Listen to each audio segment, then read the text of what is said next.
Hannah Arendt. On Revolution. Introduction. War and Revolution. Wars and revolutions as though events had only hurried up to fulfill Lenin's early prediction have thus far determined the physiognomy of the 20th century. And as distinguished from the 19th century ideologies such as nationalism and internationalism, capitalism and imperialism, socialism and communism, which, though still invoked by many as justifying causes, have lost contact with the major realities of our world. War and revolution still constitute its two central political issues. They have outlived all their ideological justifications. In a constellation that poses the threat of total annihilation through war against the hope for the emancipation of all mankind, through revolution leading one people after the other in swift succession to assume among the powers of the earth the separate and equal station to which the laws of nature and of nature's God entitle them, no cause is left but the most ancient of all, the one, in fact, that from the beginning of our history has determined the very existence of politics, the cause of freedom versus tyranny. This in itself is surprising enough. Under the concerted assault of the modern debunking sciences, psychology, and sociology, nothing indeed has seemed to be more safely buried than the concept of freedom. Even the revolutionists, whom one might have assumed to be safely and even inexorably anchored in a tradition that could hardly be told, let alone made sense of, without the notion of freedom, would much rather degrade freedom to the rank of a lower middle class prejudice than admit that the aim of revolution was, and always has been, freedom. Yet if it was amazing to see how the very word freedom could disappear from the revolutionary vocabulary, it has perhaps been no less astounding to watch how in recent years the idea of freedom has intruded itself into the center of the gravest of all present political debates, the discussion of war, and of the justifiable use of violence. Historically, wars are among the oldest phenomena of the recorded past, while revolutions, properly speaking, did not exist prior to the modern age. They are among the most recent of all major political data. In contrast to revolution, the aim of war was only in rare cases bound up with the notion of freedom. And while it is true that warlike uprisings against a foreign invader have frequently been felt to be sacred, they have never been recognized, either in theory or in practice, as the only just wars. Justifications of wars, even on a theoretical level, are quite old, although, of course, not as old as organized warfare. Among their obvious prerequisites is the conviction that political relations in their normal course do not fall under the sway of violence, and this conviction we find for the first time in Greek antiquity, insofar as the Greek polis, the city-state, defined itself explicitly as a way of life that was based exclusively upon persuasion and not upon violence. That these were no empty words, spoken in self-deception, is shown, among other things, by the Athenian custom of persuading those who had been condemned to death to commit suicide by drinking the hemlock cup, thus sparing the Athenian citizen under all circumstances the indignity of physical violation. However, since for the Greeks political life by definition did not extend beyond the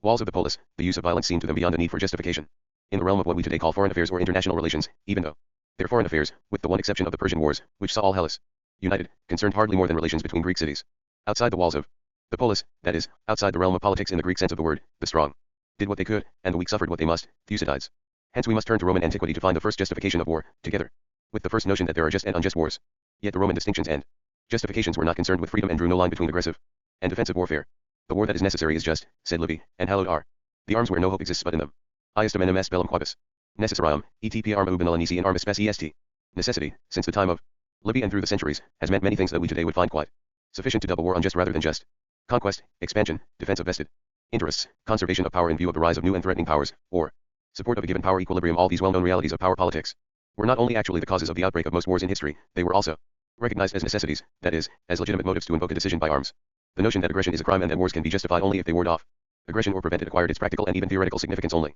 after the First World War had demonstrated the horribly destructive potential of warfare under conditions of modern technology. Perhaps it is because of this noticeable absence of the freedom argument from the traditional justifications of war as the last resort of international politics that we have this curiously jarring sentiment whenever we hear it introduced into the debate of the war question today. To sound off with a cheerful give me liberty or give me death sort of argument in the face of the unprecedented and inconceivable potential of destruction in nuclear warfare is not even hollow, it is downright ridiculous. Indeed it seems so obvious that it is a very different thing to risk one's own life for the life and freedom of one's country and one's posterity from risking the very existence of the human species. For the same purpose that it is difficult not to suspect the defenders of the better dead than red or better death than slavery slogans of bad faith, which of course is not to say the reverse, better red than dead, has any more to recommend itself. When an old truth ceases to be applicable, it does not become any truer by being stood on its head. As a matter of fact, to the extent that the discussion of the war question today is conducted in these terms, it is easy to detect a mental reservation on both sides. Those who say better dead than red actually think the losses may not be as great as some anticipate, our civilization will survive, while those who say better red than dead actually think slavery will not be so bad, man will not change his nature, freedom will not vanish from the earth forever. In other words, the bad faith of the discussants lies in that both dodge the preposterous alternative they themselves have proposed, they are not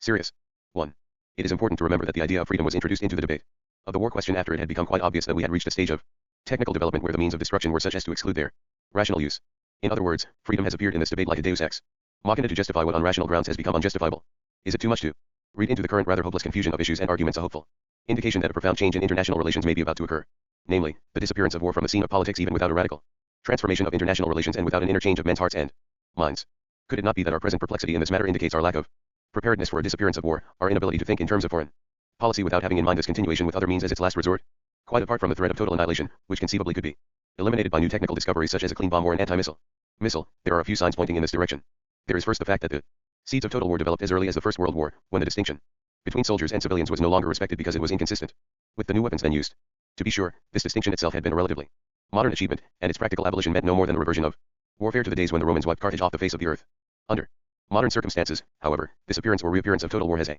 very important political significance insofar as it contradicts the basic assumptions upon which the relationship between the military and the civilian branches of government rests. It is the function of the army to protect and to defend the civilian population. In contrast, the history of warfare in our century could almost be told as the story of the growing incapacity of the army to fulfill this basic function. Until today, the strategy of deterrence has openly changed the role of the military from that of protector into that of a belated and essentially feudal avenger. Closely connected with this perversion in the relationship between state and army is, second, the little noticed but quite noteworthy fact that since the end of the First World War, we almost automatically expect that no government, and no state or form of government, will be strong enough to survive a defeat in war. This development could be traced back into the 19th century when the Franco-Prussian War was followed by the change from the Second Empire to the Third Republic of France, and the Russian Revolution of 1905, following upon defeat in the Russo-Japanese War, certainly was an ominous sign of what lay in store for governments in case of a military defeat. However, that may be a revolutionary change in government, either brought about by the people themselves, as after the First World War, or enforced from the outside by the victorious powers with the demand of unconditional surrender and the establishment of war trials, belongs today among the most certain consequences of defeat in war short, of course, of total annihilation. In our context it is immaterial whether the state of affairs is due to a decisive weakening of government as such, to a loss of authority in the powers that be,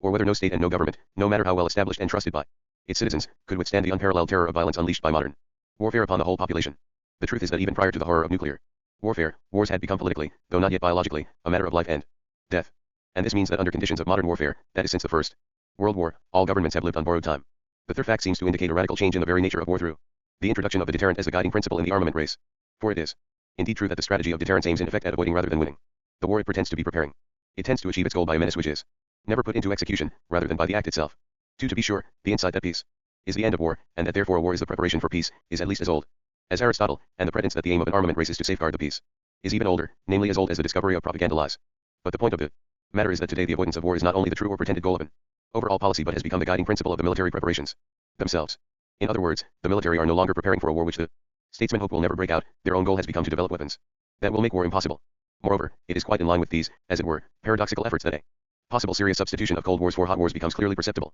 at the horizon of international politics. I do not wish to deny that the present and, let us hope, temporary resumption of atomic tests by the big powers aims primarily at new technical developments and discoveries, but it seems to me undeniable that these tests, unlike those that preceded them, are also instruments of policy, and as such they have the ominous aspect of a new kind of maneuver in peacetime, involving in their exercise not the make-believe pair of enemies of ordinary troop maneuvers but the pair who, potentially at least, are the real enemies. It is as though the nuclear armament race has turned into some sort of tentative warfare in which the opponents demonstrate to each other the destructiveness of the weapons in their possession, and while it is always possible that this deadly game of ifs and whens may suddenly turn into the real thing, it is by no means inconceivable that one day victory and defeat may end a war that never exploded into reality. Is this sheer fantasy? I think not. Potentially, at least, we were confronted with this kind of hypothetical warfare the very moment the atom bomb made its first appearance. Many people then thought, and still think, it would have been quite sufficient to demonstrate the new weapon to a select group of Japanese scientists to force their government into unconditional surrender. For such a demonstration to those who knew would have constituted compelling evidence of an absolute superiority which no changing luck or any other factor could hope to alter. 17 years after Hiroshima, our technical mastery of the means of destruction is fast approaching the point where all non-technical factors in warfare, such as troop morale, strategy, general competence, and even sheer chance, are completely eliminated so that results can be calculated with perfect precision in advance. Once this point is reached, the results of mere tests and demonstrations could be as conclusive evidence to the experts for victory or defeat as the battlefield, the conquest of territory, the breakdown of communications, etc. have formerly been to the military experts on either side. There is finally, and in our context most importantly, the fact that the interrelationship of war and revolution, their reciprocation and mutual dependence, has steadily grown, and that the emphasis in the relationship has shifted more and more from war to revolution. To be sure, the interrelatedness of wars and revolutions as such is not a novel phenomenon. It is as old as the revolutions themselves, which either were preceded and accompanied by war of liberation like the American Revolution, or led into wars of defense and aggression like the French Revolution. But in our own century, there has arisen, in addition to such instances, an altogether different type of event in which it is as though even the fury of war was merely the prelude, a preparatory stage to the violence unleashed by revolution. Such clearly was Pasternak's understanding of war and revolution in Russia in Dr. Zhivago, or where, on the contrary, a world war appears like the consequences of revolution, a kind of civil war raging all over the earth, as even the Second World War was considered by a sizable portion of public opinion and with considerable justification. 20 years later, it has become almost a matter of course that the end of war is revolution, and that the only cause which possibly could justify it is the revolutionary cause of freedom. Hence, whatever the outcome of our present predicaments may be, if we don't perish altogether, it seems more than likely that revolution, in distinction to war, will stay with us into the foreseeable future. Even if we should succeed in changing the physiognomy of the century to the point where it would no longer be a century of wars, it most certainly will remain a century of revolutions. In the contest that divides the world today and in which so much is at stake, those will probably win who understand revolution, while those who still put their faith in power politics in the traditional sense of the term and, therefore, in war as the last resort of all foreign policy may well discover in a not too distant future that they have become masters in a rather useless and obsolete trade. And such understanding of revolution can be neither countered nor replaced with an expertness in counter revolution, for counter-revolution, the word having been coined by Condorcet in the course of the French Revolution, has always remained bound to revolution as reaction is bound to action. De Maistre famous statement, la contre revolution and y point. Un revolution contraire, mais elle est contraire de la revolution, the counter-revolution will not be a revolution in reverse but the opposite of revolution, has remained what it was when he pronounced it in 1796, an empty witticism. 3. Yet, however needful it may be to distinguish in theory and practice between war and revolution despite their close interrelatedness, we must not fail to note that the mere fact that revolutions and wars are not even conceivable outside the domain of violence is enough to set them both apart from all other political phenomena. It would be difficult to deny that one of the reasons why wars have turned so easily into revolutions and why revolutions have shown this ominous inclination to unleash wars is that violence is a kind of common denominator for both. The magnitude of the violence let loose in the First World War might indeed have been enough to cause revolutions in its aftermath, even without any revolutionary tradition and even if no revolution had ever occurred before. To be sure, not even wars, let alone revolutions, are ever completely determined by violence. Where violence rules absolutely, as for instance in the concentration camps of totalitarian regimes, not only the laws les lois et taisent, as the French Revolution phrased it, but everything and everybody must fall silent. It is because of this silence that violence is a marginal phenomenon in the political realm, for man, to the extent that he is a political being, is endowed with the power of speech. The two famous definitions of man by Aristotle, that he is a political being and a being endowed with speech, supplement each other and both refer to the same experience in Greek polis life. The point here is that violence itself is incapable of speech, and not merely that speech is helpless when confronted with violence. Because of this speechlessness, political theory has little to say about the phenomenon of violence and must leave its discussion to the technicians. For political thought can only follow the articulations of the political phenomena themselves, it remains bound to what appears in the domain of human affairs, and these appearances, in contradistinction to physical matters, need speech and articulation, that is, something which transcends mere physical visibility as well as sheer audibility, in order to be manifest at all. A theory of war or a theory of revolution, therefore, can only deal with the justification of violence because this justification constitutes its political limitation. If, instead, it arrives at a glorification or justification of violence as such, it is no longer political but anti-political. Insofar as violence plays a predominant role in wars and revolutions, both occur outside the political realm, strictly speaking, in spite of their enormous role in recorded history. This fact led the 17th century, which had its share of experience in wars and revolutions, to the assumption of a pre-political state, called state of nature, which, of course, never was meant to be taken as a historical fact. Its relevance even today lies in the recognition that a political realm does not automatically come into being wherever men live together, and that there exist events which, though they may occur in a strictly historical context, are not really political and perhaps not even connected with politics. The notion of a state of nature alludes at least to a reality that cannot be comprehended by the 19th century idea of development, no matter how we may conceive of it, whether in the form of cause and effect, or of potentiality and actuality, or of a dialectical movement, or even of simple coherence and sequence in occurrences. For the hypothesis of a state of nature implies the existence of a beginning that is separated from everything following it as though by an unbridgeable chasm. The relevance of the problem of beginning to the phenomenon of revolution is obvious. That such a beginning must be intimately connected with violence seems to be vouched for by the legendary beginnings of our history as both biblical and classical. Antiquity reported, Cain slew Abel, and Romulus slew Remus. Violence was the beginning and, by the same token, no beginning could be made without using violence, without violating the first recorded deeds in our biblical and our secular tradition, whether known to be legendary or believed in as historical fact, have traveled through the centuries with the force which human thought achieves in the rare instances when it produces cogent metaphors or universally applicable tales. The tale spoke clearly. Whatever brotherhood human beings may be capable of has grown out of fratricide. Whatever political organization men may have achieved has its origin in crime. The conviction, in the beginning, was a crime for which the phrase state of nature is only a theoretically purified paraphrase has carried through the centuries no less self-evident plausibility for the state of human affairs than the first sentence of St. John, in the beginning was the Word, has possessed for the affairs of salvation. Chapter 1. The meaning of revolution. 1. We are not concerned here with the war question, the metaphor I mentioned, and the theory of a state of nature which spelled and spun out this metaphor theoretically, though they have often served to justify war and its violence on the grounds of an original evil inherent in human affairs and manifest in the criminal beginning of human history, are of even greater relevance to the problem of revolution, because revolutions are the only political events which confront us directly and inevitably with the problem of beginning. For revolutions, however we may be tempted to define them, are not mere changes.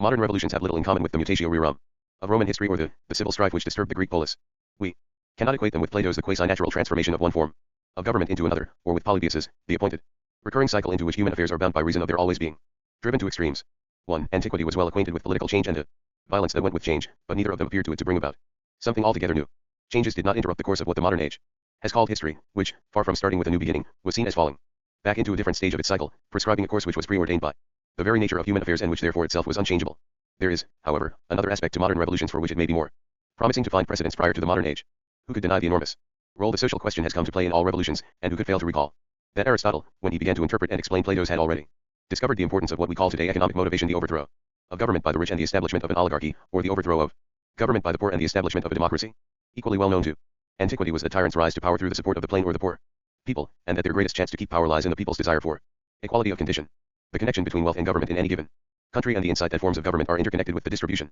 of wealth, the suspicion that political power may simply follow economic power, and, finally, the conclusion that interest may be the moving force in all political strife. All this is of course not the invention of Marx, nor for that matter of Harrington. Dominion is property, real or personal, or of Rohan, the kings command the people and interest commands kings. If one wishes to blame any single author for the so-called materialistic view of history, one must go as far back as Aristotle, who was the first to claim that interest, which he called good, that which is useful for a person or for a group or for a people, does and should rule supreme in political matters. However, these overthrows and upheavals, prompted by interest, though they could not but be violent and full of bloodshed until a new order was established, depended on a distinction between poor and rich which itself was deemed to be as natural and unavoidable in the body politic as life is in the human body. The social question began to play a revolutionary role only when, in the modern age and not before, men began to doubt that poverty is inherent in the human condition, to doubt that the distinction between the few, who through circumstances or strength or fraud had succeeded in liberating themselves from the shackles of poverty, and the laboring poverty-stricken multitude was inevitable and eternal. This doubt, or rather the conviction that life on earth might be blessed with abundance instead of being cursed by scarcity, was pre-revolutionary and American in origin. It grew directly out of the American colonial experience. Symbolically speaking, one may say that the stage was set for revolutions in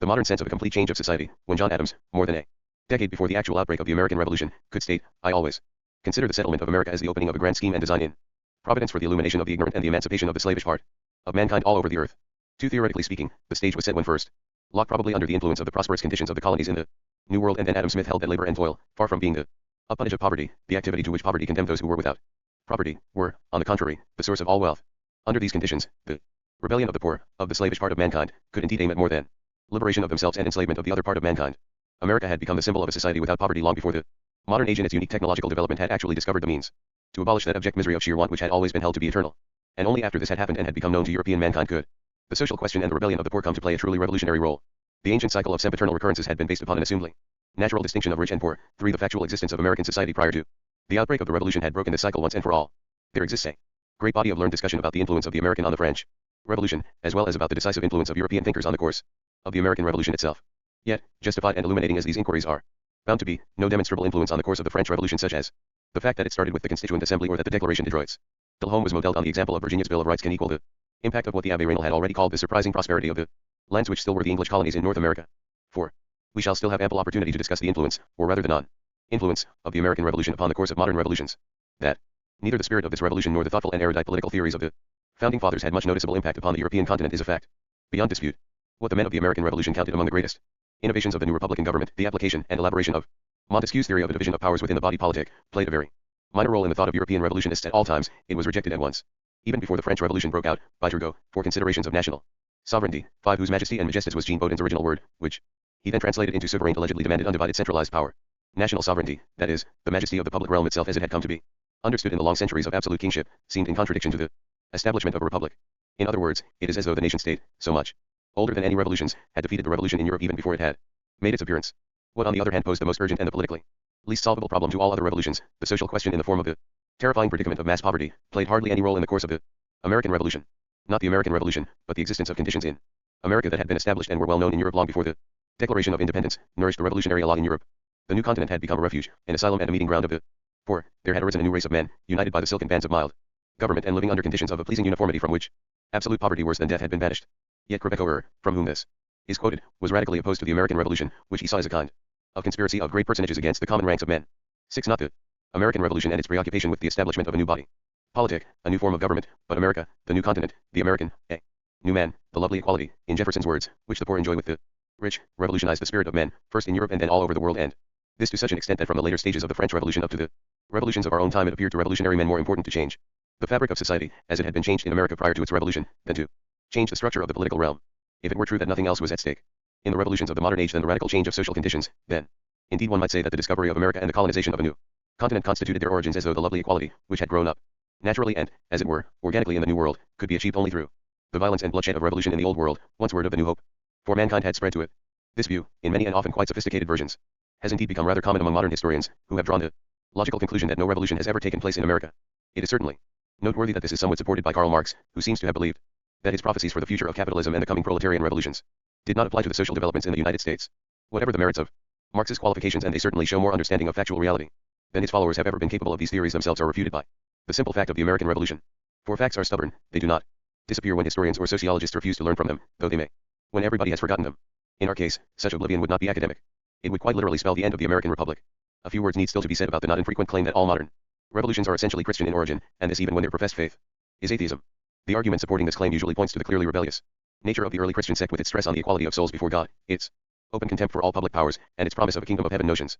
and hopes which are supposed to have been channeled into modern revolutions, albeit in secularized fashion, through the Reformation. Secularization, the separation of religion from politics and the rise of a secular realm with a dignity of its own, is certainly a crucial factor in the phenomenon of revolution. Indeed, it may ultimately turn out that what we call revolution is precisely that transitory phase which brings about the birth of a new, secular realm. But if this is true, then it is secularization itself, and not the contents of Christian teachings, which constitutes the origin of revolution. The first stage of this secularization was the rise of absolutism, and not the Reformation, for the revolution which, according to Luther, shakes the world when the word of God is liberated from the traditional authority of the Church is constant and applies to all forms of secular government, it does not establish a new secular order but constantly and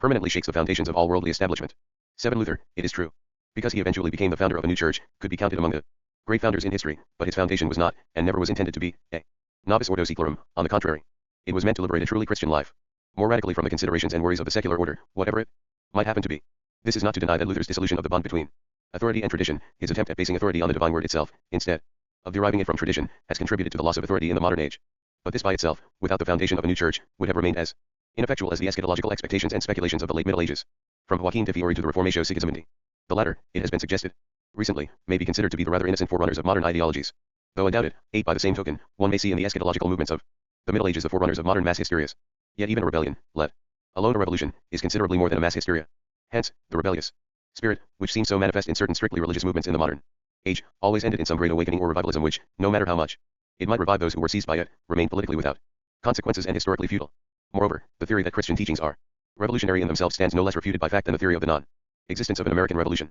For the fact is that no revolution was ever made in the name of Christianity prior to the modern age, so that the best one can say in favor of this theory is that it needed modernity to liberate the revolutionary germs of the Christian faith, which obviously is begging the question. There exists, however, another claim which comes closer to the heart of the matter. We have stressed the element of novelty inherent in all revolutions, and it is maintained frequently that our whole notion of history, because its course follows a rectilinear development, is Christian in origin. It is obvious that only under the conditions of a rectilinear time concept are such phenomena as novelty, uniqueness of events, and the like conceivable at all. Christian philosophy, it is true, broke with the time concept of antiquity because the birth of Christ, occurring in human secular time, constituted a new beginning as well as a unique, unrepeatable event. Let the Christian concept of history, as it was formulated by Augustine, could conceive of a new beginning only in terms of a transmundane event breaking into and interrupting the normal course of secular history. Such an event, as Augustine emphasized, had occurred once but would never occur again until the end of time. Secular history in the Christian view remained bound within the cycles of antiquity. Empires would rise and fall as in the past, except that Christians, in the possession of an everlasting life, could break through the cycle of everlasting change and must look with indifference upon the spectacles it offered. That change presides over all things mortal was of course not a specifically Christian notion but a prevalent mood throughout the last centuries of antiquity.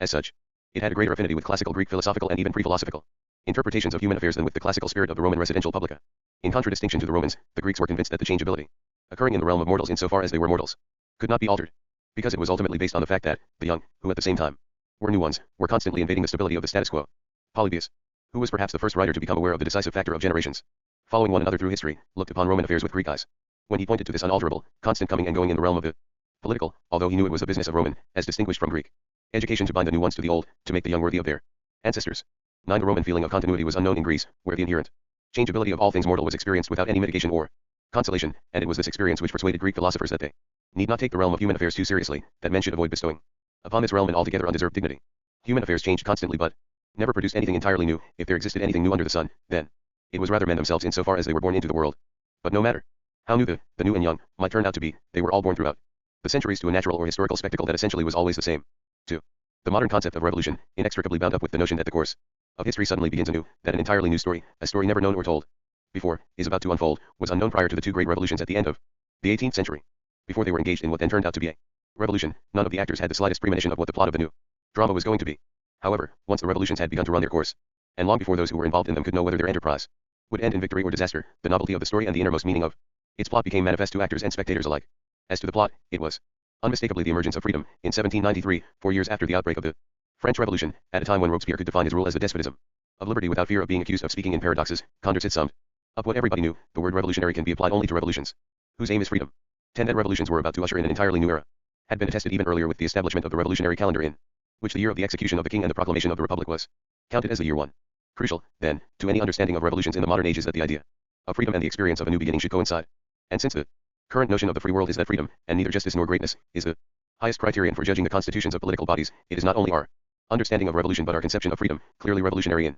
origin, on which may hinge the extent to which we are prepared to accept or reject this coincidence. Even at this point, where we still talk historically, it may therefore be wise to pause and reflect on one of the aspects under which freedom then appeared, if only to avoid the more common misunderstandings and to catch a first glance at the very modernity of revolution as such. It may be a truism to say that liberation and freedom are not the same, that liberation may be the condition of freedom but by no means leads automatically to it, that the notion of liberty implied in liberation can only be negative, and hence, that even the intention of liberating is not identical with the desire for freedom. Yet if these truisms are frequently forgotten, it is because liberation has always loomed large and the foundation of freedom has always been uncertain, if not altogether futile. Freedom, moreover, has played a large and rather controversial role in the history of both philosophic and religious thought, and this throughout those centuries from the decline of the ancient to the birth of the modern world, when political freedom was non-existent, and when, for reasons which do not interest us here, men were not concerned with it. Thus it has become almost axiomatic even in political theory to understand by political freedom not a political phenomenon, but on the contrary, the more or less free range of non-political activities which a given body politic will permit and guarantee to those who constitute it. Freedom as a political phenomenon was coeval with the rise of the Greek city-states. Since Herodotus, it was understood as a form of political organization in which the citizens lived together under conditions of no rule, without a division between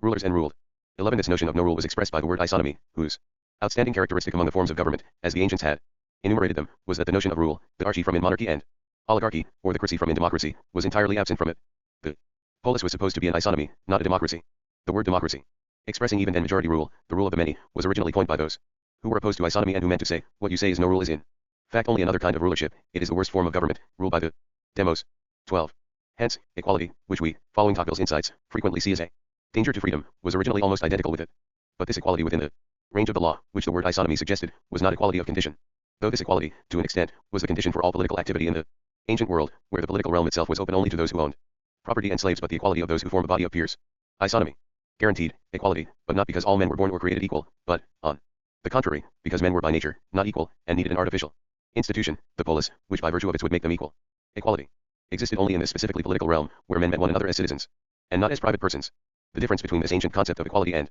our notion that men are born or created equal and become unequal by virtue of social and political, that is man-made, institutions can hardly be overemphasized. The equality of the Greek polis, its isonomy, was an attribute of the polis and not of men, who received their equality by virtue of citizenship, not by virtue of birth. Neither equality nor freedom was understood as equality inherent in human nature, they were both not given by nature and growing out by themselves, they were, that is, conventional and artificial, the products of human effort and qualities of the man-made world. The Greeks held that no one can be free except among his peers, that therefore, neither the tyrant nor the despot nor the master of a household, even though he was fully liberated and was not forced by others, was free. The point of Herodotus's equation of freedom with no rule was that the ruler himself was not free. By assuming the rule over others, he had deprived himself of those peers in whose company he could have been free. In other words, he had destroyed the political space itself, with the result that there was no freedom extant any longer, either for himself or for those over whom he ruled. The reason for this insistence on the interconnection of freedom and equality in Greek political thought was that freedom was understood as being manifest in certain, by no means all, human activities, and that these activities could appear and be real only when others saw them, judged them, remembered them. The life of a free man needed the presence of others. Freedom itself needed therefore a place where people could come together, the agora, the marketplace, or the polis, the political space proper. If we think of this political freedom in modern terms, trying to understand what Condorcet and the men of the revolutions had in mind when they claimed that revolution aimed at freedom and that the birth of freedom spelled the beginning of an entirely new story, we must first notice the rather obvious fact that they could not possibly have had in mind merely those liberties which we today associate with constitutional government, and which are properly called civil rights. For none of these rights, not even the right to participate in government because taxation demands representation, was in theory or practice the result of revolution. 13. They were the outcome of the three great and primary rights, life, liberty, property, with respect to which all other rights were subordinate rights, that is the remedies or means which must often be employed in order to fully obtain and enjoy the real and substantial liberties. Blackstone. 14. Not life, liberty, and property as such, but their being inalienable rights of man, was the result of revolution. But even in the new revolutionary extension of these rights to all men, liberty meant no more than freedom from unjustified restraint, and as such was fundamentally identical with freedom of movement, the power of locomotion without imprisonment or restraint, unless by due course of law, which Blackstone, in full agreement with ancient political thought, held to be the most important of all civil rights. Even the right of assembly, which has come to be the most important positive political freedom, appears still in the American Bill of Rights as the right of people peacefully to assemble and to petition the government for a redress of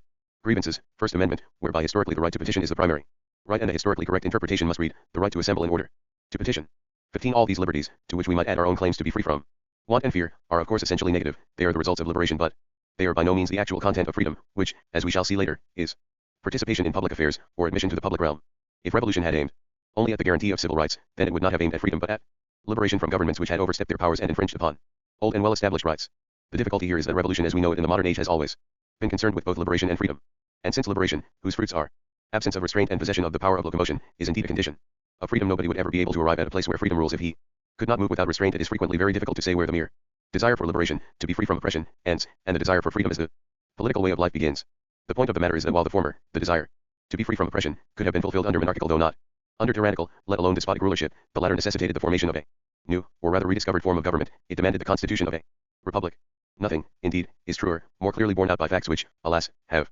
been almost totally neglected by the historians of revolutions, than that the contests of that day were contests of principle, between the advocates of republican, and those of kingly government. 16. But this difficulty in drawing the line between liberation and freedom in any set of historical circumstances does not mean that liberation and freedom are the same, or that those liberties which are won as the result of liberation tell the whole story of freedom. Even though those who tried their hand at both liberation and the foundation of freedom, more often than not did not distinguish between these matters very clearly either. The men of the 18th century revolutions had a perfect right to this lack of clarity. It was in the very nature of their enterprise that they discovered their own capacity and desire for the charms of liberty, as John Jay once called them, only in the very act of liberation. For the acts and deeds which liberation demanded from them threw them into public business, where, intentionally or more often unexpectedly, they began to constitute that space of appearances where freedom can unfold its charms and become a visible, tangible reality. Since they were not in the least prepared for these charms, they could hardly be expected to be fully aware of the new phenomenon. It was nothing less than the weight of the entire Christian tradition which prevented them from owning up to the rather obvious fact that they were enjoying what they were doing far beyond the call of duty. Whatever the merits of the opening claim of the American Revolution, no taxation. Without representation it certainly could not appeal by virtue of its charms. It was altogether different with the speech-making and decision-taking, the oratory and the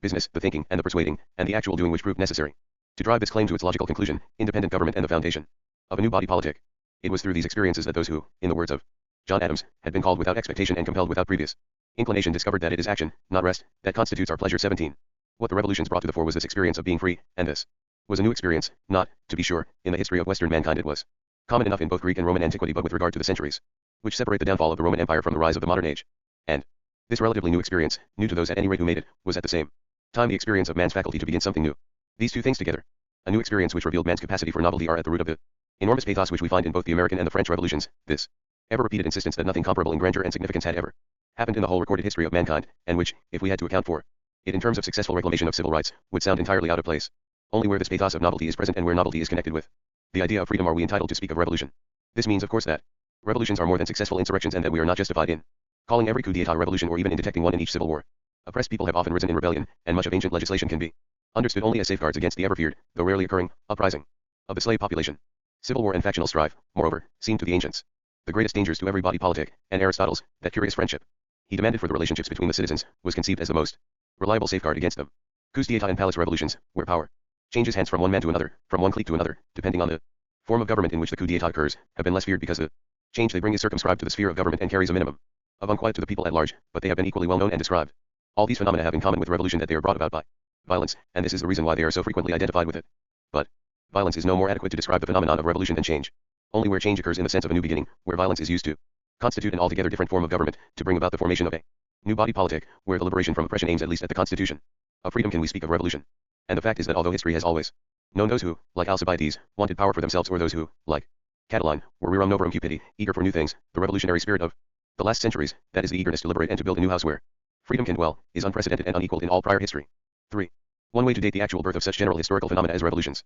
or for that matter nation-states or imperialism or totalitarian rule and the like, is, of course, to find out when the word which from then on remains attached to the phenomenon appears for the first time. Obviously, each new appearance among men stands in need of a new word, whether a new word is going to cover the new experience or an old word is used and given an entirely new meaning. This is doubly true for the political sphere of life, where speech rules supreme. It is therefore of more than mere antiquarian interest to note that the word revolution is still absent where we are most inclined to think we could find it, namely, in the historiography and political theory of the early Renaissance in Italy. It is especially striking that Machiavelli still uses Cicero's mutatio rerum, his mutatio ideal stato, in his descriptions of forcible overthrow of rulers and the substitution of one form of government for another, in which he is so passionately and, as it were, prematurely interested. For his thought on this oldest problem of political theory was no longer bound by the traditional answer according to which one man rule leads to democracy. Democracy leads to oligarchy, oligarchy leads to monarchy, and vice versa. The famous 6 possibilities which Plato first envisaged, Aristotle first systematized, and even Bodin still described with hardly any fundamental change. Machiavelli's chief interest in the innumerable mutazioni, variazioni, and alterazioni, of which his work is so full that interpreters could mistake his teachings for a theory of political change, was precisely the immutable, the invariable, and the unalterable, in short, the permanent and the enduring. What makes him so relevant for a history of revolution, in which he was but a forerunner, is that he was the first to think about the possibility of founding a permanent, lasting, enduring body politic. The point here is not even that he is already so well acquainted with certain outstanding elements of modern revolutions, with conspiracy and factional strife, with the stirring up of the people to violence, with the turmoil and lawlessness that eventually will throw the whole body politic out of gear, and last, not least, with the chances which revolutions open to newcomers, to Cicero's homines novi, to Machiavelli's condottieri, who rise from low conditions into the splendor of the public realm and from insignificance to a power to which they previously had been subjected. More important in our context is that Machiavelli was the first to visualize the rise of a purely secular realm whose laws and principles of action were independent of the teachings of the church in particular, and of moral standards, transcending the sphere of human affairs, in general. It was for this reason that he insisted that people who entered politics should first learn how not to be good. That is, how not to act according to Christian precepts. 18. What chiefly distinguished him from the men of the revolutions was that he understood his foundation, the establishment of a united Italy, of an Italian nation-state modeled after the French and the Spanish examples as a renovazione, and renovation was to him the only alterazione absolute, the only beneficial alteration he could conceive of. In other words, the specific revolutionary pathos of the absolutely new, of a beginning which would justify starting to count time in the year of the revolutionary event, was entirely alien to him. Yet, even in this respect he was not so far removed from his successors in the 18th century as it may seem. We shall see later that the revolution started as restorations or renovations, and that the revolutionary pathos of an entirely new beginning was born only in the course of the event itself. It was in more than one respect that Robespierre was right when he asserted that the plan of the French Revolution was written large in the books of Machiavelli. 19. For he could easily have added, we too love our country more than the safety of our soul. 20. Indeed, the greatest temptation to disregard the history of the word and to date the phenomenon of revolution from the turmoil in the Italian city-states during the Renaissance arises with Machiavelli's writings. He certainly was not the father of political science or political theory, but it is difficult to deny that one may well see in him the spiritual father of revolution. Not only do we find in him already this conscious passionate effort to revive the spirit and the institutions of Roman antiquity which then became so characteristic of 18th century political thought. Even more important in this context is his famous insistence on the role of violence in the realm of politics, which has never ceased to shock his readers, but which we also find in the words and deeds of the men of the French Revolution. In both instances, the praise of violence is strangely at odds with the professed admiration for all things Roman, since in the Roman Republic it was authority, and not violence, which ruled the conduct of the citizens. However, while these similarities might explain the high regard for Machiavelli in the 18th and 19th centuries, they are not enough to outbalance the more striking differences. The revolutionary turning towards ancient political thought did not aim at, and did not succeed in, reviving antiquity as such. What in the case of Machiavelli was only the political aspect of Renaissance culture as a whole, whose arts and letters outshone by far all political developments in the Italian city-states, was in the case of the men of the revolutions, on the contrary, rather out of tune with the spirit of their age which, since the beginning of the modern age and the rise of modern science in the 17th century, had claimed to outdistance all ancient achievements. And no matter how much the men of the revolutions might admire the splendor that was Rome, none of them would have felt at home in antiquity as Machiavelli did. They would not have been able to write, on the coming of evening, I return to my house and enter my study, and at the door I take off the day's clothing, covered with mud and dust, and put on garments regal and courtly, and reclothed appropriately, I enter the ancient courts of ancient men, where, received by them with affection, I feed on that food which only is mine and which I was born for. 21. If one reads these and similar sentences, one will willingly follow the discoveries of recent scholarship which sees in the Renaissance only the culmination of a series of revivals of antiquity that began immediately after the truly dark ages with the Carolingian Renaissance and ended in the 16th century. By the same token, one will agree that, politically, the unbelievable turmoil of the city-states in the 15th and 16th centuries was an end and not a beginning. It was the end of the medieval townships with their self-government and their freedom of political life. 22. Machiavelli's insistence on violence, on the other hand, is more suggestive. It was the direct consequence of the twofold perplexity in which he found himself theoretically, and which later became the very practical perplexity besetting the men of the revolutions. The perplexity consisted in the task of foundation, the setting of a new beginning, which as such seemed to demand violence and violation, the repetition, as it were, of the old legendary crime, Romulus slew Remus, Cain slew Abel, at the beginning of all history. This task of foundation, moreover, was coupled with the task of law-giving, of devising and imposing upon men a new authority, which, however, had to be designed in such a way that it would fit and step into the shoes of the old absolute, that derived from a God-given authority, thus superseding an earthly order whose ultimate sanction had been the commands of an omnipotent God and whose final source of legitimacy had been the notion of an incarnation of God on earth. Hence Machiavelli, the sworn enemy of religious considerations in political affairs, was driven to ask for divine assistance and even inspiration in legislators just like the enlightened men of the 18th century, John Adams and Robespierre for example. This recourse to God, to be sure, was necessary only in the case of extraordinary laws, namely of laws by which a new community is founded. We shall see later that this latter part of the task of revolution, to find a new absolute to replace the absolute of divine power, is insoluble because power under the condition of human plurality can never amount to omnipotence, and laws residing on human power can never be absolute. Thus, Machiavelli's appeal to high heaven, as Locke would have called it, was not inspired by any religious feelings but exclusively dictated by the wish to escape this difficulty. 23. By the same token, his insistence on the role of violence in politics was due not so much to his so-called realistic insight into human nature as to his futile hope that he could find some quality in certain men to match the qualities we associate with the divine. Yet these were only premonitions, and Machiavelli's thoughts by far outran all actual experience of his age. The fact is that no matter how we may be inclined to read our own experiences into those prompted by the civil strife raging in the Italian city-states, the latter were not radical enough to suggest the need for a new word or the reinterpretation of an older word to those who acted in them or were their witnesses. The new word which Machiavelli introduced into political theory and which had come into usage even before him was the word state, lo Stato. 24. Despite his constant appeals to the glory that was Rome and his constant borrowings from Roman history, he apparently felt that a united Italy would constitute a political body so different from ancient or 15th century city-states as to warrant a new name. The words which of course always occur are rebellion and revolt, whose meanings have been determined and even defined since the later Middle Ages. But these words never indicated liberation as the revolutions understood it, and even less did they point to the establishment of a new freedom. For liberation in the revolutionary sense came to mean that those who not only at present but throughout history, not only as individuals but as members of the vast majority of mankind, the low and the poor, all those who had always lived in darkness and subjection to whatever powers there were, should rise and become the supreme sovereigns of the land. If for clarity's sake we think of such an event in terms of ancient conditions, it is as though not the people of Rome or Athens, the populace, or the demos, the lower orders of the citizenry, but the slaves and resident aliens, who formed the majority of the population without ever belonging to the people, had risen and demanded an equality of rights. This, as we know, never happened. The very idea of equality as we understand it, namely that every person is born as an equal by the very fact of being born and that equality is a birthright, was utterly unknown prior to the modern age. It is true, medieval and post-medieval theory knew of legitimate rebellion, of rise against established authority, of open defiance and disobedience. But the aim of such rebellions was not a challenge of authority or the established order of things as such. It was always a matter of exchanging the person who happened to be in authority, be it the exchange of a usurper for the legitimate king or the exchange of a tyrant who had abused his power for a lawful ruler. Thus, while the people might be admitted to have the right to decide who should not rule them, they certainly were not supposed to determine who should, and even less do we ever hear of a right of people to be their own rulers or to appoint persons from their own rank for the business of government. Where it actually happened that men of the people rose from low conditions to the splendor of the public realm, as in the case of the condottieri in the Italian city-states, their admission to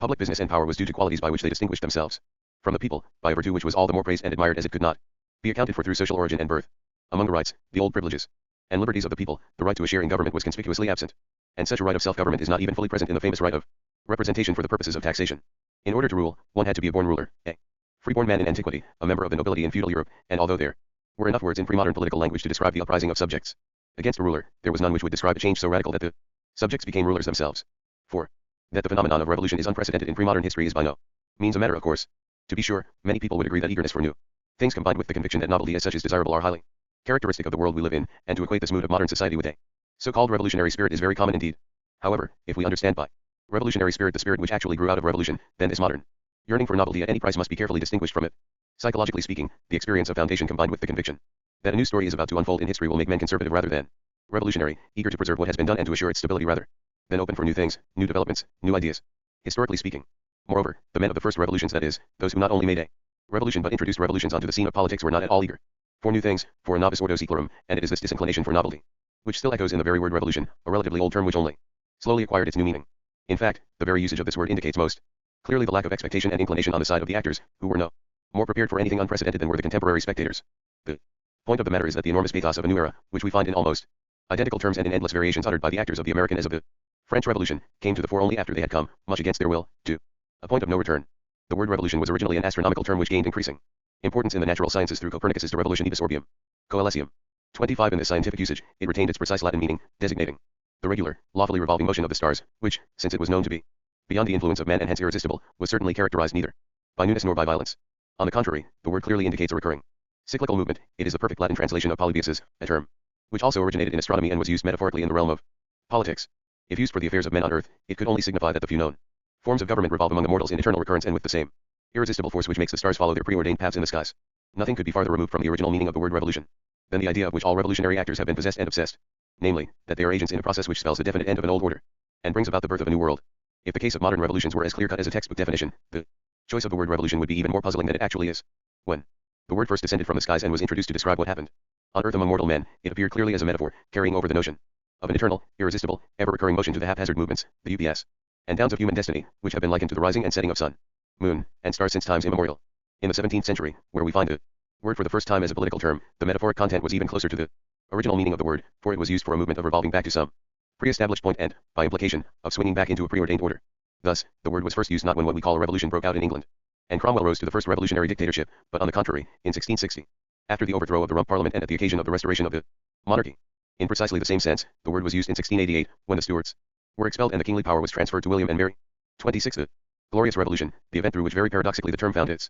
definite place in political and historical language, was not thought of as a revolution at all, but as a restoration of monarchical power to its former righteousness and glory. The fact that the word revolution meant originally restoration, hence something which to us is its very opposite, is not a mere oddity of semantics. The revolutions of the 17th and 18th centuries, which to us appear to show all evidence of a new spirit, the spirit of the modern age, were intended to be restorations. It is true, the civil wars in England foreshadowed a great many tendencies which we have come to associate with what was essentially new in the revolutions of the 18th century, the appearance of the levelers and the formation of a party composed exclusively of lowly people, whose radicalism came into conflict with the leaders of the revolution, point clearly to the course of the French Revolution, while the demand for a written constitution as the foundation for just government, raised by the levelers and somehow fulfilled when Cromwell introduced an instrument of government to set up the protectorate, anticipates one of the most important achievements, if not the most important one, of the American Revolution. Yet the fact is that the short-lived victory of this first modern revolution was officially understood as a restoration, namely as freedom by God's blessing restored, as the inscription runs on the Great Seal of 1651. In our context it is even more important to note what happened more than a century later. For we are not here concerned with the history of revolutions as such, with their past, their origins, and course of development. If we want to learn what a revolution is,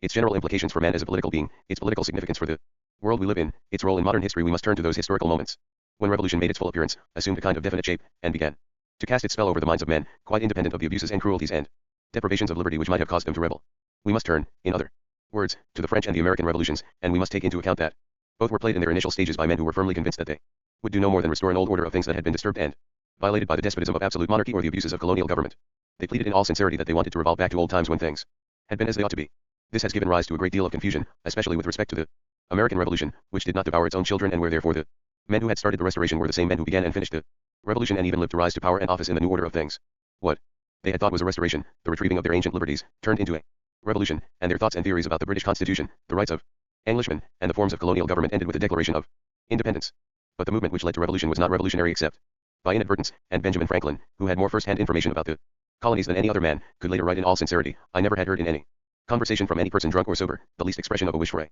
separation, or hint that such a thing would be advantageous to America. 27 Whether these men were conservative or revolutionary is indeed impossible to decide if one uses these words outside their historic context as generic terms, forgetting that conservatism as a political creed and an ideology owes its existence to a reaction to the French Revolution and is meaningful only for the history of the 19th and 20th centuries. And the same point, though perhaps somewhat less unequivocally, can be made for the French Revolution. Here too, in Tocqueville's words, one might have believed the aim of the coming revolution was not the overthrow of the old regime but Its restoration. 28 Even when in the course of both revolutions the actors became aware of the impossibility of restoration and of the need to embark upon an entirely new enterprise, and when therefore the very word revolution had already acquired its new meaning, Thomas Paine could still, true to the spirit of a bygone age, propose in all earnestness to call the American and the French revolutions by the name of counter-revolutions. 29 This proposition, odd indeed from the mouth of one of the most revolutionary men of the time, shows in a nutshell how dear the idea of revolving back, of restoration, was to the hearts and minds of the revolutionaries. Paine wanted no more than to recapture the old meaning of the word revolution and to express his firm conviction that the events of the time had caused men to revolve back to an early period when they had been in the possession of rights and liberties of which tyranny and conquest had dispossessed them. And his early period is by no means the hypothetical prehistorical state of nature, as the 17th century understood it, but a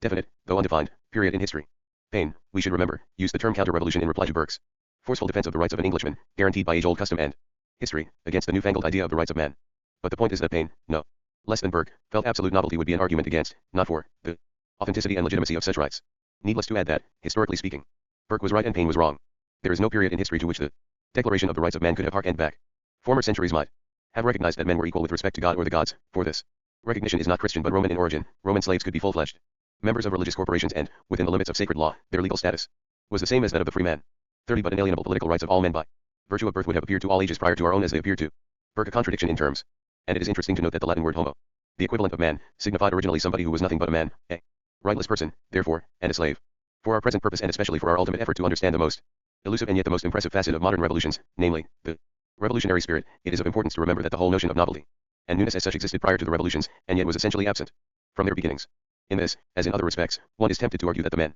of the revolutions were old-fashioned in terms of their own time, certainly old-fashioned when compared with the men of science and philosophy of the 17th century, who, with Galileo, would stress the absolute novelty of their discoveries, or, with Hobbes, claim that political philosophy was no older than my own book de Civ, or, with Descartes, insist that no philosopher before had succeeded in philosophy. To be sure, reflections on the new continent, which had given rise to a new man, such as I quoted from Crèvecoeur and John Adams and which we could have found in any number of other, less distinguished writers, were common enough. But in contradistinction to the claims of the scientists and philosophers, the new man no less than the new land was felt to be a gift of providence, not a product of men. In other words, the strange pathos of novelty, so characteristic of the modern age, needed almost 200 years to leave the relative seclusion of scientific and philosophic thought, and to reach the realm of politics. In the words of Robespierre, tout a change dans l'ordre physique, et tout doit changer dans l'ordre moral et politique. But when it reached this realm, in which events concern the many and not the few, it not only assumed a more radical expression, but became endowed with the reality peculiar to the political realm alone. It was only in the course of the 18th century revolutions that men began to be aware that a new beginning could be a political phenomenon, that it could be the result of what men had done and what they could consciously set out to do. From then on, a new continent and a new man rising from it were no longer needed to instill hope for a new order of things. The novus ordo seclorum was no longer a blessing given by the grand scheme and design in providence, and novelty was no longer the proud and, at the same time, frightening possession of the few. When newness had reached the marketplace, it became the beginning of a new story, started though unwittingly by acting men, to be enacted further, to be augmented and spun out by their posterity. 5. While the elements of novelty, beginning, and violence, all intimately associated with our notion of revolution, are conspicuously absent from the original meaning of the word as well as from its first metaphoric use in political language, there exists another connotation of the astronomic term which I have already mentioned briefly and which has remained very forceful in our own use of the word. I mean the notion of irresistibility, the fact that the revolving motion of the stars follows a preordained path, and is removed from all influence of human power. We know, or believe we know, the exact date when the word revolution was used for the first time with an exclusive emphasis on irresistibility and without any connotation of a backward revolving movement, and so important does this emphasis appear to our own understanding of revolutions that it has become common practice to date the new political significance of the old astronomic term from the moment of this new usage. The date was the night of the 14th of July 1789, in Paris, when Louis XVI heard from the Duc de la Rochefoucauld called Liancourt of the fall of the Bastille, the liberation of a few prisoners, and the defection of the royal troops before a popular attack. The famous dialogue that took place between the king and his messenger is very short and very revealing. The king, we are told, exclaimed, "C'est en revolt," and Liancourt corrected him, "Non, sire, c'est en revolution." Here we hear the word still, and politically for the last time, in the sense of the old metaphor which carries its meaning from the skies down to the earth, but here, for the first time perhaps, the emphasis has entirely shifted from the lawfulness of a rotating, cyclical movement to its irresistibility. 31 The motion is still seen in the image of the movements of the stars, but what is stressed now is that it is beyond human power to arrest it, and hence it is a law unto itself. The king, when he declared the storming of the Bastille was a revolt, asserted his power and the various means at his disposal to deal with conspiracy and defiance of authority. Liancourt replied that what had happened there was irrevocable, and beyond the power of a king. What did Liancourt see? What must we see or hear? Listening to this strange dialogue, that he thought, and we know, was irresistible and irrevocable. The answer, to begin with, seems simple. Behind these words, we still can see and hear the multitude on their march, how they burst into the streets of Paris, which then still was the capital not merely of France but of the entire civilized world. The upheaval of the populace of the great cities inextricably mixed with the uprising of the people for freedom, both together irresistible in the sheer force of their number. And this multitude, appearing for the first time in broad daylight, was actually the multitude of the poor and the downtrodden, who every century before had hidden in darkness and shame. What from then on has been irrevocable, and what the agents and spectators of revolution immediately recognized as such, was that the public realm reserved, as far as memory could reach, to those who were free, namely carefree of all the worries that are connected with life's necessity, with bodily needs should offer its space and its light to this immense majority who are not free because they are driven by daily needs. The notion of an irresistible movement, which the 19th century soon was to conceptualize into the idea of historical necessity, echoes from beginning to end through the pages of the French Revolution. Suddenly an entirely new imagery begins to cluster around the old metaphor, and an entirely new vocabulary is introduced into political language. When we think of revolution, we almost automatically still think in terms of this imagery, born in these years in terms of Desmoulin's torrent revolutionnaire on whose rushing waves the actors of the revolution were borne and carried away until its undertow sucked them from the surface and they perished together with their foes, the agents of the counter-revolution. For the mighty current of the revolution, in the words of Robespierre, was constantly accelerated by the crimes of tyranny, on one side, by the progress of liberty, on the other, which inevitably provoked each other, so that movement and counter-movement neither balanced nor checked or arrested each other, but in a mysterious way seemed to add up to one stream of progressing violence, flowing in the same direction with an ever-increasing rapidity. 32. This is the majestic lava stream of the revolution which spares nothing and which nobody can arrest, as George Forster witnessed it in 1793. 33. It is the spectacle that has fallen under the sign of Saturn, the revolution devouring its own children, as Vergniaud, the great orator of the Gironde, put it. This is the revolutionary tempest which sent the revolution on its march, Robespierre's tempête revolutionnaire and his march to la revolution, that mighty stormwind which swept away or submerged the unforgettable and never entirely forgotten beginning, the assertion of the grandeur of man against the pettiness of the great, as Robespierre put it. 34. Or the vindication of the honor of the human race, in the words of Hamilton. 35. It seemed as though a force greater than man had interfered, when men began to assert their grandeur and to vindicate their honor. In the decades following the French Revolution, this association of a mighty undercurrent sweeping men with it, first to the surface of glorious deeds and then down to peril and infamy, was to become dominant. The various metaphors in which the revolution is seen not as the work of men but as an irresistible process, the metaphors of stream and torrent and current, were still coined by the actors themselves, who, however drunk they might have become with the wine of freedom in the abstract, clearly no longer believed that they were free agents. And given but a moment of sober reflection, how could they have believed they were or had ever been the authors of their own deeds? What but the raging storm of revolutionary events had changed them, and their innermost convictions in a matter of a few years? Had they not all been royalists in 1789 who, in 1793, were driven not merely to the execution of a particular king, who might or might not have been a traitor, but to the denunciation of kingship itself as an eternal crime, Saint Just? Had they not all been ardent advocates of the rights of private property who in the laws of Ventos in 1794 proclaimed the confiscation of the property not merely of the church and of the emigres but of all suspects, that it might be handed over to the unfortunates? Had they not been instrumental in the formulation of a constitution whose main principle was radical decentralization, only to be driven to discard it as utterly worthless, and to establish instead a revolutionary government through committees which was more centralized than anything the ancien regime had ever known or dared to practice? Were they not engaged in, and even winning, a war which they had never wanted and never believed they would be able to win? What could there possibly remain in the end but the knowledge they somehow had possessed even in the beginning, namely, in the words of Robespierre writing to his brother in 1789, that the present revolution has produced in a few days greater events than the whole previous history of mankind? And in the end, one is tempted to think, this should have been enough. Ever since the French Revolution, it has been common to interpret every violent upheaval, be it revolutionary or counter-revolutionary, in terms of a continuation of the movement originally started in 1789, as though the times of quiet and restoration were only the pauses in which the current had gone underground to gather force to break up to the surface again in 1830 and 1832, in 1848 and 1851, in 1871, to mention only the more important 19th century dates. Each time adherents and opponents of these revolutions understood the events as immediate consequences of 1789. And if it is true, as Marx said, that the French Revolution had been played in Roman clothes, it is equally true that each of the following revolutions, up to and including the October Revolution, was enacted according to the rules and events that led from the 14th of July to the 9th of Thermidor and the 18th of Brumaire, dates which so impressed themselves on the memory of the French people that even today they are immediately identified by everybody with the fall of the Bastille, the death of Robespierre, and the rise of Napoleon Bonaparte. It was not in our time but in the middle of the 19th century that the term permanent revolution, or even more tellingly revolution and permanence, was coined by Proudhon, and, with it, the notion that there never has been such a thing as several revolutions, that there is only one revolution, self-same and perpetual. 36. If the new metaphorical content of the word revolution sprang directly from the experiences of those who first made and then enacted the revolution in France, it obviously carried an even greater plausibility for those who watched its course, as if it were a spectacle, from the outside. What appeared to be most manifest in this spectacle was that none of its actors could control the course of events, that this course took a direction which had little if anything to do with the willful aims and purposes of the anonymous force of the revolution if they wanted to survive at all. This sounds commonplace to us today, and we probably find it hard to understand that anything but banalities could have been derived from it. Yet we need only remember the course of the American Revolution, where the exact opposite took place, and recall how strongly the sentiment that man is master of his destiny, at least with respect to political government, permeated all its actors, to realize the impact which the spectacle of the impotence of man with regard to the course of his own action must have made. The well-known shock of disillusion suffered by the generation in Europe which lived through the fatal events from 1789 to the restoration of the Bourbons transformed itself almost immediately into a feeling of awe and wonder at the power of history itself. Where yesterday, that is in the happy days of enlightenment, only the despotic power of the monarch had seemed to stand between man and his freedom to act, a much more powerful force had suddenly arisen which compelled men at will, and from which there was no release, neither rebellion nor escape, the force of history and historical necessity. Theoretically, the most far-reaching consequence of the French Revolution was the birth of the modern concept of history in Hegel's philosophy. Hegel's truly revolutionary idea was that the old absolute of the philosophers revealed itself in the realm of human affairs, that is, in precisely that domain of human experiences which the philosophers unanimously had ruled out as the source or birthplace of absolute standards. The model for this new revelation by means of a historical process was clearly the French Revolution, and the reason why German post-Kantian philosophy came to exert its enormous influence on European thought in the 20th century, especially in countries exposed to revolutionary unrest, Russia, Germany, France, was not its so-called idealism but, on the contrary, the fact that it had left the sphere of mere speculation and attempted to formulate a philosophy which would correspond to and comprehend conceptually the newest and most real experiences of the time. However, this comprehension itself was theoretical in the old, original sense of the Word theory, Hegel's philosophy, though concerned with action and the realm of human affairs, consisted in contemplation. Before the backward-directed glance of thought, everything that had been political acts and words and events became historical, with the result that the new world which was ushered in by the 18th century revolutions did not receive, as Tocqueville still claimed, a new science of politics, 37 but a philosophy of history quite apart from the perhaps even more momentous transformation of philosophy into philosophy of history, which does not concern us here. Politically, the fallacy of this new and typically modern philosophy is relatively simple. It consists in describing and understanding the whole realm of human action, not in terms of the actor and the agent, but from the standpoint of the spectator who watches a spectacle. But this fallacy is relatively difficult to detect because of the truth inherent in it, which is that all stories begun and enacted by men unfold their true meaning only when they have come to their end, so that it may indeed appear as though only the spectator, and not the agent, can hope to understand what actually happened in any given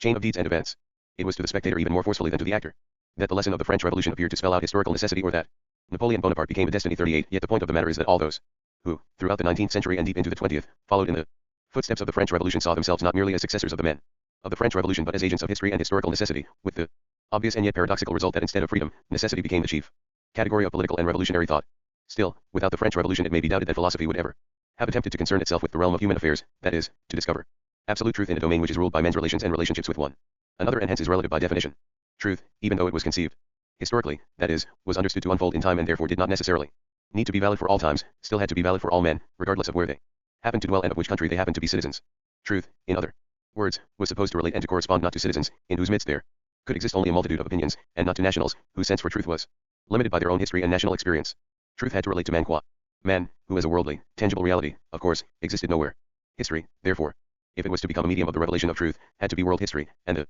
truth which revealed itself had to be a world spirit. Yet while the notion of history could attain philosophic dignity only under the assumption that it covered the whole world and the destinies of all men, the idea of world history itself is clearly political in origin. It was preceded by the French and the American Revolution, both of which prided themselves on having ushered in a new era for all mankind, on being events which would concern all men qua men, no matter where they lived, what their circumstances were, or what nationality they possessed. The very notion of world history was born from the first attempt at world politics, and although both the American and the French enthusiasm for the rights of man quickly subsided with the birth of the nation-state, which, short-lived as this form of government has proved to be, was the only relatively lasting result of revolution in Europe, the fact is that in one form or another, world politics has been an adjunct to politics ever since. Another aspect of Hegel's teachings which no less obviously derives from the experiences of the French Revolution is even more important in our context, since it had an even more immediate influence on the revolutionists of the 19th and 20th centuries, all of whom, even if they did not learn their lessons from Marx, still the greatest pupil Hegel ever had, and never bothered to read Hegel, looked upon revolution through Hegelian categories. This aspect concerns the character of historical motion, which, according to Hegel as well as all his followers, is at once dialectical and driven by necessity. Out of the revolution and counter-revolution, from the 14th of July to the 18th of Brumaire and the restoration of the monarchy, was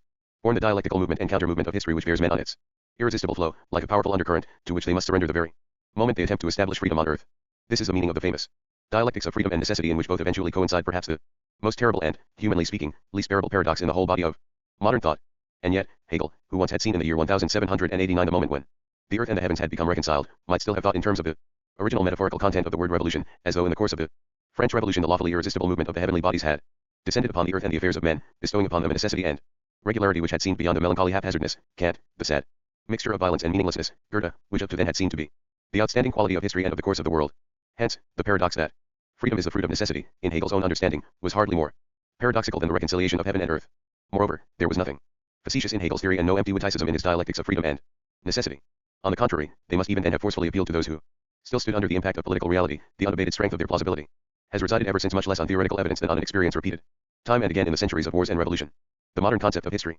with its unparalleled emphasis on history as a process, has many origins, and among them especially the earlier modern concept of nature as a process. As long as men took their cue from the natural sciences and thought of this process as a primarily cyclical, rotating, ever-recurring movement, and even Vico still thought of historical movement in these terms, it was unavoidable that necessity should be inherent in historical as it is in astronomical motion. Every cyclical movement is a necessary movement by definition. But the fact that necessity is an inherent characteristic of history should survive the modern break in the cycle of eternal recurrences and make its reappearance in a movement that was essentially rectilinear and hence did not revolve back to what was known before but stretched out into an unknown future. This fact owes its existence not to theoretical speculation but to political experience and the course of real events. It was the French and not the American Revolution that set the world on fire, and it was consequently from the course of the French Revolution, and not from the course of events in America or from the acts of the founding fathers, that our present use of the word revolution received its connotations and overtones everywhere, the United States not excluded. The colonization of North America and the Republican government of the United States constitute perhaps the greatest, certainly the boldest, enterprises of European mankind, yet the United States has been hardly more than 100 years in its history truly on its own, in splendid, or not so splendid isolation from the mother continent. Since the end of the last century, it has been subject to the threefold onslaught of urbanization, industrialization, and,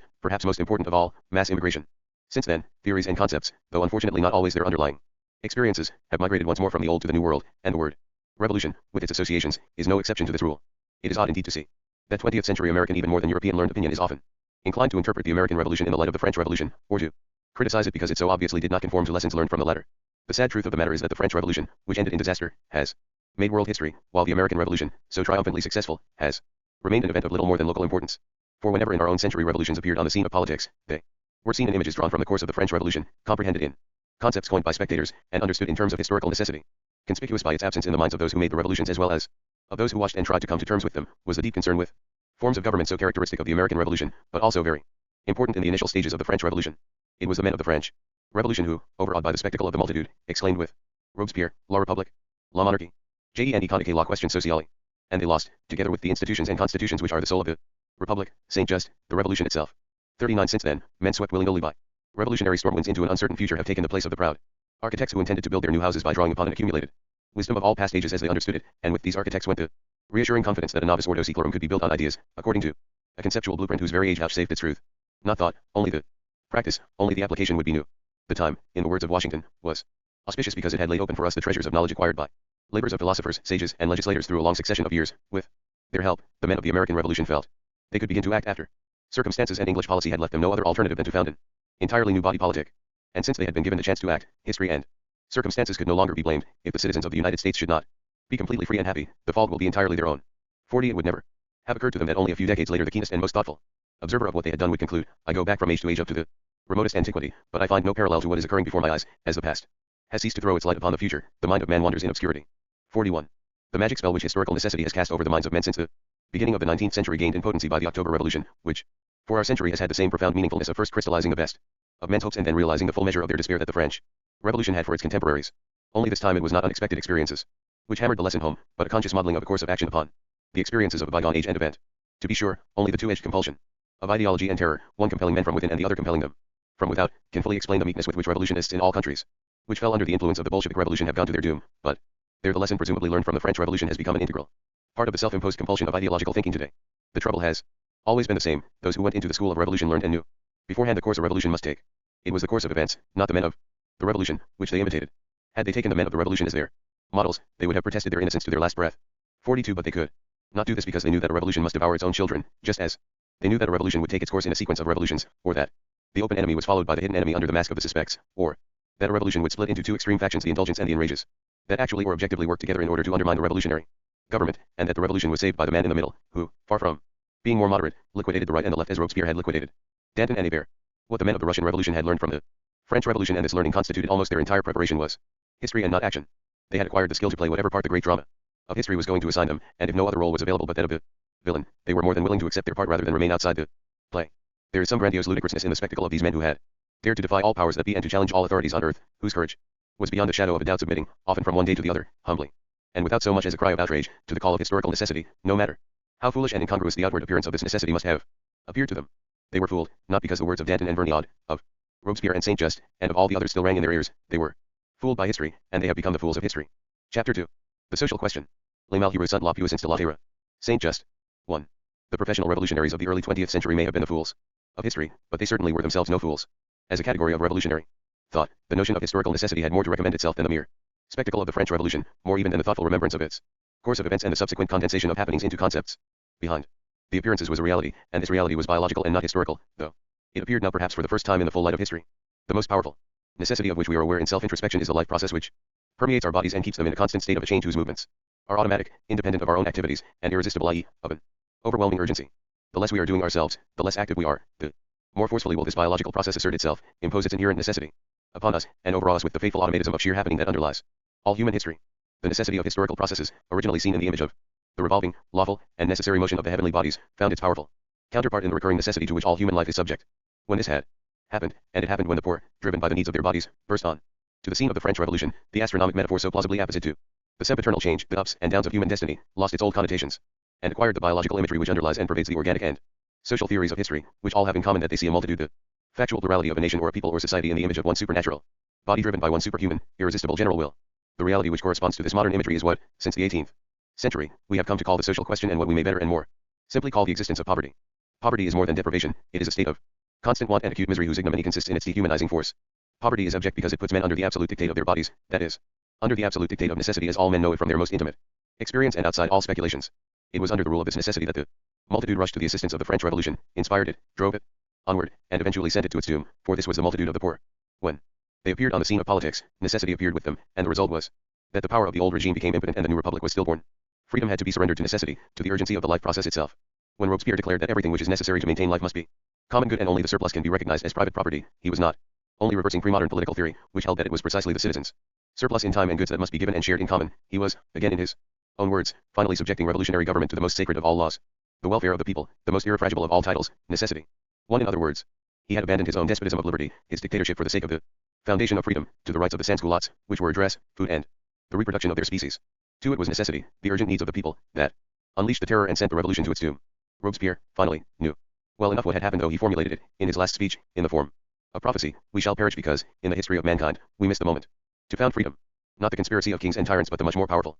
conspiracy of necessity and poverty distracted them long enough to miss the historical moment. Meanwhile, the revolution had changed its direction, it aimed no longer at freedom, the goal of the revolution had become the happiness of the people. 3. The transformation of the rights of man into the rights of sans-culottes was the turning point not only of the French Revolution but of all revolutions that were to follow. This is due in no small measure to the fact that Karl Marx, the greatest theorist the revolutions ever had, was so much more interested in history than in politics and, therefore neglected, almost entirely, the original intentions of the men of the revolutions, the foundation of freedom, and concentrated his attention, almost exclusively, on the seemingly objective course of revolutionary events. In other words, it took more than half a century before the transformation of the rights of man into the rights of sans-culottes, the abdication of freedom before the dictate of necessity, had found its theorist. When this happened in the work of Karl Marx, the history of modern revolution seemed to have reached a point of no return, since nothing even remotely comparable in quality on the level of thought resulted from the course of the American Revolution. Revolutions had definitely come under the sway of the French Revolution in general and under the predominance of the social question in particular. This is even true for Tocqueville, whose main concern was to study in America the consequences of that long and inevitable revolution, of which the events of 1789 were only the first stage. In the American Revolution itself and the theories of the founders, he remained curiously uninterested. The enormous impact of Marx's articulations and concepts upon the course of revolution is undeniable, and while it may be tempting, in view of the absurd scholasticism of 20th century Marxism, to ascribe this influence to the ideological elements in Marx's work, it may be more accurate to argue the other way round and to ascribe the pernicious influence of Marxism to the many authentic and original discoveries made by Marx. Be that as it may, there is no doubt that the young Marx became convinced that the reason why the French Revolution had failed to found freedom was that it had failed to solve the social question. From this he concluded that freedom and poverty were incompatible. His most explosive and indeed most original contribution to the cause of revolution was that he interpreted the compelling needs of mass poverty in political terms as an uprising, not for the sake of bread or wealth, but for the sake of freedom as well. What he learned from the French Revolution was that poverty can be a political force of the first order. The ideological elements in his teachings, his belief in scientific socialism, in historical necessity, in superstructures, in materialism, etc., are secondary and derivative in comparison. He shared them with the entire modern age, and we find them today not only in the various brands of socialism and communism but in the whole body of the social sciences. Marx's transformation of the social question into a political force is contained in the term exploitation, that is, in the notion that poverty is the result of exploitation through a ruling class which is in the possession of the means of violence. The value of this hypothesis for the historical sciences is small indeed. It takes its cue from a slave economy where a class of masters actually rules over a substratum of laborers, and it holds true only for the early stages of capitalism, when poverty on an unprecedented scale was the result of expropriation by force. It certainly could not have survived more than a century of historical research if it had not been for its revolutionary rather than its scientific content. It was for the sake of revolution that Marx introduced an element of politics into the new science of economics and thus made it what it pretended to be: political economy, an economy which rested on political power and hence could be overthrown by political organization and revolutionary means. By reducing property relations to the old relationship which violence, rather than necessity, establishes between men, he summoned up a spirit of rebelliousness that can spring only from being violated, not from being under the sway of necessity. If Marx helped in liberating the poor, then it was not by telling them that they were the living embodiments of some historical or other necessity, but by persuading them that poverty itself is a political, not a natural phenomenon, the result of violence and violation rather than of scarcity. For if the condition of misery, which by definition never can produce free-minded people, because it is the condition of being bound to necessity, was to generate revolutions, instead of sending them to their doom, it was necessary to translate economic conditions into political factors and to explain them in political terms. Marx's model of explanation was the ancient institution of slavery, where clearly a ruling class, as he was to call it, had possessed itself of the means with which to force a subject class to bear life's toil and burden for it. Marx's hope, expressed with the Hegelian term of class consciousness, rose from the fact that the modern age had emancipated the subject class to the point where it might recover its ability to act, while its action at the same time would become irresistible by virtue of the very necessity under which emancipation had put the working class. For the liberation of the laborers in the initial stages of the Industrial Revolution was indeed to some extent contradictory. It had liberated them from their masters only to put them under a stronger taskmaster, their daily needs and wants, the force, in other words, with which necessity drives and compels men and which is more compelling than violence. Marx, whose general and often inexplicit outlook was still firmly rooted in the institutions and theories of the ancients, knew this very well, and it was perhaps the most potent reason why he was so eager to believe with Hegel in a dialectical process in which freedom would rise directly out of necessity. Marx's place in the history of human freedom will always remain equivocal. It is true that in his early work he spoke of the social question in political terms and interpreted the predicament of poverty in categories of oppression and exploitation, yet it was also Marx who, in almost all of his writings after the Communist Manifesto, redefined the truly revolutionary law of his youth in economic terms. While he had first seen man-made violence and oppression of man by man where others had believed in some necessity inherent in the human condition, he later saw the iron laws of historical necessity lurking behind every violence, transgression, and violation. And since he, unlike his predecessors in the modern age but very much like his teachers in antiquity, equated necessity with the compelling urges of the life process, he finally strengthened, more than anybody else, the politically most pernicious doctrine of the modern age, namely that life is the highest good, and that the life process of society is the very center of human endeavor. Thus the role of revolution was no longer to liberate men from the oppression of their fellow men, let alone to found freedom, but to liberate the life process of society from the fetters of scarcity so that it could swell into a stream of abundance. Not freedom but abundance became now the aim of revolution. It would, however, be unjust to blame this well-known difference between the early and the later writings of Marx upon psychological or biographical causes and to see it as a real change of heart. Even as an old man, in 1871, Marx was still revolutionary enough to welcome enthusiastically the Parisian Commune, although this outbreak contradicted all his theories and all his predictions. It is much more likely that the trouble was of a theoretical nature. After he had denounced economic and social conditions in political terms, it very soon must have dawned upon him that his categories were reversible and that theoretically it was just as possible to interpret politics in economic terms as vice versa. This reversibility of concepts is inherent in all strictly Hegelian categories of thought. Once an actually existing relation between violence and necessity was established, there was no reason why he should not think of violence in terms of necessity and understand oppression as caused by economic factors, even though originally this relationship had been discovered the other way round, namely by unmasking necessity as man-made violence. This interpretation must have appealed very strongly to his theoretical sense because the reduction of violence to necessity offers the undeniable theoretical advantage that it is much more elegant. It simplifies matters to the point where an actual distinction between violence and necessity has become superfluous. For violence can indeed be easily understood as a function or a surface phenomenon of an underlying and overruling necessity, but necessity, which we invariably carry with us in the very existence of our bodies and their needs, can never be simply reduced to and completely absorbed by violence and violation. It was the scientist in Marx, and the ambition to raise his science to the rank of natural science, whose chief category then was still necessity, that tempted him into the reversal of his own categories. Politically, this development led Marx into an actual surrender of freedom to necessity. He did what his teacher in revolution, Robespierre, had done before him and what his greatest disciple, Lenin, was to do after him in the most momentous revolution his teachings have yet inspired. It has become customary to view all these surrenders, and especially the last one, through Lenin, as foregone conclusions, chiefly because we find it difficult to judge any of these men, and again most of all Lenin, in their own right, and not as mere forerunners. It is perhaps noteworthy that Lenin, unlike Hitler and Stalin, has not yet found his definitive biographer, although he was not merely a better but an incomparably simpler man. It may be because his role in 20th century history is so much more equivocal and difficult to understand. Yet even Lenin, despite his dogmatic Marxism, might perhaps have been capable of avoiding the surrender. It was, after all, the same man who once, when asked to state in one sentence the essence and the aims of the October Revolution, gave the curious and long-forgotten formula, electrification plus Soviets. This answer is remarkable first for what it omits, the role of the party, on one side, the building of socialism on the other. In their stead, we are given an entirely un-Marxist separation of economics and politics, a differentiation between electrification as the solution of Russia's social question, and the Soviet system as her new body politic that had emerged during the revolution outside all parties. What is perhaps even more surprising in a Marxist is the suggestion that the problem of poverty is not to be solved through socialization and socialism, but through technical means, for technology, in contrast to socialization, is of course politically neutral. It neither prescribes nor precludes any specific form of government. In other words, the liberation from the curse of poverty would come about through electrification, but the rise of freedom through a new form of government, the Soviets. This was one of the not infrequent instances when Lenin's gifts as a statesman overruled his Marxist training and ideological convictions. Not for long, to be sure. He surrendered the possibilities for a rational, non-ideological economic development of the country together with the potentialities of new institutions for freedom when he decided that only the Bolshevik Party could be the driving force for both electrification and Soviets. He himself thus established the precedent for the later development in which the party and the party apparatus became literally omnipotent. However, he probably surrendered his earlier position for economic rather than political reasons, less for the sake of the party's power than for the sake of electrification. He was convinced that an incompetent people in a backward country would be unable to conquer poverty under conditions of political freedom. Unable, at any rate, to defeat poverty and to found freedom simultaneously. Lenin was the last heir of the French Revolution. He had no theoretical concept of freedom, but when he was confronted with it in factual reality he understood what was at stake, and when he sacrificed the new institutions of freedom, the Soviets, to the party which he thought would liberate the poor, his motivation and reasoning were still in accord with the tragic failures of the French revolutionary tradition. 2. The idea that poverty should help men to break the shackles of oppression, because the poor have nothing to lose but their chains, has become so familiar through Marx's teachings that we are tempted to forget that it was unheard of prior to the actual course of the French Revolution. True, a common prejudice, dear to the hearts of those who love freedom, told men of the 18th century that Europe for more than 12 centuries past has presented to view a constant effort on the part of the people to extricate themselves from the oppression of their rulers. For but by people these men did not mean the poor, and the prejudice of the 19th century that all revolutions are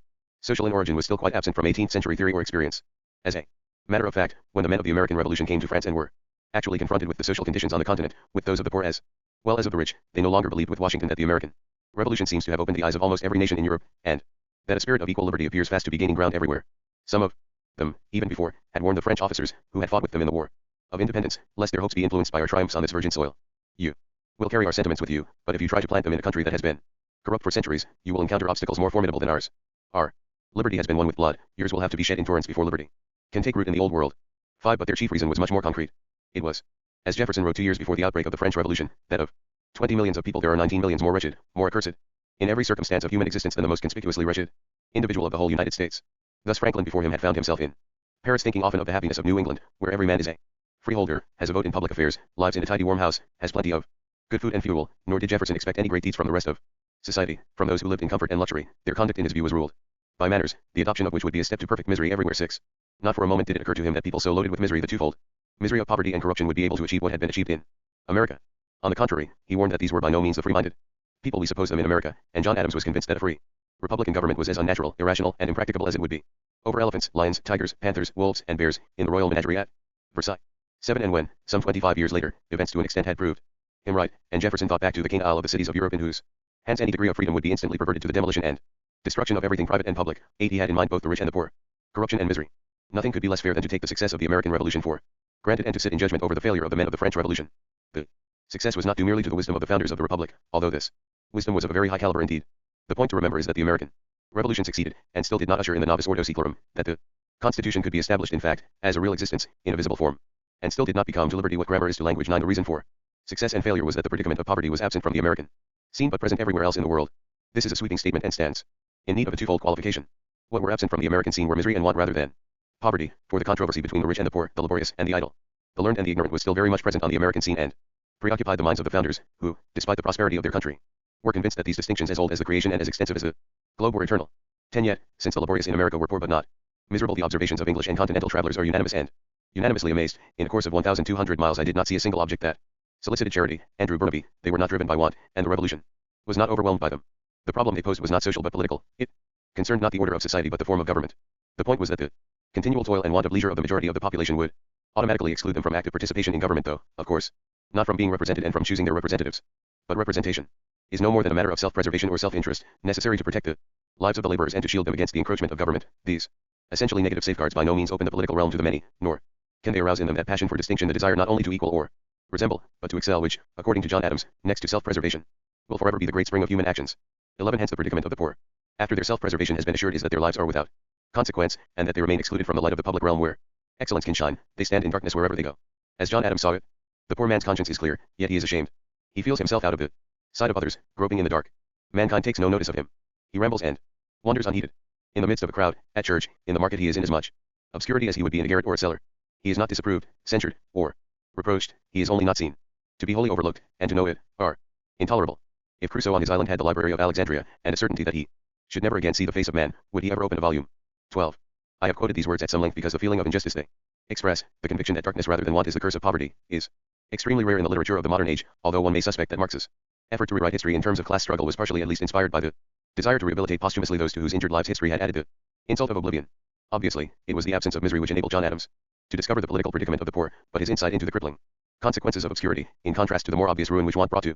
human life, could hardly be shared by the poor themselves, and since it remained a privileged knowledge, it had hardly any influence upon the history of revolutions or the revolutionary tradition. When, in America and elsewhere, the poor became wealthy, they did not become men of leisure whose actions were prompted by a desire to excel, but succumbed to the boredom of vacant time, and while they too developed a taste for consideration and congratulation, they were content to get these goods as cheaply as possible. That is, they eliminated the passion for distinction and excellence that can exert itself only in the broad daylight of the public. The end of government remained for them self-preservation, and John Adams' conviction that it is a principal end of government to regulate the passion for distinction. 13 has not even become a matter of controversy. It is simply forgotten. Instead of entering the marketplace, where excellence can shine, they preferred, as it were, to throw open their private houses in conspicuous consumption, to display their wealth and to show what, by its very nature, is not fit to be seen by all. However, these present-day worries of how to prevent the poor of yesterday from developing their own code of behavior and from imposing it on the body politic, once they have become rich, were still quite absent from the 18th century, and even today these American cares, though real enough under the conditions of affluence, may appear sheer luxury in comparison with the cares and worries of the rest of the world. Moreover, modern sensibility is not touched by obscurity, not even by the frustration of natural talent and of the desire of superiority which goes with it. And the fact that John Adams was so deeply moved by it, more deeply than he or anyone else of the founding fathers was ever moved by sheer misery, must strike us as very strange. Indeed, when we remind ourselves that the absence of the social question from the American scene was, after all, quite deceptive, and that abject and degrading misery was present everywhere in the form of slavery and Negro labor, history tells us that it is by no means a matter of course for the spectacle of misery to move men to pity, even during the long centuries when the Christian religion of mercy determined moral standards of Western civilization. Compassion operated outside the political realm and frequently outside the established hierarchy of the church. Yet we deal here with men of the 18th century, when this age-old indifference was about to disappear, and when, in the words of Rousseau, an innate repugnance at seeing a fellow creature suffer had become common in certain strata of European society and precisely among those who made the French Revolution. Since then, the passion of compassion has haunted and driven the best men of all revolutions, and the only revolution in which compassion played no role in the motivation of the actors was the American Revolution. If it were not for the presence of Negro slavery on the American scene, one would be tempted to explain this striking aspect exclusively by American prosperity, by Jefferson's lovely equality, or by the fact that America was indeed, in William Penn's words, a good poor man's country. As it is, we are tempted to ask ourselves if the goodness of the poor white man's country did not depend to a considerable degree upon black labor and black misery. There lived roughly 400,000 Negroes along with approximately 1,850,000 white men in America in the middle of the 18th century, and even in the absence of reliable statistical data we may be sure that the percentage of complete destitution and misery was considerably lower in the countries of the Old World. From this, we can only conclude that the institution of slavery carries an obscurity even blacker than the obscurity of poverty. The slave, not the poor man, was wholly overlooked. For if Jefferson, and others to a lesser degree, were aware of the primordial crime upon which the fabric of American society rested, if they trembled when they thought that God is just, Jefferson, they did so because they were convinced of the incompatibility of the institution of slavery with the foundation of freedom, not because they were moved by pity or by a feeling of solidarity with their fellow men. And this indifference, difficult for us to understand, was not peculiar to Americans and hence must be blamed on slavery rather than on any perversion of the heart or upon the dominance of self-interest. For European witnesses, in the 18th century, who were moved to compassion by the spectacle of European social conditions, did not react differently. They too thought the specific difference between America and Europe lay in the absence of that abject state which condemns a part of the human race to ignorance and poverty. 14. Slavery was no more part of the social question for Europeans than it was for Americans, so that the social question, whether genuinely absent or only hidden in darkness, was not existent for all practical purposes, and with it, the most powerful and perhaps the most devastating passion motivating revolutionaries, the passion of compassion. In order to avoid misunderstandings, the social question with which we are concerned here because of its role in revolution must not be equated with the lack of equality of opportunity or the problem of social status which in the last few decades has become a major topic of the social sciences. The game of status seeking is common enough in certain strata of our society, but it was entirely absent from the society of the 18th and 19th centuries, and no revolutionary ever thought it his task to introduce mankind to it or to teach the underprivileged the rules of the game. How alien these present-day categories would have been to the minds of the founders of the Republic can perhaps best be seen in their attitude to the question of education, which was of great importance to them, not, however, in order to enable every citizen to rise on the social ladder, but because the welfare of the country and the functioning of its political institutions hinged upon education of all citizens. They demanded that every citizen should receive an education proportioned to the condition and pursuits of his life, whereby it was understood that for the purpose of education the citizens would be divided into two classes, the laboring and the learned, since it would be expedient for promoting the public happiness that those persons, whom nature hath endowed with genius and virtue, should be rendered able to guard the sacred deposit of the rights and liberties of their fellow citizens without regard to wealth, birth, or other accidental condition and circumstance. 15. Even the 19th century liberals' concern with the individual's right to full development of all his gifts was clearly absent from these considerations, as was their special sensitivity to the injustice inherent in the frustration of talent, closely connected with their worship of genius, let alone the present-day notion that everybody has a right to social advancement and hence to education, not because he is gifted but because society owes him the development of skills with which to improve his status. The realistic views of the founding fathers with regard to the shortcomings of human nature are notorious, but the new assumptions of social scientists that those who belong to the lower classes of society have, as it were, a right to burst with resentment, greed, and envy would have astounded them, not only because they would have held that envy and greed are vices no matter where we find them, but perhaps also because their very realism might have told them that such vices are much more frequent in the upper than in the lower social strata. 16. Social mobility was of course relatively high even in 18th century America, but it was not promoted by the Revolution, and if the French Revolution opened careers to talent, and very forcefully indeed, this did not occur until after the Directory and Napoleon Bonaparte, when it was no longer freedom and the foundation of a republic which were at stake but the liquidation of the revolution and the rise of the bourgeoisie. In our context, the point of the matter is that only the predicament of poverty, and not either individual frustration or social ambitions, can arouse compassion. And with the role of compassion in revolutions, that is, in all except the American Revolution, we must now concern ourselves. 3. To avert one's eyes from the misery and unhappiness of the mass of humankind was no more possible in 18th century Paris, or in 19th century London, where Marx and Engels were to ponder the lessons of the French Revolution, than it is today in some European, most Latin American, and nearly all Asian and African countries. To be sure, the men of the French Revolution had been inspired by hatred of tyranny, and they had no less risen in rebellion against oppression than the men who, in the admiring words of Daniel Webster, went to war for a preamble, and fought 7 years for a declaration against tyranny and oppression, not against exploitation and poverty. They had asserted the rights of the people from whose consent according to Roman antiquity, in whose school the revolutionary spirit was taught and educated, all power must derive its legitimacy. Since they themselves were clearly politically powerless, and hence among the oppressed, they felt they belonged to the people, and they did not need to summon up any solidarity with them. If they became their spokesmen, it was not in the sense that they did something for the people, be it for the sake of power over them, or out of love for them. They spoke and acted as their representatives in a common cause. However, what turned out to remain true through the 13 years of the American Revolution was quickly revealed to be mere fiction in the course of the French Revolution. In France, the downfall of the monarchy did not change the relationship between rulers and ruled, between government and the nation, and no change of government seemed able to heal the rift between them. The revolutionary governments, in this respect not unlike their predecessors, were neither of the people nor by the people, but at best for the people, and at worst a usurpation of sovereign power by self-styled representatives who had put themselves in absolute independence with respect to the nation. 17. The trouble was that the chief difference between the nation and its representatives in all factions had very little to do with virtue and genius, as Robespierre and others had hoped, but lay exclusively in the conspicuous difference of social condition which came to light only after the revolution had been achieved. The inescapable fact was that liberation from tyranny spelled freedom only for the few and was hardly felt by the many who remained loaded down by their misery. These had to be liberated once more, and compared to this liberation from the yoke of necessity, the original liberation from tyranny must have looked like child's play. Moreover, in this liberation, the men of the revolution and the people whom they represented were no longer united by objective bonds in a common cause. A special effort was required of the representatives, an effort of solidarization which Robespierre called virtue, and this virtue was not Roman. It did not aim at the residential publica and had nothing to do with freedom. Virtue meant to have the welfare of the people in mind, to identify one's own will with the will of the people il faut un volant, and this effort was directed primarily toward the happiness of the many. After the downfall of the Gironde, it was no longer freedom but happiness that became the new idea in Europe. Saint Just. The words le peuple are the key words for every understanding of the French Revolution, and their connotations were determined by those who were exposed to the spectacle of the people's sufferings, which they themselves did not share. For the first time, the word covered more than those who did not participate in government, not the citizens but the low people.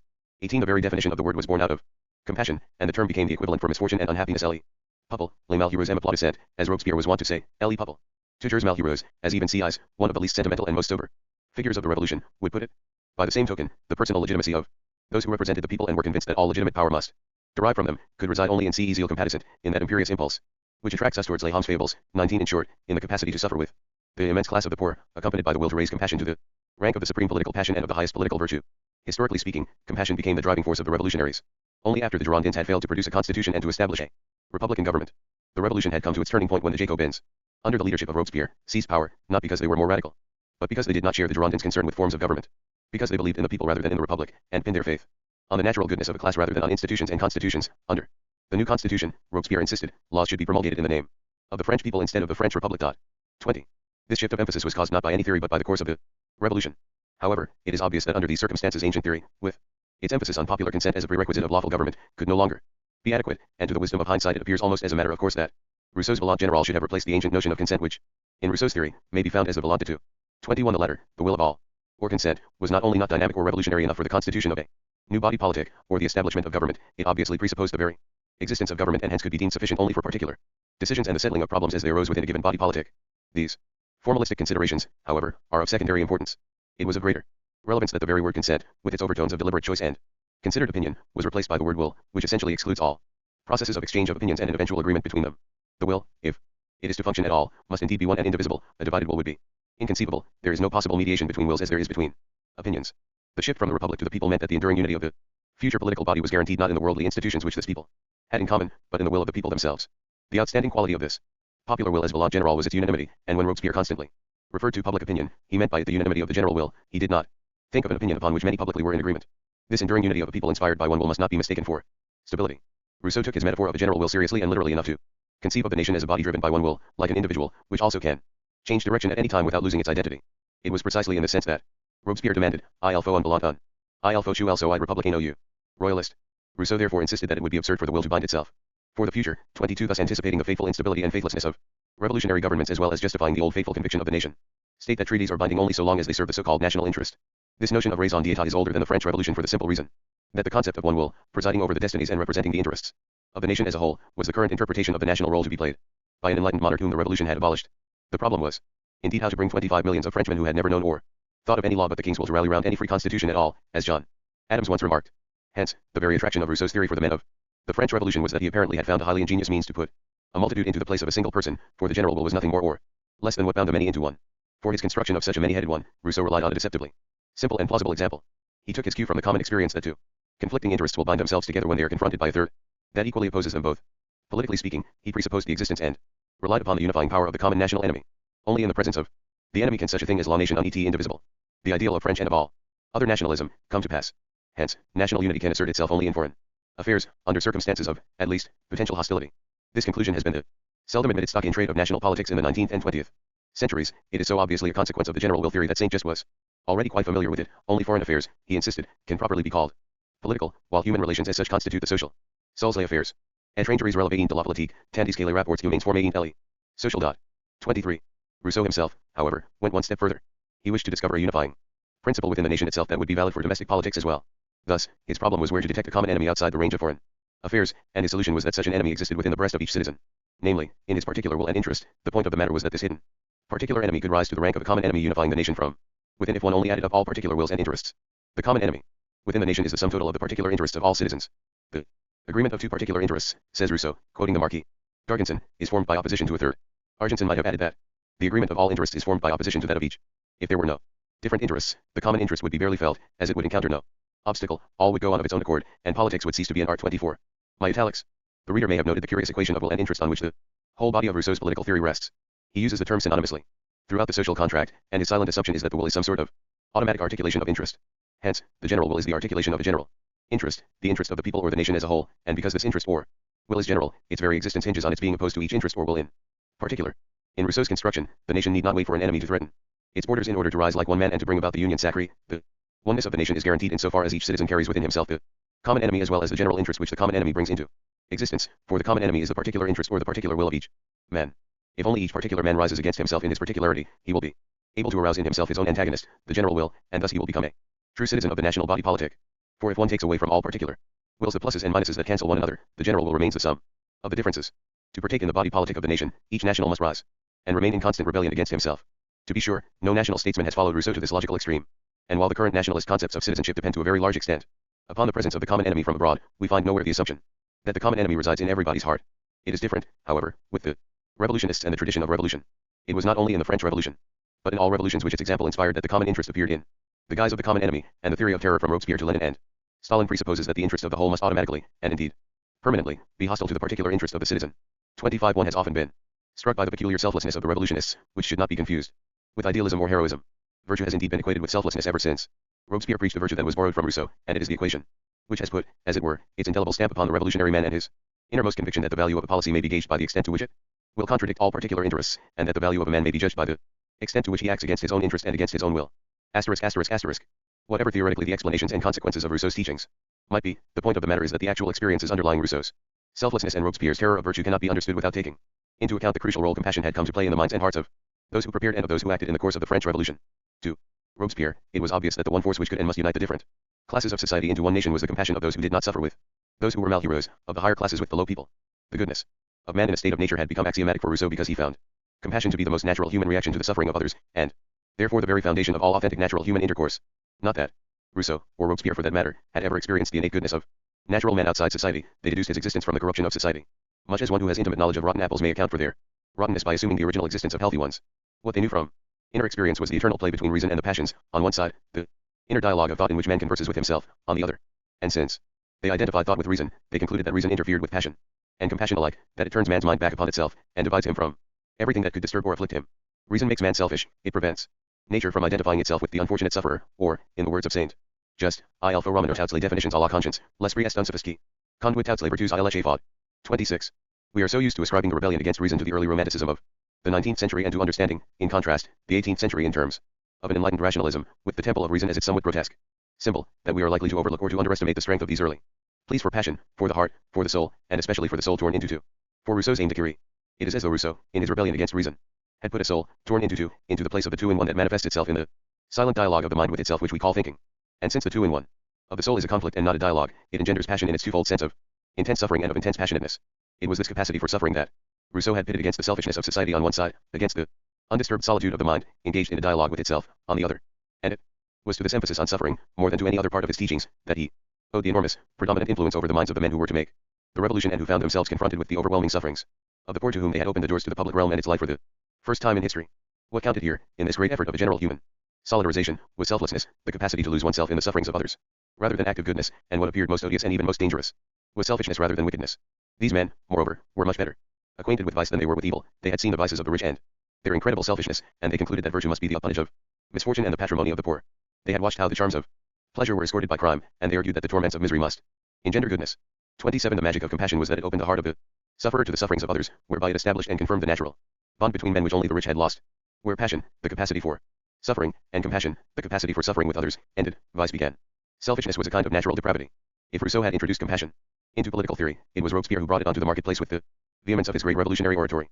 It was perhaps unavoidable that the problem of good and evil, of their impact upon the course of human destinies, in its stark, unsophisticated simplicity should have haunted the minds of men at the very moment when they were asserting or reasserting human dignity without any resort to institutionalized religion. But the depth of this problem could hardly be sounded by those who mistook for goodness the natural, innate repugnance of man to see his fellow creatures suffer, Rousseau, and who thought that selfishness and hypocrisy were the epitome of wickedness. More importantly even, the terrifying question of good and evil could not even be posed, at least not in the framework of Western traditions, without taking into account the only completely valid, completely convincing experience Western mankind had ever had, with active love of goodness as the inspiring principle of all actions, that is, without consideration of the person of Jesus of Nazareth. This consideration came to pass in the aftermath of the revolution, and while it is true that neither Rousseau nor Robespierre had been able to measure up to the questions which the teachings of the one and the acts of the other had brought onto the agenda of the following generations, it may also be true that without them and without the French Revolution neither Melville nor Dostoevsky would have dared to undo the haloed transformation of Jesus of Nazareth into Christ, to make him return to the world of men, the one in Billy Budd, and the other in the Grand Inquisitor, and to show openly and concretely, though of course poetically and metaphorically, upon what tragic and self-defeating enterprise the men of the French Revolution had embarked almost without knowing it. If we want to know what absolute goodness would signify for the course of human affairs, as distinguished from the course of divine matters, we had better turn to the poets, and we can do it safely enough as long as we remember that the poet but embodies in verse those exaltations of sentiment that a nature like Nelson's, the opportunity being given, vitalizes into acts. Melville. At least we can learn from them that absolute goodness is hardly any less Dangerous than absolute evil, that it does not consist in selflessness, for surely the Grand Inquisitor is selfless enough, and that it is beyond virtue, even the virtue of Captain Vere. Neither Rousseau nor Robespierre was capable of dreaming of a goodness beyond virtue, just as they were unable to imagine that radical evil would partake nothing of the sordid or sensual, Melville, that there could be wickedness beyond vice. That the men of the French Revolution should have been unable to think in these terms, and therefore never really touched the heart of the matter which their own actions had brought to the fore, is actually almost a matter of course. Obviously, they knew at most the principles that inspired their acts, but hardly the meaning of the story which eventually was to result from them. Melville and Dostoevsky, at any rate, even if they had not been the great writers and thinkers they actually both were, certainly were in a better position to know what it all had been about. Melville especially, since he could draw from a much richer range of political experience than Dostoevsky, knew how to talk back directly to the men of the French Revolution and to their proposition that man is good in a state of nature and becomes wicked in society. This he did in Billy Budd, where it is as though he said, let us assume you are right and you're a natural man, born outside the ranks of society, a foundling endowed with nothing but a barbarian innocence and goodness, were to walk the earth again, for surely it would be a return. A second coming. You certainly remember that this happened before, you can't have forgotten the story which became the foundation legend of Christian civilization. But in case you have forgotten, let me retell you the story in the context of your own circumstances and even in your own terminology. Compassion and goodness may be related phenomena, but they are not the same. Compassion plays a role, even an important one, in Billy Budd, but its topic is goodness beyond virtue and evil beyond vice, and the plot of the story consists in confronting these two. Goodness beyond virtue is natural goodness, and wickedness beyond vice is a depravity according to nature which partakes nothing of the sordid or sensual. Both are outside society, and the two men who embody them come, socially speaking, from nowhere. Not only is Billy Budd a foundling, Claggart, his antagonist, is likewise a man whose origin is unknown. In the confrontation itself there is nothing tragic. Natural goodness, though it stammers and cannot make itself heard and understood, is stronger than wickedness, because wickedness is nature's depravity, and natural nature is stronger than depraved and perverted nature. The greatness of this part of the story lies in that goodness, because it is part of nature, does not act meekly but asserts itself forcefully and, indeed, violently, so that we are convinced only the violent act with which Billy Budd strikes dead the man who bore false witness against him is adequate. It eliminates nature's depravity. This, however, is not the end but the beginning of the story. The story unfolds after nature has run its course, with the result that the wicked man is dead and the good man has prevailed. The trouble now is that the good man, because he encountered evil, has become a wrongdoer too, and this even if we assume that Billy Budd did not lose his innocence, that he remained an angel of God. It is at this point that virtue in the person of Captain Vere is introduced into the conflict between absolute good and absolute evil, and here the tragedy begins. Virtue, which perhaps is less than goodness but still alone is capable of embodiment in lasting institutions, must prevail at the expense of the good man as well. Absolute, natural innocence, because it can only act violently, is at war with the peace of the world and the true welfare of mankind, so that virtue finally interferes not to prevent the crime of evil but to punish the violence of absolute innocence. Claggart was struck by an angel of God, yet the angel must hang. The tragedy is that the law is made for men, and neither for angels nor for devils. Laws and all lasting institutions break down not only under the onslaught of elemental evil but under the impact of absolute innocence as well. The law, moving between crime and virtue, cannot recognize what is beyond it, and while it has no punishment to mete out to elemental evil, it cannot but punish elemental goodness, even if the virtuous man, Captain Vere, recognizes that only the violence of this goodness is adequate to the depraved power of evil.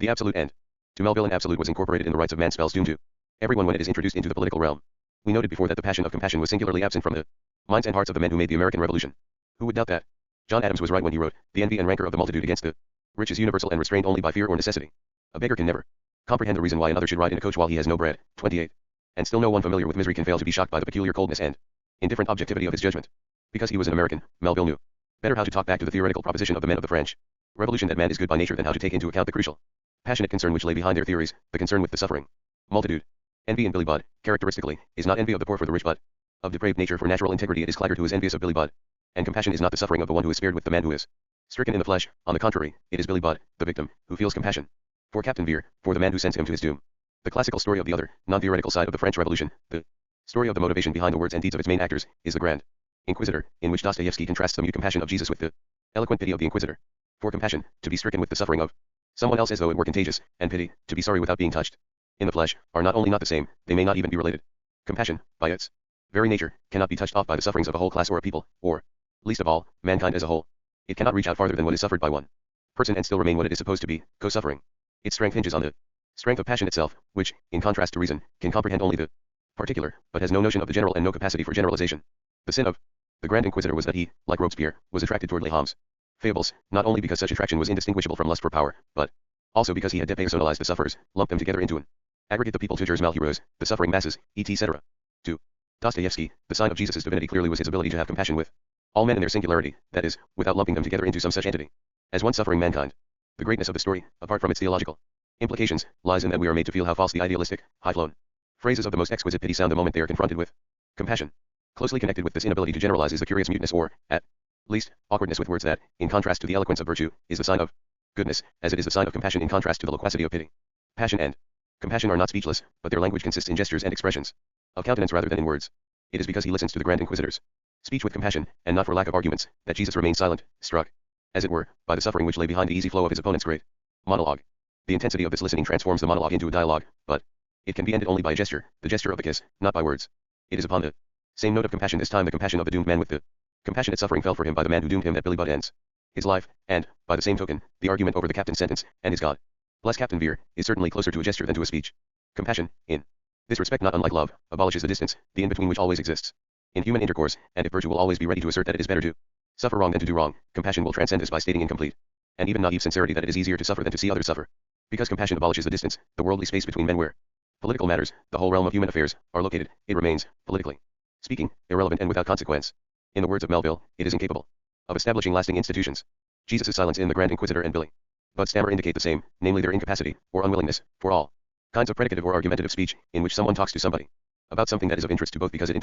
is between them. Such talkative and argumentative interest in the world is entirely alien to compassion, which is directed solely, and with passionate intensity, towards suffering man himself. Compassion speaks only to the extent that it has to reply directly to the sheer expressionist sound and gestures through which suffering becomes audible and visible. In the world, as a rule, it is not compassion which sets out to change worldly conditions in order to case human suffering, but if it does, it will shun the drawn-out, wearisome processes of persuasion, negotiation, and compromise, which are the processes of law and politics, and lend its voice to the suffering itself, which must claim for swift and direct action, that is, for action with the means of violence. Here again, the relatedness of the phenomena of goodness and compassion is manifest. For goodness that is beyond virtue, and hence beyond temptation, ignorant of the argumentative reasoning by which man fends off temptations and, by this very process, comes to know the ways of wickedness, is also incapable of learning the arts of persuading and arguing. The great maxim of all civilized legal systems, that the burden of proof must always rest with the accuser, sprang from the insight that only guilt can be irrefutably proved. Innocence, on the contrary, to the extent that it is more than not guilty, cannot be proved but must be accepted on faith, whereby the trouble is that this faith cannot be supported by the given word, which can be a lie. Billy Budd could have spoken with the tongues of angels, and yet would not have been able to refute the accusations of the elemental evil that confronted him. He could only raise his hand and strike the accuser dead. Clearly, Melville reversed the primordial legendary crime, Cain slew Abel, which has played such an enormous role in our tradition of political thought, but this reversal was not arbitrary. It followed from the reversal the men of the French Revolution had made of the proposition of original sin, which they had replaced by the proposition of original goodness. Melville states the guiding question of his story himself in the preface. How was it possible that after the rectification of the old world's hereditary wrong, straightway the revolution itself became a wrongdoer, one more oppressive than the kings? He found the answer surprisingly enough if one considers the common equations of goodness with meekness, and weakness in that goodness is strong, stronger perhaps even than wickedness, but that it shares with elemental evil the elementary violence inherent in all strength and detrimental to all forms of political organization. It is as though he said, let us suppose that from now on the foundation stone of our political life will be that Abel slew Cain. Don't you see that from this deed of violence the same chain of wrongdoing will follow, only that now mankind will not even have the consolation that the violence it must call crime is indeed characteristic of evil men only. For it is more than doubtful that Rousseau discovered compassion out of suffering with others, and it is more than probable that in this, as in nearly all other respects, he was guided by his rebellion against high society, especially against its glaring indifference towards the suffering of those who surrounded it. He had summoned up the resources of the heart against the indifference of the salon and against the heartlessness of reason, both of which will say at the side of the misfortunes of others, perish if you wish, I am secure. 29 Yet while the plight of others aroused his heart, he became involved in his heart rather than in the sufferings of others, and he was enchanted with its moods and caprices as they disclosed themselves in the sweet delight of intimacy which Rousseau was one of the first to discover, and which from then on began playing its important role in the formation of modern sensibility. In this sphere of intimacy, compassion became talkative, as it were, since it came to serve, together with the passions and with suffering, as stimulus for the vitality of the newly discovered range of emotions. Compassion, in other words, was discovered and understood as an emotion or a sentiment, and the sentiment which corresponds to the passion of compassion is, of course, pity. Pity may be the perversion of compassion, but its alternative is solidarity. It is out of pity that men are attracted toward Lehom's fables, but it is out of solidarity that they establish deliberately and, as it were, dispassionately a community of interest with the oppressed and exploited. The common interest would then be the grandeur of man, or the honor of the human race, or the dignity of man. For solidarity, because it partakes of reason, and hence of generality, is able to comprehend a multitude. Conceptually, not only the multitude of a class or a nation or a people, but eventually all mankind. But this solidarity, though it may be aroused by suffering, is not guided by it, and it comprehends the strong and the rich no less than the weak and the poor. Compared with the sentiment of pity, it may appear cold and abstract, for it remains committed to ideas, to greatness, or honor, or dignity rather than to any love of men. Pity, because it is not stricken in the flesh and keeps its sentimental distance, can succeed. Where compassion always will fail, it can reach out to the multitude and therefore, like solidarity, enter the marketplace. But pity, in contrast to solidarity, does not look upon both fortune and misfortune, the strong and the weak, with an equal eye. Without the presence of misfortune, pity could not exist, and it therefore has just as much vested interest in the existence of the unhappy as thirst for power has a vested interest in the existence of the weak. Moreover, by virtue of being a sentiment, pity can be enjoyed for its own sake, and this will almost automatically lead to a glorification of its cause, which is the suffering of others. Terminologically speaking, solidarity is a principle that can inspire and guide action, compassion is one of the passions, and pity is a sentiment. Robespierre's glorification of the poor, at any rate, his praise of suffering is the spring of virtue, were sentimental in the strict sense of the word, and as such dangerous enough, even if they were not, as we are inclined to suspect, a mere pretext for lust for power. Pity, taken as the spring of virtue, has proved to possess a greater capacity for cruelty than cruelty itself. Par pity, par amor pour l'humanité, sois inhumains. These words, taken almost at random from a petition of one of the sections of the Parisian Commune to the National Convention, are neither accidental nor extreme. They are the authentic language of pity. They are followed by a crude but nevertheless precise and very common rationalization of pity's cruelty. Thus, the clever and helpful surgeon, with his cruel and benevolent knife, cuts off the gangrened limb in order to save the body of the sick man. 30. Moreover, sentiments, as distinguished from passion and principle, are boundless, and even if Robespierre had been motivated by the passion of compassion, his compassion would have become pity when he brought it out into the open, where he could no longer direct it towards specific suffering and focus it on particular persons. What had perhaps been genuine passions turned into the boundlessness of an emotion that seemed to respond only too well to the boundless suffering of the multitude in their sheer overwhelming numbers. By the same token, he lost the capacity to establish and hold fast rapports with persons in their singularity. The ocean of suffering around him and the turbulent sea of emotion within him, the latter, geared to receive and respond to the former, drowned all specific considerations, the considerations of friendship no less than considerations of statecraft and principle. It is in these matters, rather than in any particular fault of character, that we must look for the roots of Robespierre's surprising faithlessness that foreshadowed the greater perfidy, which was to play such a monstrous role in the revolutionary tradition. Since the days of the French Revolution, it has been the boundlessness of their sentiments that made revolutionaries so curiously insensitive to reality in general and to the reality of persons, in particular, whom they felt no compunctions in sacrificing to their principles, or to the course of history, or to the cause of revolution as such. While this emotion-laden insensitivity to reality was quite conspicuous already in Rousseau's own behavior, his fantastic irresponsibility and unreliability, it became a political factor of importance only with Robespierre, who introduced it into the factional strife of the revolution. 31. Politically speaking, one may say that the evil of Robespierre's virtue was that it did not accept any limitations. In Montesquieu's great insight that even virtue must have its limits, he would have seen no more than the dictum of a cold heart. Thanks to the doubtful wisdom of hindsight, we can be aware of Montesquieu's greater wisdom of foresight and recall how Robespierre's pity-inspired virtue, from the beginning of his rule, played havoc with justice and made light of laws. 32. Measured against the immense sufferings of the immense majority of the people, the impartiality of justice and law, the application of the same rules to those who sleep in palaces and those who sleep under the bridges of Paris, was like a mockery. Since the revolution had opened the gates of the political realm to the poor, this realm had indeed become social. It was overwhelmed by the cares and worries which actually belonged in the sphere of the household, and which, even if they were permitted to enter the public realm, could not be solved by political means, since they were matters of administration, to be put into the hands of experts, rather than issues which could be settled by the twofold process of decision and persuasion. It is true that social and economic matters had intruded into the public realm before the revolutions of the late 18th century, and the transformation of government into administration, the replacement of personal rule by bureaucratic measures, even the attending transmutation of laws into decrees, had been one of the outstanding characteristics of absolutism. But with the downfall of political and legal authority and the rise of revolution, it was people rather than general economic and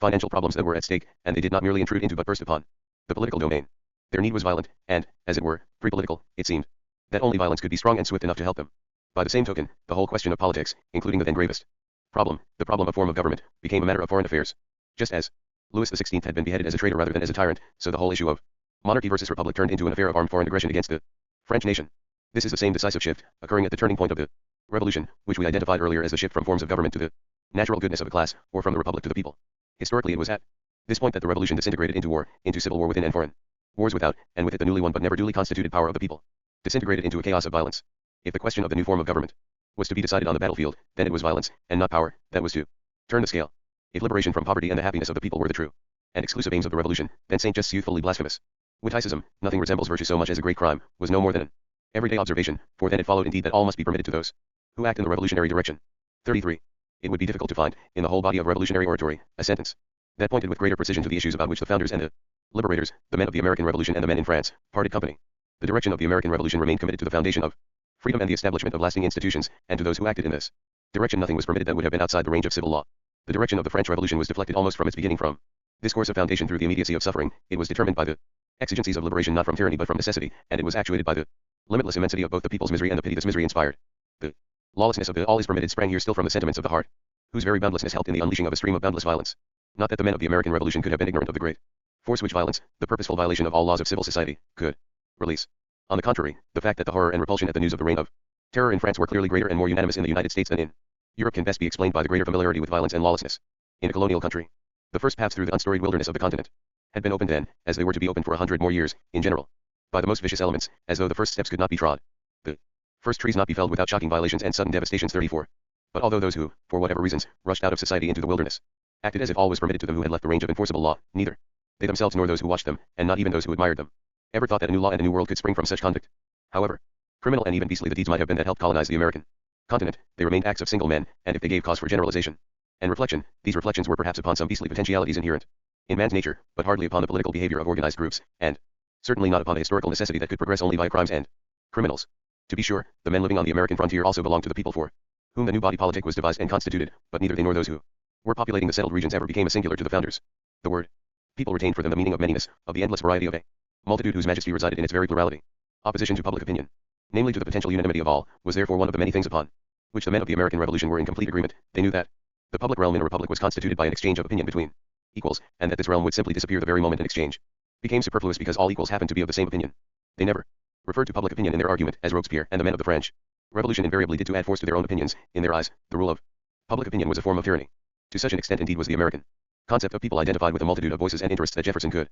establish it as a principle to make us one nation as to foreign concerns, and keep us distinct in domestic ones. 35 Just as Madison could assert that their regulation forms the principal task of legislation, and involves the spirit of party and faction in the operations of the government. The positive accent here on faction is noteworthy, since it stands in flagrant contradiction to classical tradition, to which the founding fathers otherwise paid the closest attention. Madison must have been conscious of his deviation on so important a point, and he was explicit in stating its cause, which was his insight into the nature of human reason rather than any reflection upon the diversity of conflicting interests in society. According to him, party and faction in government correspond to the many voices and differences in opinion which must continue as long as the reason of man continues fallible, and he is at liberty to exercise it. 36. The fact of the matter was, of course, that the kind of multitude which the founders of the American Republic first represented and then constituted politically, if it existed at all in Europe, certainly ceased to exist as soon as one approached the lower strata of the population. The malheureux whom the French Revolution had brought out of the darkness of their misery were a multitude only in the mere numerical sense. Rousseau's image of a multitude united in one body and driven by one will was an exact description of what they actually were, for what urged them on was the quest for bread, and the cry for bread will always be uttered with one voice. In so far as we all need bread, we are indeed all the same, and may as well unite into one body.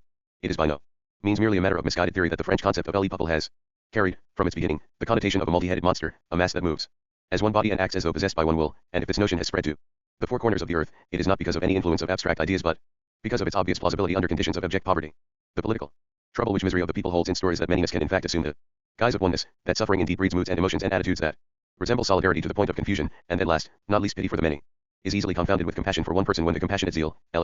zeal compatiscent, can fasten upon an object whose oneness seems to fulfill the prerequisites of compassion, while its immensity, at the same time, corresponds to the boundlessness of sheer emotion. Robespierre once compared the nation to the ocean. It was indeed the ocean of misery and the ocean-like sentiments it aroused that combined to drown the foundations of freedom. The superior wisdom of the American founders in theory and practice is conspicuous and impressive enough, and yet has never carried with it sufficient persuasiveness and plausibility to prevail in the tradition of revolution. It is as though the American Revolution was achieved in a kind of ivory tower into which the fearful spectacle of human misery, the haunting voices of abject poverty, never penetrated. And this was, and remained for a long time, the spectacle and the voice not of humanity but of humankind. Since there were no sufferings around them that could have aroused their passions, no overwhelmingly urgent needs that would have tempted them to submit to necessity, no pity to lead them astray from reason, the men of the American Revolution remained men of action from beginning to end, from the Declaration of Independence to the framing of the Constitution. Their sound realism was never put to the test of compassion, their common sense was never exposed to the absurd hope that man, whom Christianity had held to be sinful and corrupt in his nature, might still be revealed to be an angel. Since passion had never tempted them in its noblest form as compassion, they found it easy to think of passion in terms of desire and to banish from it any connotation of its original meaning, which is to suffer and to endure. This lack of experience gives their theories, even if they are sound, an air of lightheartedness, a certain weightlessness, which may well put into jeopardy their durability. For, humanly speaking, it is endurance which enables man to create durability and continuity. Their thought did not carry them any further than to the point of understanding government in the image of individual reason and construing the rule of government over the governed, according to the age-old model of the rule of reason over the passions. To bring the irrationality of desires and emotions under the control of rationality was, of course, a thought dear to the Enlightenment, and as such was quickly found wanting in many respects, especially in its facile and superficial equation of thought with reason and of reason with rationality. There is, however, another side to this matter. Whatever the passions and the emotions may be, and whatever their true connection with thought and reason, they certainly are located in the human heart. And not only is the human heart a place of darkness which, with certainty, no human eye can penetrate, the qualities of the heart need darkness and protection against the light of the public to grow and to remain what they are meant to be, innermost motives which are not for public display. However deeply heartfelt a motive may be, once it is brought out and exposed for public inspection it becomes an object of suspicion rather than insight. When the light of the public falls upon it, it appears and even shines, but, unlike deeds and words which are meant to appear, whose very existence hinges on appearance, the motives behind such deeds and words are destroyed in their essence through appearance. When they appear, they become mere appearances behind which again other, ulterior motives may lurk, such as hypocrisy and deceit. The same sad logic of the human heart, which has almost automatically caused modern motivational research to develop into an eerie sort of filing cabinet for human vices, into a veritable science of misanthropy, made Robespierre and his followers, once they had equated virtue with the qualities of the heart, see intrigue and calumny, treachery and hypocrisy everywhere. The fateful mood of suspicion, so glaringly omnipresent through the French Revolution even before a law of suspects spelled out its frightful implications, and so conspicuously absent from even the most bitter disagreements between the men of the American Revolution, arose directly out of this misplaced emphasis on the heart as the source of political virtue, on le cœur, unnamed droit, on caractère moral. The heart, moreover, as the great French moralists from Montaigne to Pascal knew well enough even before the great psychologists of the 19th century, Kierkegaard, Dostoevsky, Nietzsche, keeps its resources alive through a constant struggle that goes on in its darkness and because of its darkness. When we say that nobody but God can see, and, perhaps, can bear to see, the nakedness of a human heart, nobody includes one's own self if only because our sense of unequivocal reality is so bound up with the presence of others that we can never be sure of anything that only we ourselves know and no one else. The consequence of this hiddenness is that our entire psychological life, the process of moods in our souls, is cursed with a suspicion we constantly feel we must raise against ourselves, against our innermost motives.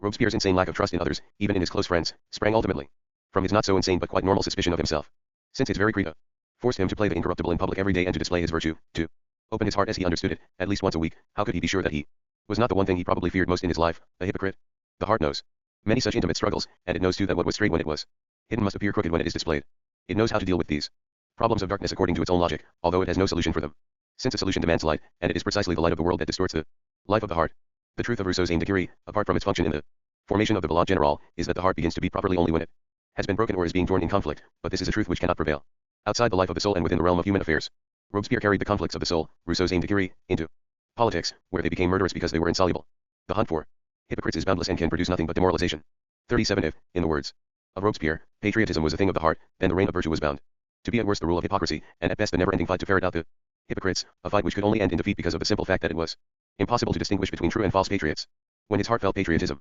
or his ever-suspicious virtue were displayed in public, they were no longer principles upon which to act or motives by which to be inspired. They had degenerated into mere appearances and had become part of a show in which Tartuffe was bound to play the principal part. It was as though the Cartesian Tao Jei Don Jei Sui had become the principle of the political realm, and the reason was that Robespierre had performed the same introversion upon the deeds of action that Descartes had performed upon the articulations of thought. To be sure, every deed has its motives as it has its goal and its principle, but the act itself, though it proclaims its goal and makes manifest its principle, does not reveal the innermost motivation of the agent. His motives remain dark, they do not shine but are hidden not only from others but, most of the time, from himself, from his self-inspection, as well. Hence, the search for motives, the demand that everybody display in public his innermost motivation, since it actually demands the impossible, transforms all actors into hypocrites. The moment the display of motives begins, hypocrisy begins to poison all human relations. The effort, moreover, to drag the dark and the hidden into the light of day can only result in an open and blatant manifestation of those acts whose very nature makes them seek the protection of darkness. It is, unfortunately, in the essence of these things that every effort to make goodness manifest in public ends with the appearance of crime and criminality on the political scene. In politics, more than anywhere else, we have no possibility of distinguishing between being and appearance. In the realm of human affairs, being and appearance are indeed one and the same. 5. The momentous role that hypocrisy and the passion for its unmasking came to play in the later stages of the French Revolution, though it may never cease to astound the historian, is a matter of historical record. The Revolution, before it proceeded to devour its own children, had unmasked them, and French historiography, in more than 150 years, has reproduced and documented all these exposures until no one is left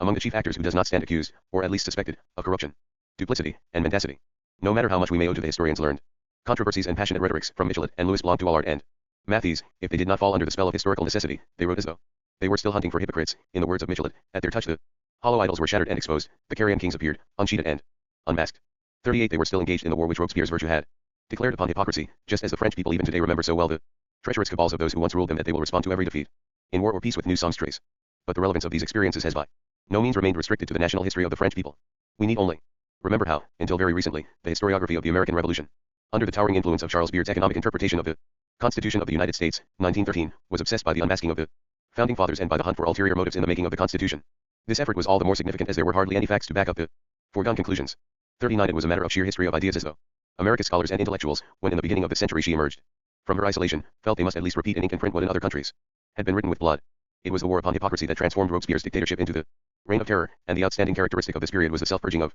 the rulers. The terror with which the incorruptible struck must not be mistaken for the great fear in French. Both are called terror, the result of the uprising of the people, beginning with the fall of the Bastille and the Women's March on Versailles, and ending with the September massacres 3 years later. The reign of terror and the fear the uprising of the masses caused in the ruling classes were not the same, nor can terror be blamed exclusively upon the revolutionary dictatorship, a necessary emergency measure for a country at war with practically all its neighbors. Terror as an institutional device, consciously employed to accelerate the momentum of the revolution, was unknown prior to the Russian Revolution. No doubt the purges of the Bolshevik Party were originally modeled upon, and justified by reference to, the events that had determined the course of the French Revolution. No revolution, so it might have seemed to the men of the October Revolution, was complete without self-purges in the party that had risen to power. Even the language in which the hideous process was conducted bore out the similarity. It was always a question of uncovering what had been hidden, of unmasking the disguises, of exposing duplicity and mendacity. Yet the difference is marked. The 18th century terror was still enacted in good faith, and if it became boundless it did so only because the hunt for hypocrites is boundless by nature. The purges in the Bolshevik Party, prior to its rise to power, were motivated chiefly by ideological differences. In this respect the interconnection between terror and ideology was manifest from the very beginning. After its rise to power, and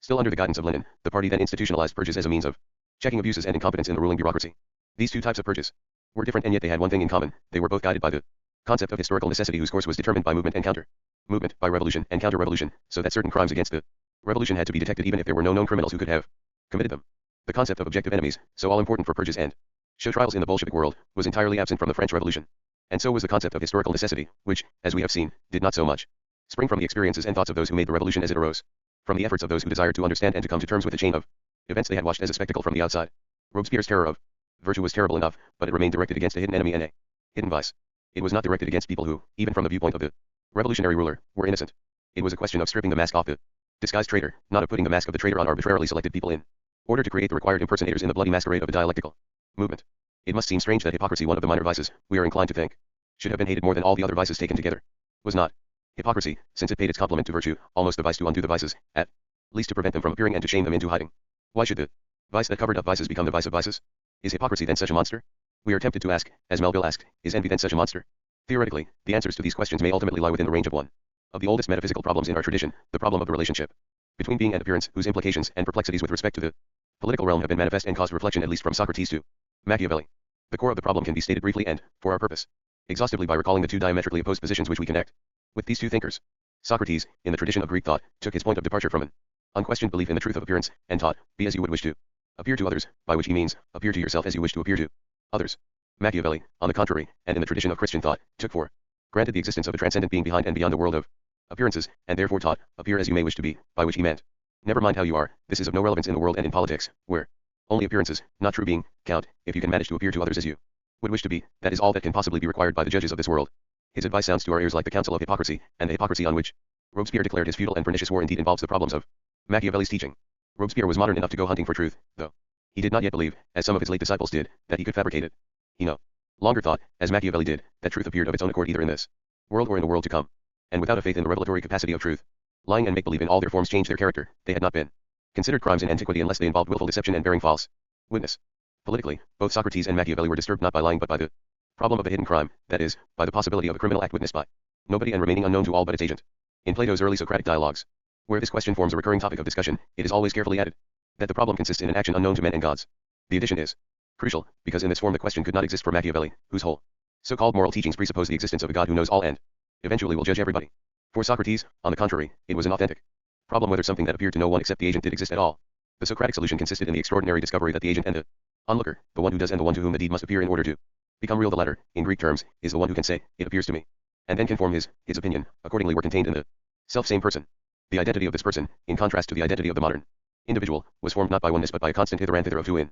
one, and this movement found its highest form and purest actuality in the dialogue of thought which Socrates did not equate with logical operations such as induction, deduction, conclusion, for which no more than one operator is required, but with that form of speech which is carried out between me and myself. What concerns us here is that the Socratic agent, because he was capable of thought, carried within himself a witness from whom he could not escape. Wherever he went and whatever he did, he had his audience, which, like any other audience, would automatically constitute itself into a court of justice, that is, into that tribunal which later ages have called conscience. Socrates' solution to the problem of the hidden crime was that there is nothing done by men which can remain unknown to men and gods. But before we proceed we must note that, in the Socratic frame of reference, there exists hardly any possibility of becoming aware of the phenomenon of hypocrisy. To be sure, the polis, and the whole political realm, was a man-made space of appearances, where human deeds and words were exposed to the public that testified to their reality, and judged their worthiness. In this sphere, treachery and deceit and lying were possible, as though men, instead of appearing and exposing themselves, created phantoms and apparitions with which to fool others. These self-made illusions only covered up the true phenomena, the true appearances, or, just as an optical illusion might spread over the object, as it were, and prevent it from appearing. Yet, hypocrisy is not deceit, and the duplicity of the hypocrite is different from the duplicity of the liar and the cheat. The hypocrite, as the word indicates, it means in Greek play actor, when he falsely pretends to virtue, plays a role as consistently as the actor in the play, who also must identify himself with his role for the purpose of play acting. There is no alter ego before whom he might appear in his true shape, at least not as long as he remains in the act. His duplicity, therefore, boomerangs back upon himself, and he is no less a victim of his mendacity than those whom he set out to deceive. Psychologically speaking, one may say that the hypocrite is too ambitious. Not only does he want to appear virtuous before others, he wants to convince himself. By the same token, he eliminates from the world, which he has populated with illusions and lying phantoms, the only core of integrity from which true appearance could arise again, his own incorruptible self. For while probably no living man, in his capacity as an agent, can claim not only to be uncorrupted but to be incorruptible, the same may not be true with respect to this other watchful and testifying self before whose eyes not our motives and the darkness of our hearts, but, at least, what we do and say must appear as witnesses, not of our intentions but of our conduct. We can be true or false, and the hypocrite's crime is that he bears false witness against himself. What makes it so plausible to assume that hypocrisy is the vice of vices is that integrity can indeed exist under the cover of all other vices except this one. Only crime and the criminal, it is true, confront us with the perplexity of radical evil, but only the hypocrite is really rotten to the core. We may now understand why even Machiavelli's counsel, appear as you may wish to be, has little if any bearing upon the problem of hypocrisy. Machiavelli knew corruption well enough, especially the corruption of the church, on which he tended to blame the corruption of the people in Italy. But this corruption he saw in the role the church had assumed in worldly, secular affairs, that is, in the domain of appearances, whose rules were incompatible with the teachings of Christianity. For Machiavelli, the one who is and the one who appears remain separated, albeit not in the Socratic sense of the two in one of conscience and consciousness, but in the sense that the one who is can appear in his true being only before God. If he tries to appear before men in the sphere of worldly appearances, he has already corrupted his being. If, on the scene, which is the world, he appears in the disguise of virtue, he is no hypocrite and does not corrupt the world, because his integrity remains safe before the watchful eye of an omnipresent God, while the virtues he displays have their meaningfulness not in hiding, but only in being displayed in public. No matter how God might judge him, his virtues will have improved the world while his vices remain hidden, and he will have known how to hide them not because of any pretense to virtue but because he felt they were not fit to be seen. Hypocrisy is the vice through which corruption becomes manifest. Its inherent duplicity, to shine with something that is not, had shed its glittering specious light upon French society ever since the kings of France had decided to assemble the nobles of the kingdom at their court in order to engage and entertain and corrupt them by a most elaborate play of follies and intrigues, of vanities and humiliations and plain indecency. Whatever we may wish to know about these origins of modern society, of the high society of the 18th century, of genteel society in the 19th, and, finally, mass society in our own century, is written large in the chronicle of the court of France with its majestic hypocrisy, Lord Acton, and reported only too faithfully in the memoirs of Saint Simon, whereas the eternal and quintessential wisdom of this kind of worldliness has survived in the maxims of La Rochefoucauld, which to this day are unsurpassed. There, indeed, gratitude was like business credit, promises were made to the extent that men hoped and kept to the extent that they feared, 40 each story was an intrigue and every purpose became a cabal. Robespierre knew what he was talking about when he spoke of vices surrounded with riches, or exclaimed still in the style of the earlier French narrators of the customs and mores of society whom we call the moralists la reine du monde c'est l'intrigue. The reign of terror, we should remember, followed upon the period when all political developments had fallen under the influence of Louis XVI's ill-fated cabals and intrigues. The violence of terror, at least to a certain extent, was the reaction to a series of broken oaths and unkept promises that were the perfect political equivalent of the customary intrigues of court society, except that these willfully corrupted manners, which Louis XIV still knew how to keep apart from the style in which he conducted affairs of state, had by now reached the monarch as well. Promises and oaths were nothing but a rather awkwardly construed frontage with which to cover up and win time for an even more inept intrigue contrived towards the breaking of all promises and all oaths. And though in this instance the king promised to the extent that he feared, and broke his promises to the extent that he hoped, one cannot but marvel at the precise appositeness of La Rochefoucauld's aphorism. The widespread opinion that the most successful modes of political action are intrigue, falsehood, and machination, if they are not outright violence, goes back to these experiences, and it is therefore no accident that we find this sort of realpolitik today chiefly among those who rose to statesmanship out of the revolutionary tradition. Wherever society was permitted to invade, to overgrow, and eventually to absorb the political realm, it imposed its own mores and moral standards, the intrigues and perfidies of high society, to which the lower strata responded by violence and brutality. War upon hypocrisy was war declared upon society as the 18th century knew it, and this meant first of all war upon the court at Versailles as the center of French society. Looked at from without, from the viewpoint of misery and wretchedness, it was characterized by heartlessness, but seen from within, and judged upon its own terms, it was the scene of corruption and hypocrisy. That the wretched life of the poor was confronted by the rotten life of the rich is crucial for an understanding of what Rousseau and Robespierre meant when they asserted that men are good by nature and become rotten by means of society, and that the low people, simply by virtue of not belonging to society, must always be just and good. Seen from this viewpoint, the revolution looked like the explosion of an uncorrupted and incorruptible inner core though an outward shell of decay and odorous decrepitude, and it is in this context that the current metaphor which likens the violence of revolutionary terror to the birth pangs attending the end of an old and the coming into being of a new organism once had an authentic and powerful meaning. But this was not yet the metaphor used by the men of the French Revolution. Their favorite simile was that the revolution offered the opportunity of tearing the mask of hypocrisy off the face of French society, of exposing its rottenness, and, finally, of tearing the facade of corruption down and of exposing behind it the unspoiled, honest face of the puppet. It is quite characteristic that, of the two similes currently used for descriptions and interpretations of revolutions, the organic metaphor has become dear to the historians as well as to the theorists of revolution. Marx, indeed, was very fond of the birth pangs of revolutions, while the men who enacted the revolution preferred to draw their images from the language of the theater. 41. The profound meaningfulness inherent in the many political metaphors derived from the theater is perhaps best illustrated by the history of the Latin word persona. In its original meaning, it signified the mask ancient actors used to wear in a play. The dramatis personae corresponded to the Greek. The mask as such obviously had two functions: it had to hide, or rather to replace, the actor's own face and countenance, but in a way that would make it possible for the voice to sound through. 42. At any rate, it was in this twofold understanding of a mask through which a voice sounds that the word persona became a metaphor and was carried from the language of the theater into legal terminology. The distinction between a private individual in Rome and a Roman citizen was that the latter had a persona, a legal personality, as we would say. It was as though the law had affixed to him the part he was expected to play on the public scene, with the provision, however, that his own voice would be able to sound through. The point was that it is not the natural ego which enters a court of law. It is a right and duty-bearing person, created by the law, which appears before the law. 43. Without his persona, there would be an individual without rights and duties, perhaps a natural man, that is, a human being or homo in the original meaning of the word, indicating someone outside the range of the law and the body politic of the citizens, as for instance a slave, but certainly a politically irrelevant being. When the French Revolution unmasked the intrigues of the court and proceeded to tear off the mask of its own children, it aimed, of course, at the mask of hypocrisy. Linguistically, the Greek, in its original meaning as well as in its late metaphorical usage, signified the actor himself, not the mask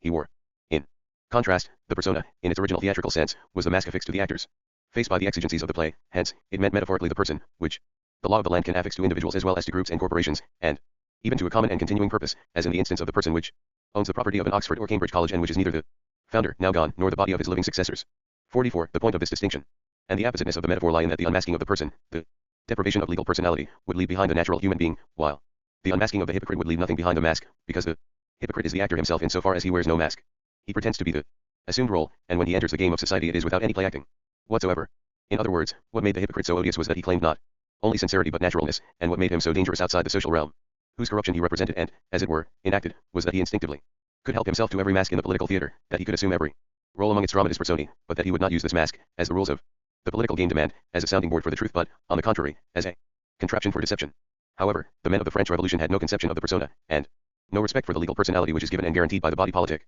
When the predicament of mass poverty had put itself into the road of the revolution that had started with the strictly political rebellion of the third estate its claim to be admitted to and even to rule the political realm, the men of the revolution were no longer concerned with the emancipation of citizens, or with equality in the sense that everybody should be equally entitled to his legal personality, to be protected by it and, at the same time, to act almost literally through it. They believed that they had emancipated nature herself, as it were, liberated the natural man in all men, and given him the rights of man to which each was entitled, not by virtue of the body politic to which he belonged but by virtue of being born. In other words, by the unending hunt for hypocrites and through the passion for unmasking society, they had, albeit unknowingly, torn away the mask of the persona as well, so that the reign of terror eventually spelled the exact opposite of true liberation and true equality. It equalized because it left all inhabitants equally without the protecting mask of a legal personality. The perplexities of the rights of man are manifold, and Burke's famous argument against them is neither obsolete nor reactionary. In distinction from the American Bills of Rights, upon which the Declaration of the Rights of Man was modeled, they were meant to spell out primary positive rights, inherent in man's nature, as distinguished from his political status, and as such they tried indeed to reduce politics to nature. The Bills of Rights, on the contrary, were meant to institute permanent restraining controls upon all political power, and hence presupposed the existence of a body politic and the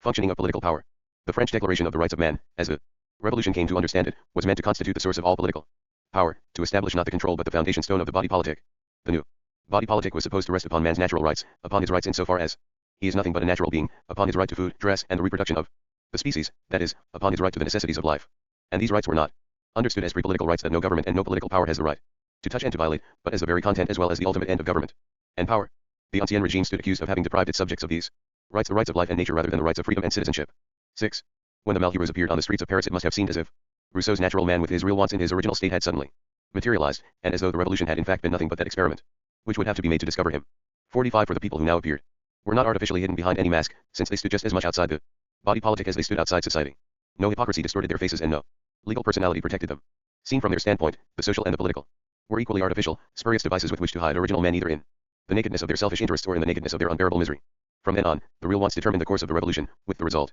as Lord Acton so rightly observed, that in all the transactions which determined the future of France, the Constituent Assembly had no share, that power was passing from them to the disciplined people of Paris, and beyond them and their commanders to the men who managed the masses. 46. For the masses, once they had discovered that a constitution was not a panacea for poverty, turned against the Constituent Assembly as they had turned against the court of Louis XVI, and they saw in the deliberations of the delegates no less a play of make-believe, hypocrisy, and bad faith, than in the cabals of the monarch. Of the men of the revolution only those survived and rose to power who became their spokesmen and surrendered the artificial, man-made laws of a not yet constituted body politic to the natural laws which the masses obeyed, to the forces by which they were driven, and which indeed were the forces of nature herself, the force of elemental necessity. When this force was let loose, when everybody had become convinced that only naked need and interest were without hypocrisy, the Malheureux changed into the enrages, for rage is indeed the only form in which misfortune can become active. Thus, after hypocrisy had been unmasked and suffering been exposed, it was rage and not virtue that appeared, the rage of corruption unveiled on one side, the rage of misfortune on the other. It had been intrigue, the intrigues of the court of France, that had spun the alliance of the monarchs of Europe against France, and it was fear and rage, rather than policy, that inspired the war against her, a war of which even Burke could demand. If ever a foreign prince enters into France, he must enter it as into a country of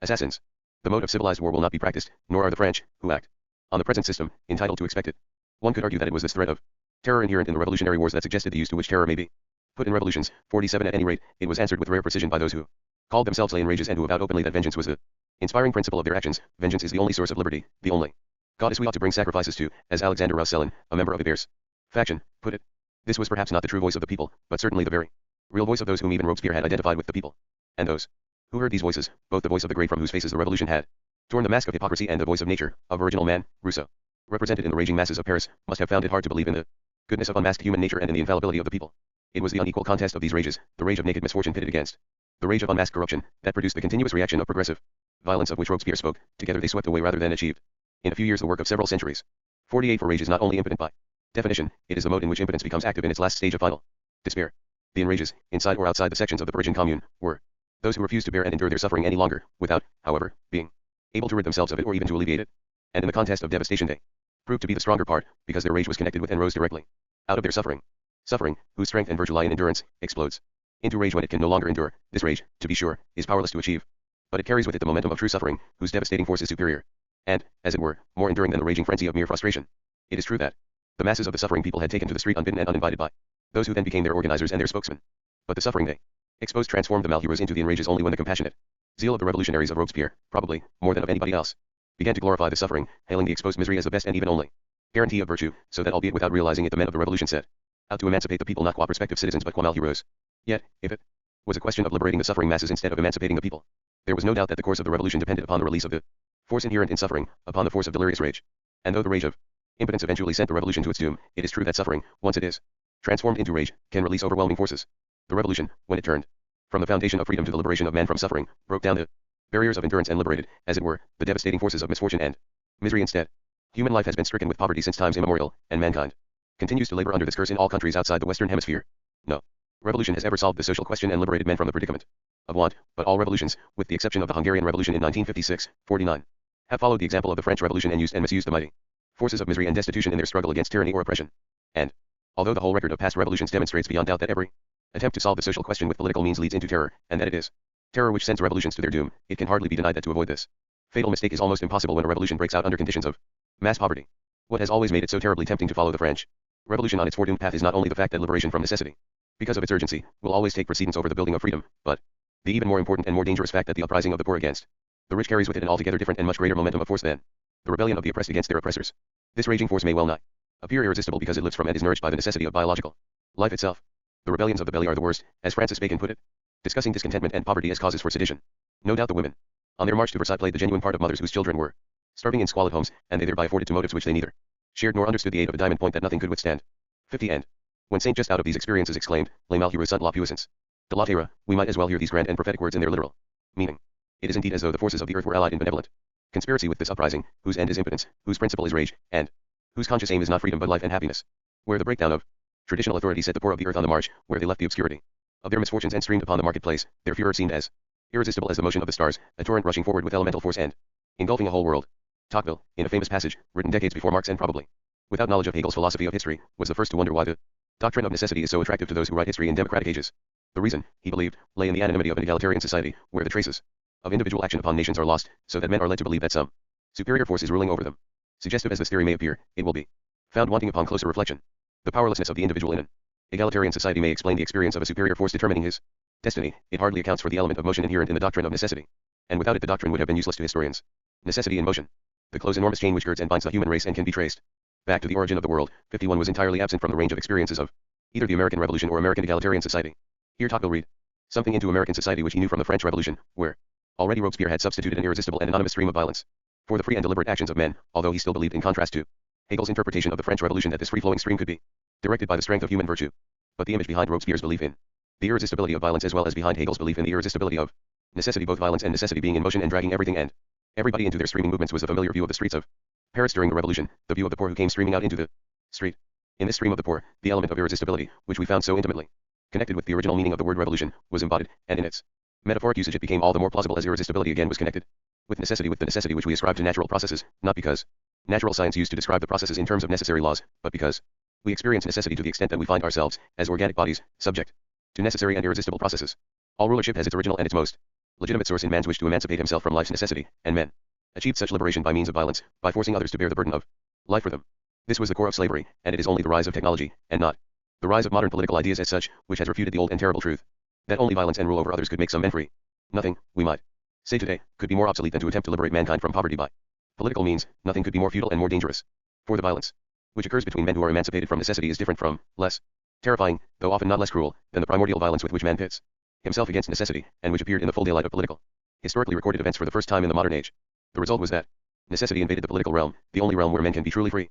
The masses of the poor, this overwhelming majority of all men, whom the French Revolution called les malheureux, whom it transformed into les enragés, only to desert them and let them fall back into the state of les miserables, as the 19th century called them, carried with them necessity, to which they had been subject as long as memory reaches, together with the violence that had always been used to overcome necessity. Both together, necessity and violence, made them appear irresistible law. Puissance de la terre. Chapter 3. The pursuit of happiness. Necessity and violence, violence justified and glorified because it acts in the cause of necessity, necessity no longer either rebelled against in a supreme effort of liberation or accepted in pious resignation, but, on the contrary, faithfully worshipped as the great, all-coercing force which surely, in the words of Rousseau, will force men to be free. We know how these two and the interplay between them have become the hallmark of successful revolutions in the 20th century, and this to such an extent that, for the learned and the unlearned alike, they are now outstanding characteristics of all revolutionary events. And we also know to our sorrow that freedom has been better preserved in countries where no revolution ever broke out, no matter how outrageous the circumstances of the powers that be, and that there exist more civil liberties even in countries where the revolution was defeated than in those where revolutions have been victorious. On this we need not insist here, although we shall have to come back to it later. Before we proceed, however, we must call attention to those men whom I call the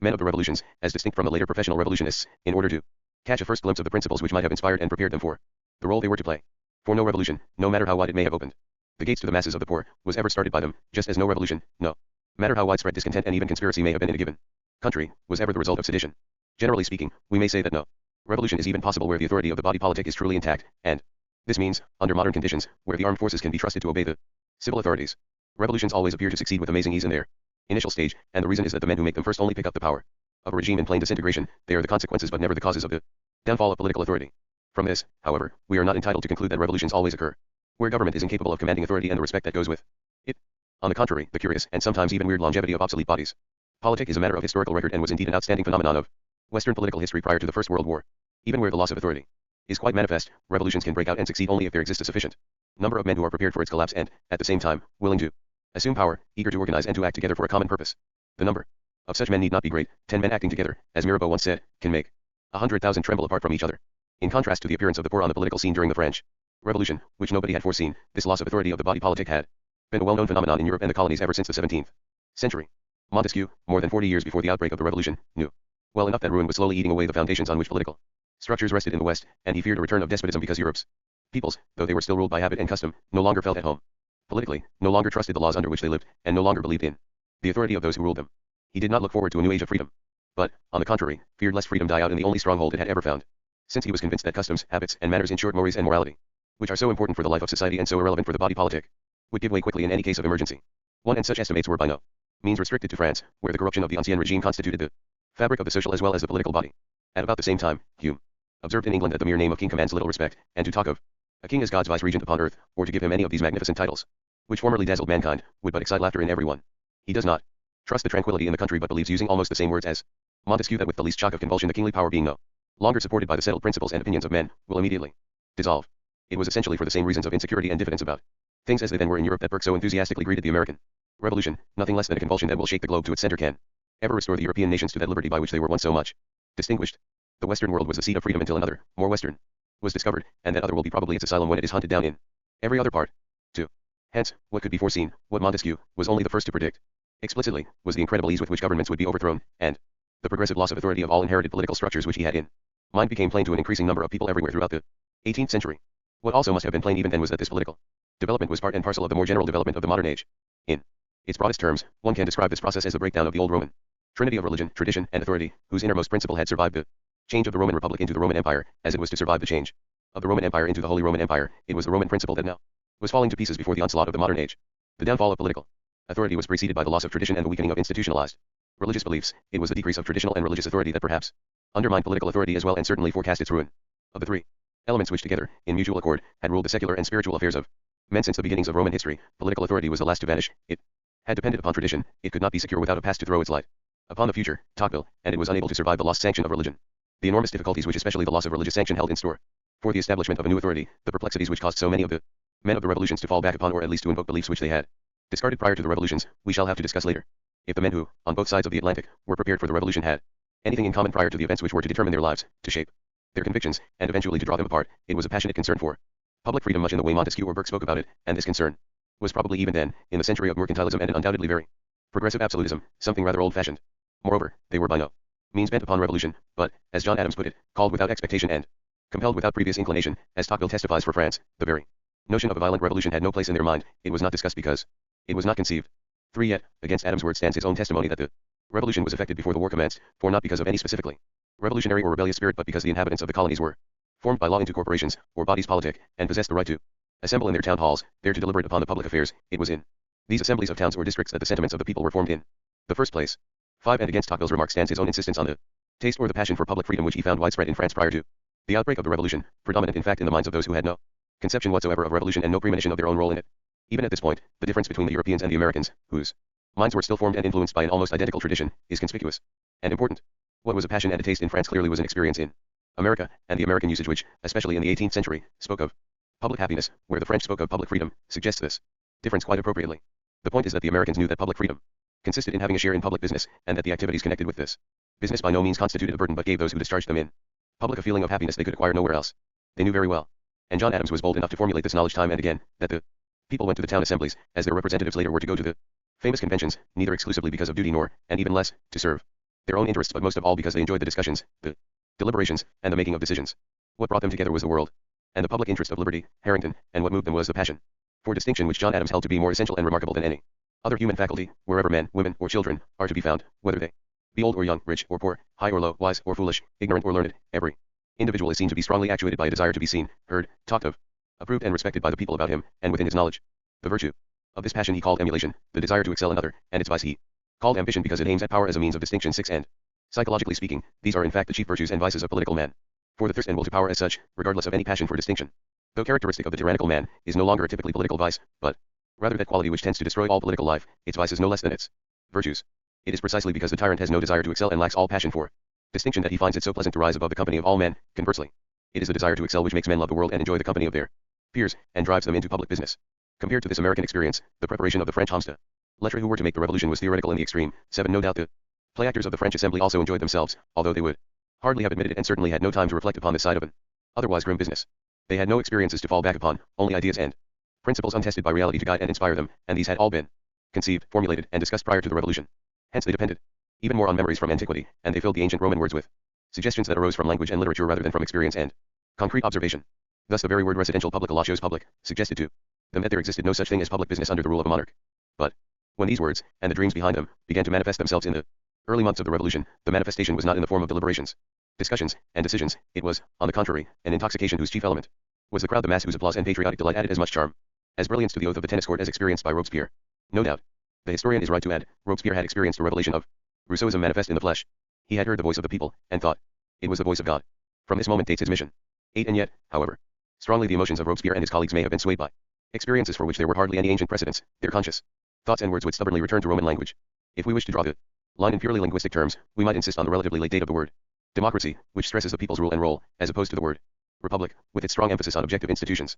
And the word democracy was not used in France until 1794, even the execution of the king was still accompanied by the shouts, Vive la République. Thus Robespierre's theory of revolutionary dictatorship, though it was prompted by the experiences of revolution, found its legitimation in the well-known Roman republican institution, and apart from it there was hardly anything new in theory that was added during these years to the body of 18th century political thought. It is well known how much the founding fathers, their deep sense of the novelty of their enterprise notwithstanding, prided themselves on having only applied boldly and without prejudice what had been discovered long before. They considered themselves masters of political science because they dared and knew how to apply the accumulated wisdom of the past. That the revolution consisted chiefly in the application of certain rules and verities of political science as the 18th century knew it is at best a half truth even in America, and less than this in France, where unexpected events so early interfered with and ultimately defeated the Constitution and the establishment of lasting institutions. Still, the truth is that without the founding fathers' enthusiastic and sometimes slightly comical erudition in political theory, the copious excerpts from writers, ancient and modern, which fill so many pages of John Adams' works, sometimes make it seem that he collected constitutions as other people collect stamps. No revolution would ever have been effected. In the 18th century the men prepared for power and eager, among other things, to apply what they had learned by study and thought were called hommes de lettres, and this is still a better name for them than our term intellectuals, under which we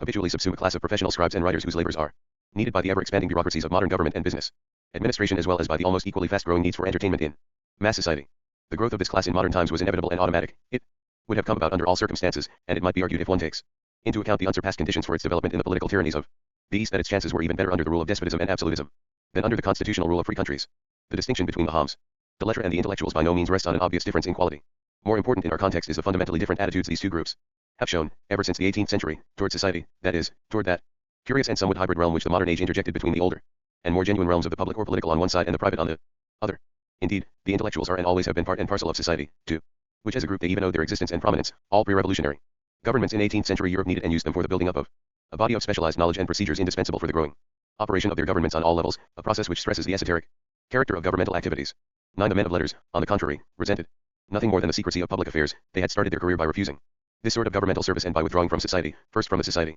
of the royal court and the life of a courtier, and later from the society of the salon. They educated themselves and cultivated their minds in a freely chosen seclusion, thus putting themselves at a calculated distance from the social as well as the political, from which they were excluded in any case, in order to look upon both in perspective. It is only from about the middle of the 18th century that we find them in open rebellion against society and its prejudices, and the pre-revolutionary defiance had been preceded by the quieter but no less penetrating, considered, and deliberate contempt for society, which was the source even of Montaigne's wisdom, which sharpened even the depth of Pascal's thoughts, and which left its traces still upon many pages of Montesquieu's work. This, of course, is not to deny the enormous difference in mood and style between the contemptuous disgust of the aristocrat and the resentful hatred of the plebeians which was to follow it, but the object of both contempt and hatred, we must remember, was more or less the same. Moreover, no matter to which estate the men of letters belonged, they were free from the burden of poverty. Dissatisfied with whatever prominent state or society of the ancien regime might have granted them, they felt that their leisure was a burden rather than a blessing, and imposed exile from the realm of true freedom rather than the freedom from politics which philosophers since antiquity have claimed for themselves, in order to pursue activities they deemed to be higher than those which engage men in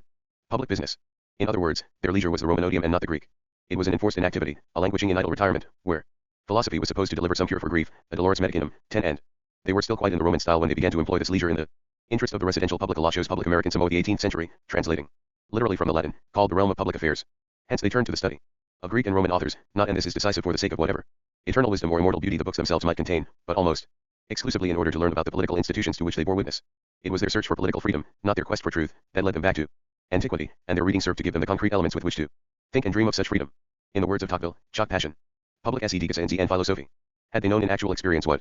public freedom meant for the individual citizen, they might have agreed with their American colleagues and spoken about public happiness, for one needs only to recall the rather common American definition of public happiness given, for instance, by Joseph Warren in 1772 as depending on virtuous and unshaken attachment to a free constitution, to realize how closely related the actual contents of the apparently different formulae must have been. Public or political freedom and public or political happiness were the inspiring principles which prepared the minds of those who then did what they never had expected to do, and more often than not were compelled to acts for which they had no previous inclination. The men who in France prepared the minds and formulated the principles of the coming revolution are known as the philosophes of the Enlightenment. But the name of philosophers to which they laid claim was rather misleading, for their significance in the history of philosophy is negligible, and their contribution to the history of political thought does not equal the originality of their great predecessors in the 17th and early 18th centuries. However, their importance in the context of revolution is great. It lies in the fact that they used the term freedom with a new, hitherto almost unknown emphasis on public freedom, an indication that they understood by freedom something very different from the free will or free thought the philosophers had known and discussed since Augustine. Their public freedom was not an inner realm into which men might escape at will from the pressures of the world, nor was it the liberum arbitrium which makes the will choose between alternatives. Freedom for them could exist only in public. It was a tangible, worldly reality, something created by men to be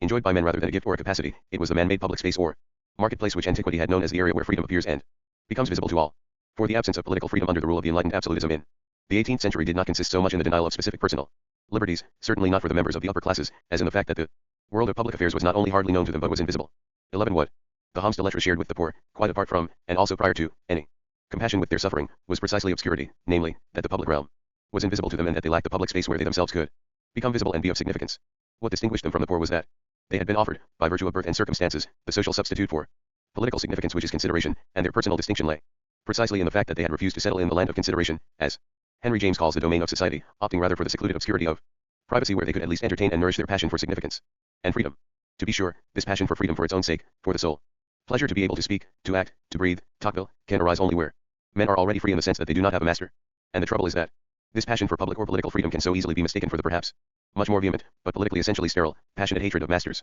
the longing of the oppressed for liberation. Such hatred, no doubt, is as old as recorded history and probably even older. It has never yet resulted in revolution since it is incapable of even grasping, let alone realizing, the central idea of revolution, which is the foundation of freedom, that is, the foundation of a body politic which guarantees the space where freedom can appear. Under modern conditions, the act of foundation is identical with the framing of a constitution, and the calling of constitutional assemblies has quite rightly become the hallmark of revolution ever since the Declaration of Independence initiated the writings of constitutions for each of the American states, a process which prepared and culminated in the Constitution of the Union, the foundation of the United States. It is probable that this American precedent inspired the famous oath of the tennis court in which the 30 states swore that it would not disband before a constitution was written and duly accepted by the royal power. Yet what also has remained a hallmark of revolutions is the tragic fate which awaited the first constitution in France, neither accepted by the king nor commissioned and ratified by the nation unless one holds that the hissing or applauding galleries which attended the deliberations of the National Assembly were the valid expression of the constituent, or even the consenting power of the people. The Constitution of 1791 remained a piece of paper, of more interest to the learned and the experts than to the people. Its authority was shattered even more before it went into effect, and it was followed in quick succession by one constitution after another until, in an avalanche of constitutions lasting deep into our own century, the very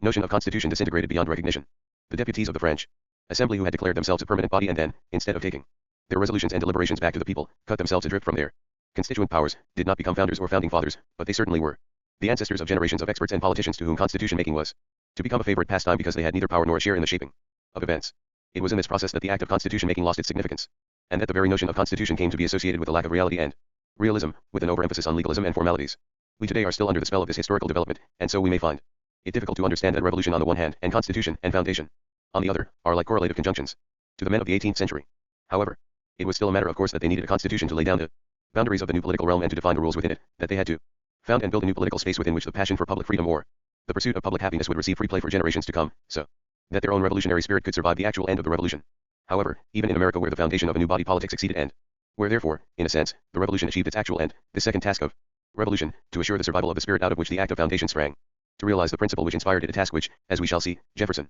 especially considered to be of supreme importance for the very survival of the new body politic, was frustrated almost from the beginning, and a suggestion pointing to the forces that caused this failure can be found in the very term pursuit of happiness that Jefferson himself, in the Declaration of Independence, had put in the stead of property in the old formula of life, liberty, and property, which currently defined civil, as distinct from political, rights. What makes Jefferson's substitution of terms so suggestive is that he did not use the term public happiness, which we find so frequently in the political literature of the time and which was probably a significant American variation of the conventional idiom in royal proclamations where the welfare and the happiness of our people quite explicitly meant the private welfare of the king's subjects and their private happiness. 12. Thus Jefferson himself in a paper for the Virginia Convention of 1774 which in many respects anticipated the Declaration of Independence had declared that our ancestors when they left the British dominions in Europe exercised a right which nature has given all men, of establishing new societies, under such laws and regulations as to them shall seem most likely to promote public happiness. 13. If Jefferson was right and it was in quest of public happiness that the free inhabitants of the British dominions had emigrated to America, then the colonies in the New World must have been the breeding grounds of revolutionaries from the beginning. And, by the same token, they must have been prompted even then by some sort of dissatisfaction with the rights and liberties of Englishmen, prompted by a desire for some kind of freedom which the free inhabitants of the mother country did not enjoy. 14. This freedom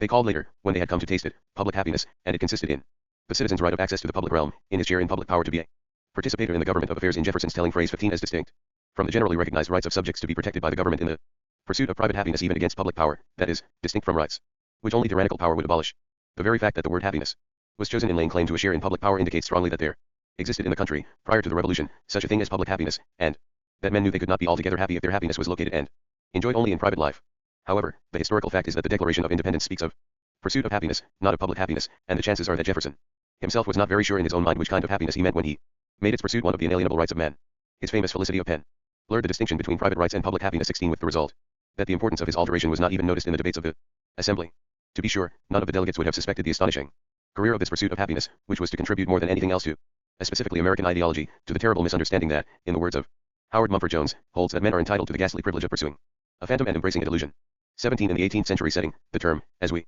have seen, was familiar enough, and, without the qualifying adjective, each of the successive generations was free to understand by it what it pleased. But this danger of confusing public happiness and private welfare was present even then, although one may assume that the delegates to the Assembly still held fast to the general belief of colonial publicists, that there is an inseparable connection between public virtue and public happiness, and that liberty is the essence of happiness. 18 For Jefferson, like the rest of them, with the possible exception only of John Adams, was by no means aware of the flagrant contradiction between the new and revolutionary idea of public happiness and the conventional notions of good government which even then were felt to be hackneyed. John Adams, or to represent no more than the common sense of the subject. Jefferson, according to these conventions, the participators in the government of affairs were not supposed to be happy but to labor under a burden. Happiness was not located in the public realm which the 18th century identified with the realm of government, but government was understood as a means to promote the happiness of society, the only legitimate object of good government. 19 So that any experience of happiness in the participators themselves could only be ascribed to an inordinate passion for power, and the wish for participation on the side of the governed could only be justified by the need to check and control these unjustifiable tendencies of human nature. 20 Happiness, Jefferson too would insist, lies outside the public realm, in the lap and love of my family, in the society of my neighbors and my books, in the wholesome occupation of my farms and my affairs. 21 In short, in the privacy of a home upon whose life the public has no claim. Reflections and exhortations of this sort are quite current in the writings of the founding fathers, and yet I think they do not carry much weight. Their little weight in Jefferson's and less in John Adams' works. 22 If we were to probe into the authentic experiences behind the commonplace that public business is a burden, at best a chore of duty due from every individual to his fellow citizens, we had better turn to the 5th and 4th centuries BC in Greece than to the 18th century AD of our civilization. As far as Jefferson and the men of the American Revolution are concerned, again with the possible exception of John Adams, the truth of their experience rarely came out when they spoke in generalities. Some of them, it is true, would get indignant about the nonsense of Plato, but this did not prevent their thought from being predetermined by Plato's foggy mind rather than by their own experiences whenever they tried to express themselves in conceptual language. 23 Still, there are more than a few instances when their profoundly revolutionary acting and thinking broke the shell of an inheritance which had degenerated into platitudes, and when their words matched the greatness and novelty of their deeds. Among these instances is the Declaration of Independence, whose greatness owes nothing to its natural law philosophy, in which case it would indeed be lacking in depth and subtlety. 24 But lies in the respect to the opinion of mankind, in the appeal to the tribunal of the world for our justification. 25 That inspired the very writing of the document, and it unfolds when the list of very specific grievances against a very particular king gradually develops into a rejection on principle of monarchy and kingship in general. 26 For this rejection, in contrast to the other theories underlying the document, was something altogether new, and the profound and even violent antagonism of monarchists and republicans, as it developed in the course of both the American and the French revolutions, was practically unknown prior to their actual outbreak. Since the end of antiquity, it had been common in political theory to distinguish between government according to law and tyranny, whereby tyranny was understood to be the form of government in which the ruler ruled out of his own will and in pursuit of his own interests, thus offending the private welfare and the lawful, civil rights of the governed. Under no circumstances could monarchy, one man rule, as such be identified with tyranny, yet it was precisely this identification to which the revolutions quickly were to be driven. Tyranny, as the revolutions came to understand it, was a form of government in which the ruler, even though he ruled according to the laws of the realm, had monopolized for himself the right of action, banished the citizens from the public realm into the privacy of their households, and demanded of them that they mind their own private business. Tyranny, in other words, deprived of public happiness, though not necessarily of private well-being, while a republic granted to every citizen the right to become a participator in the government of affairs, the right to be seen in action. The word republic, to be sure, does not yet occur. It was only after the revolution that all non-republican governments were felt to be despotisms. But the principle out of which the republic eventually was founded was present enough in the mutual pledge of life, fortune, and sacred honor, all of which, in a monarchy, the subjects would not mutually pledge to each other but to the crown, representing the realm as a whole. No doubt there is a grandeur in the Declaration of Independence, but it consists not in its philosophy and not even so much in its being an argument in support of an action as in its being the perfect way for an action to appear in words. as Jefferson himself saw it, neither aiming at originality of principle or sentiment, nor yet copied from any particular and previous writing. It was intended to be an expression of the American mind, and to give that expression the proper tone and spirit called for by the occasion. 27. And since we deal here with the written, and not with the spoken word, we are confronted with one of the rare moments in history when the power of action is great enough to erect its own monument. Another such instance which bears directly upon the issue of public happiness is of a much less grave, though perhaps not of a less serious character. It may be found in the curious hope Jefferson voiced at the end of his life when he and Adams had begun to discuss, half jokingly and half in earnest, the possibilities of an afterlife. Obviously, such images of life in a hereafter, if we strip them of their religious connotations, present nothing more nor less than various ideals of human happiness. And Jefferson's true notion of happiness comes out very clearly, without any of the distortions through a traditional, conventional framework of concepts which, it turned out, was much harder to break than the structure of the traditional form of government, when he lets himself go in a mood of playful and sovereign irony and concludes one of his letters to Adams as follows: May we meet there again, in Congress, with our antient colleagues, and receive with them the seal of approbation. Well done, good and faithful servants. 28. Here, behind the irony, we have the candid admission that life in Congress, the joys of discourse, of legislation, of transacting business, of persuading and being persuaded, were to Jefferson no less conclusively a foretaste of an eternal bliss to come than the delights of contemplation had been for medieval piety.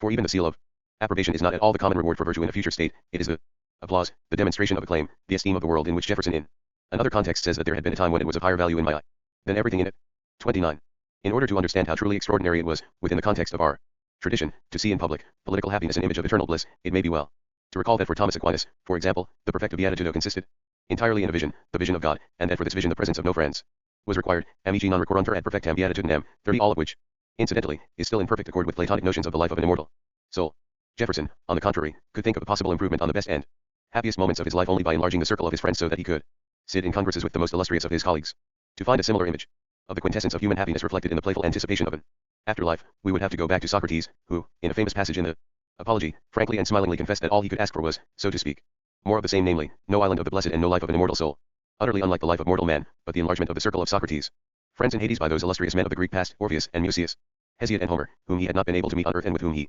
would have liked to engage in those unending dialogues of thought of which he had become the master. However that may be, of one thing at least we may be sure, the Declaration of Independence, though it blurs the distinction between private and public happiness, at least still intends us to hear the term pursuit of happiness in its twofold meaning: private welfare as well as the right to public happiness, the pursuit of well-being as well as being a participator in public affairs. But the rapidity with which the second meaning was forgotten and the term used and understood without its original qualifying adjective may well be the standard by which to measure, in America no less than in France, the loss of the original meaning and the oblivion of the spirit that had been manifest in the Revolution. We know what happened in France in the form of great tragedy. Those who needed and desired liberation from their masters or from necessity, the great master of their masters, rushed to the assistance of those who desired to found a space for public freedom, with the inevitable result that priority had to be given to liberation and that the men of the Revolution paid less and less attention to what they had originally considered to be their most important business, the framing of a constitution. Tocqueville again is quite right when he remarks that of all ideas and sentiments which prepared the Revolution, the notion and the taste of public liberty, strictly speaking, have been the first ones to disappear. 31. And yet, was not Robespierre's profound unwillingness to put an end to the Revolution also due to his conviction that constitutional government is chiefly concerned with civil liberty, revolutionary government with public liberty? 32. Must he not have feared that the end of revolutionary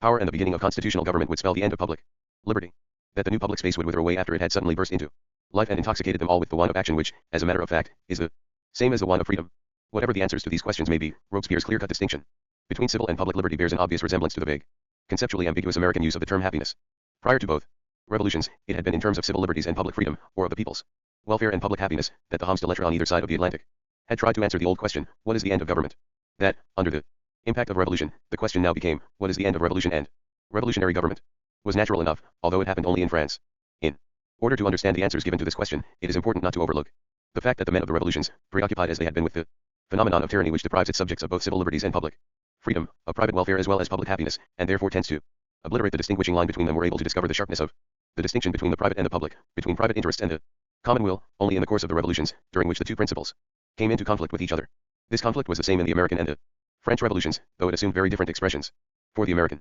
Revolution, it was a question of whether the new government was to constitute a realm of its own for the public happiness of its citizens, or whether it had been devised solely to serve and ensure their pursuit of private happiness more effectively than had the old regime. For the French Revolution, it was a question of whether the end of revolutionary government lay in the establishment of a constitutional government, which would terminate the reign of public freedom through a guarantee of civil liberties and rights, or whether, for the sake of public freedom, the revolution should be declared in permanence. The guarantee of civil liberties and of the pursuit of private happiness had long been regarded as essential in all non-tyrannical governments where the rulers governed within the limits of the law. If nothing more was at stake, then the revolutionary changes of government, the abolition of monarchy and the establishment of republics must be regarded as accidents, provoked by no more than the wrong-headedness of the old regimes. Had this been the case, reforms, and not revolution, the exchange of a bad ruler for a better one rather than a change of government, should have been the answer. As a matter of fact, the rather modest beginnings of both revolutions suggest that nothing more was originally intended than reforms in the direction of constitutional monarchies, even though the experiences of the American people in the realm of public happiness must have been considerable prior to their conflicts with England. The point, however, is that both the French and the American revolutions were very quickly driven to an insistence on the establishment of republican governments, and this insistence, together with the new violent antagonism of monarchists and republicans,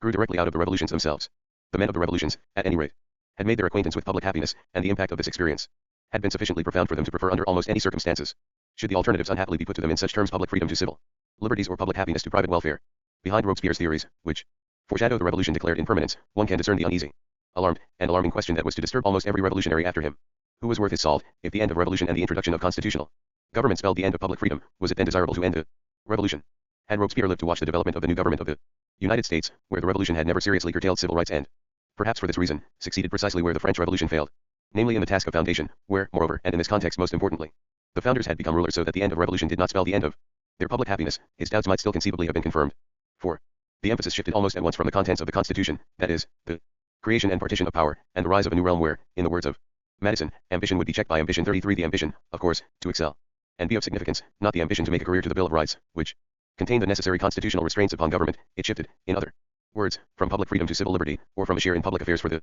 sake of public happiness to a guarantee that the pursuit of private happiness would be protected and furthered by public power. Jefferson's new formula, so curiously equivocal in the beginning, recalling both the assurance of royal proclamations with their emphasis on the people's private welfare, which implied their exclusion from public affairs, and the current pre-revolutionary phrase of public happiness was almost immediately deprived of its double sense and understood as the right of citizens to pursue their personal interests and thus to act according to the rules of private self-interest. And these rules, whether they spring from dark desires of the heart or from the obscure necessities of the household, have never been notably enlightened. In order to understand what happened in America, we need perhaps only recall the outrage of Crevecoeur, that great lover of American pre-revolutionary equality and prosperity, when his private happiness as a husbandman was interrupted by the outbreak of war and revolution demons he considered to have been let loose against us by those great personages who are so far elevated above the common rank of men that they cared more for independence and the foundation of the republic than for the interests of husbandmen and household heads. 34 This conflict between private interests and public affairs played an enormous role in both revolutions, and, generally speaking, one can say that the men of the revolutions were those who, out of their genuine love for public freedom and public happiness rather than out of any self-sacrificing idealism, consistently thought and acted in terms of public affairs. In America, where, in the beginning, the existence of the country had been staked upon a contest of principle, and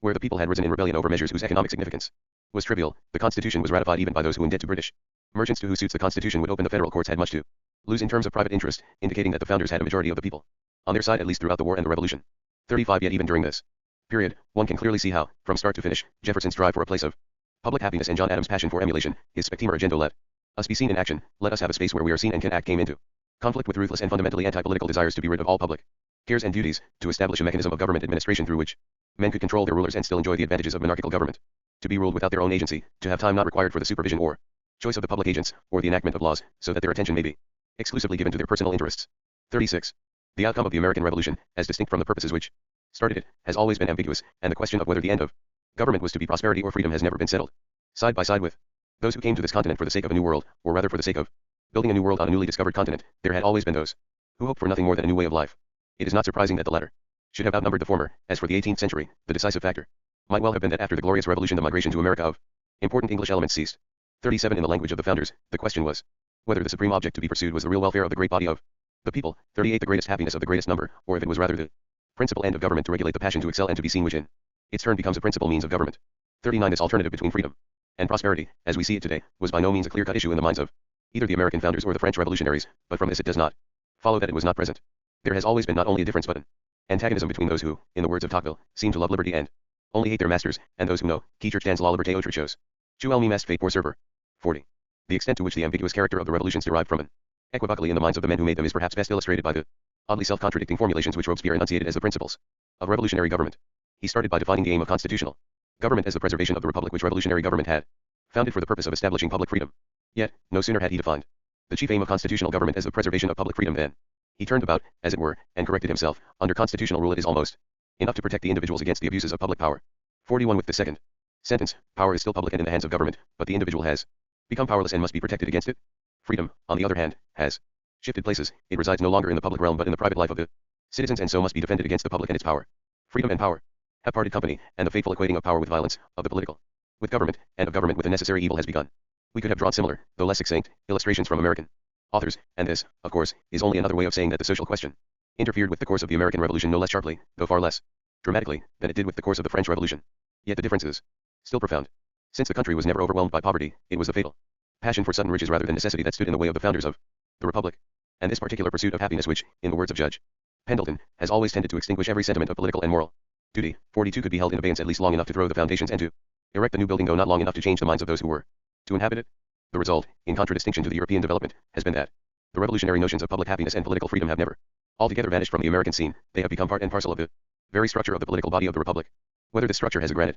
groundwork capable of withstanding the feudal antics of a society intent upon affluence and consumption, or whether it will yield under the pressure of wealth as the European communities have yielded under the pressure of wretchedness and misfortune, only the future can tell. There exist today as many signs to justify hope as there are to instill fear. In this context, the point of the matter is that America has always been, for better or worse, an enterprise of European mankind. Not only the American Revolution but everything that happened before and after was an event within an Atlantic civilization as a whole. 43 Thus, just as the fact that poverty was conquered in America had the deepest repercussions in Europe, so did the fact that misery remained for so much longer. The condition of Europe's lower classes have a profound impact upon the course of events in America after the Revolution. The foundation of freedom had been preceded by liberation from poverty, for America's early, pre-revolutionary prosperity, achieved hundreds of years before the mass emigration of the late 19th and early 20th centuries washed yearly hundreds of thousands, and even millions, of Europe's poorest classes onto her shores, was, at least partly, the result of a deliberate and concentrated effort toward liberation from poverty such as had never been made in the countries of the Old World. This effort in itself, this early determination to conquer the seemingly sempiternal misery of mankind, is certainly one of the greatest achievements of Western history and of the history of mankind. The trouble was that the struggle to abolish poverty, under the impact of a continual mass immigration from Europe, fell more and more under the sway of the poor themselves, and hence came under the guidance of the ideals born out of poverty, as distinguished from those principles which had inspired the foundation of freedom. For abundance and endless consumption are the ideals of the poor, they are the mirage in the desert of misery. In this sense, affluence and wretchedness are only two sides of the same coin. The bonds of necessity need not be of iron, they can be made of silk. Freedom and luxury have always been thought to be incompatible, and the modern estimate that tends to blame the insistence of the founding fathers on frugality and simplicity of manners, Jefferson, upon a Puritan contempt for the delights of the world, much rather testifies to an inability to understand freedom than to a freedom from prejudice. For that fatal passion for sudden riches was never the vice of the sensuous, but the dream of the poor, and it has been so prevalent in America, almost from the beginning of its colonization, because the country was, even in the 18th century, not only the land of liberty, the seat of virtue, the asylum of the oppressed, but also the promised land of those whose conditions hardly had prepared them for comprehending either liberty or virtue. It is still Europe's poverty that has taken its revenge in the ravages with which American prosperity and American mass society increasingly threaten the whole political realm. The hidden wish of poor men is not to each according to his needs, but to each according to his desires. And while it is true that freedom can only come to those whose needs have been fulfilled, it is equally true that it will escape those who are bent upon living for their desires. The American dream, as the 19th and 20th centuries under the impact of mass immigration came to understand it, was neither the dream of the American Revolution, the foundation of freedom, nor the dream of the French Revolution, the liberation of man. It was, unhappily, the dream of a promised land where milk and honey flow. And the fact that the development of modern technology was so soon able to realize this dream beyond anyone's wildest expectation quite naturally had the effect of confirming for the dreamers that they really had come to live in the best of all possible worlds. In conclusion, one can hardly deny that Crevecoeur was right when he predicted that the man will get the better of the citizen, that his political maxims will vanish, that those who in all earnestness say, the happiness of my family is the only object of my wishes, will be applauded by nearly everyone when, in the name of democracy, they vent their rage against the great personages who are so far elevated above the common rank of man that their aspirations transcend their private happiness, or when, in the name of the common man and some confused notion of liberalism, they denounce public virtue, which certainly is not the virtue of the husbandman, as mere ambition, and those to whom they owe their freedom as aristocrats who, as in the case of poor John Adams, they believe were possessed by a colossal vanity. 44 The conversion of the citizen of the revolutions into the private individual of 19th century society has often been described, usually in terms of the French Revolution, which spoke of citoyens and bourgeois. On a more sophisticated level, we may consider this disappearance of the taste for political freedom as the withdrawal of the individual into an inward domain of consciousness where it finds the only appropriate region of human liberty. From this region, as though from a crumbling fortress, the individual, having got the better of the citizen, will then defend himself against a society which in its turn gets the better of individuality. 45 This process, more than the revolutions, determined the physiognomy of the 19th century as it partly does even that of the 20th century. Chapter 4. Foundation I. Constitutio Libertatis. 1. That there existed men in the old world to dream of public freedom, that there were men in the new world who had tasted public happiness. These were ultimately the facts which caused the movement for restoration, for recovery of the old rights and liberties, to develop into a revolution on either side of the Atlantic. And no matter how far, in success and failure, events and circumstances were to drive them apart, the Americans would still have agreed with Robespierre on the ultimate aim of revolution, the constitution of freedom, and on the actual business of revolutionary government, the foundation of a republic. Or perhaps it was the other way round, and Robespierre had been influenced by the course of the American Revolution when he formulated his famous principles of revolutionary government. For in America the armed uprising of the colonies and the Declaration of Independence had been followed by a spontaneous outbreak of constitution making in all 13 colonies, as though, in John Adams' words, 13 clocks had struck as one, so that there existed no gap, no hiatus, hardly a breathing spell between the War of Liberation, the fight for independence, which was the condition for freedom, and the constitution of the new states. Although it is true that the first act of the great drama, the late American War, was closed before the American Revolution had come to an end, one it is equally true that these two altogether different stages of the revolutionary process began at almost the same moment and continued to run parallel to each other all through the years of war. The importance of this development can hardly be overestimated. The miracle, if such it was, that saved the American Revolution was not that the colonists should have been strong and powerful enough to win a war against England, but that this victory did not end with a multitude of commonwealths, crimes, and calamities, till at last the exhausted provinces would sink into slavery under the yoke of some fortunate conqueror, too, as John Dickinson had rightly feared. Such is indeed the common fate of a rebellion which is not followed by revolution, and hence the common fate of most so-called revolutions. If, however, one keeps in mind that the end of rebellion is liberation, while the end of revolution is the foundation of freedom, the political scientist at least will know how to avoid the pitfall of the historian who tends to place his emphasis upon the first end, violent stage of rebellion and liberation, on the uprising against tyranny, to the detriment of the quieter second stage of revolution and constitution, because all the dramatic aspects of his story seem to be contained in the first stage and, perhaps, also because the turmoil of liberation has so frequently defeated the revolution. This temptation, which befalls the historian because he is a storyteller, is closely connected with the much more harmful theory that the constitutions and the fever of constitution making, far from expressing truly the revolutionary spirit of the country, were in fact due to forces of reaction and either defeated the revolution or prevented its full development, so that, logically enough, the Constitution of the United States, the true culmination of this revolutionary process, is understood as the actual result of counter-revolution. The basic misunderstanding lies in the failure to distinguish between liberation and freedom. There is nothing more futile than rebellion and liberation unless they are followed by the constitution of the newly won freedom. For neither morals, nor riches, nor discipline of armies, nor all these together will do without a constitution. John Adams. Yet even if one resists this temptation to equate revolution with the struggle for liberation, instead of identifying revolution with the foundation of freedom, there remains the additional, and in our context more serious, difficulty that there is very little in form or content of the new revolutionary constitutions which was even new, let alone revolutionary. The notion of constitutional government is of course by no means revolutionary in content or origin. It means nothing more or less than government limited by law, and the safeguard of civil liberties through constitutional guarantees, as spelled out by the various bills of rights which were incorporated into the new constitutions and which are frequently regarded as their most important part, never intended to spell out the new revolutionary powers of the people but, on the contrary, were felt to be necessary in order to limit the power of government even in the newly founded body politic. A Bill of Rights, as Jefferson remarked, was what the people are entitled to against every government on earth, general or particular, and what no just government should refuse, or rest on inference. 3. In other words, constitutional government was even then, as it still is today, limited government in the sense in which the 18th century spoke of a limited monarchy. Namely, a monarchy limited in its power by virtue of laws. Civil liberties as well as private welfare lie within the range of limited government, and their safeguard does not depend upon the form of government. Only tyranny, according to political theory, a bastard form of government, does away with constitutional, namely, lawful government. However, the liberties which the laws of constitutional government guarantee are all of a negative character, and this includes the right of representation for the purposes of taxation which later became the right to vote. They are indeed not powers of themselves, but merely an exemption from the abuses of power, for they claim not a share in government but a safeguard against government. Whether we trace the notion of this constitutionalism back to Magna Carta and hence to feudal rights, privileges, and pacts concluded between the royal power and the estates of the kingdom, or whether, on the contrary, we assume that nowhere do we find modern constitutionalism until an effective central government has been brought into existence, 5 is relatively unimportant. In our context, if no more had ever been at stake in the revolutions than this kind of constitutionalism, it would be as though the revolutions had remained true to their modest beginnings when they still could be understood as attempts at restoration of ancient liberties. The truth of the matter, however, is that this was not the case. There is another and perhaps even more potent reason why we find it difficult to recognize the truly revolutionary element in constitution making. If we take our bearings, not by the revolutions of the 18th century but by the series of upheavals that followed upon them throughout the 19th and 20th centuries, it seems as though we are left with the alternative between revolutions which become permanent, which do not come to an end and do not produce their end, the foundation of freedom, and those where in the aftermath of revolutionary upheaval some new constitutional government eventually comes into existence that guarantees a fair amount of civil liberties and deserves, whether in the form of a monarchy or a republic, no more than the name of limited government. The first of these alternatives clearly applies to the revolutions in Russia and China, where those in power not only admit the fact but boast of having maintained indefinitely a revolutionary government. The second alternative applies to the revolutionary upheavals which swept nearly all European countries after the First World War, as well as to many colonial countries that won their independence from European rule after the Second World War. In these cases, constitutions were by no means the result of revolution, they were imposed, on the contrary, after a revolution had failed, and they were, at least in the eyes of the people living under them, the sign of its defeat, not of its victory. They were usually the work of experts, though not in the sense in which Gladstone had called the American Constitution the most wonderful work ever struck off at a given time by the brain and purpose of man, but rather in the sense in which Arthur Young even in 1792 felt that the French had adopted the new word, which they use as it a constitution was a pudding to be made by recipe 6. Their purpose was to stem the tide of revolution, and if they too served to limit power, it was the power of the government as well as the revolutionary power of the people, whose manifestation had preceded their establishment. 7. 1, and perhaps not the least, of the troubles besetting a discussion of these matters, is merely verbal. The word constitution obviously is equivocal in that it means the act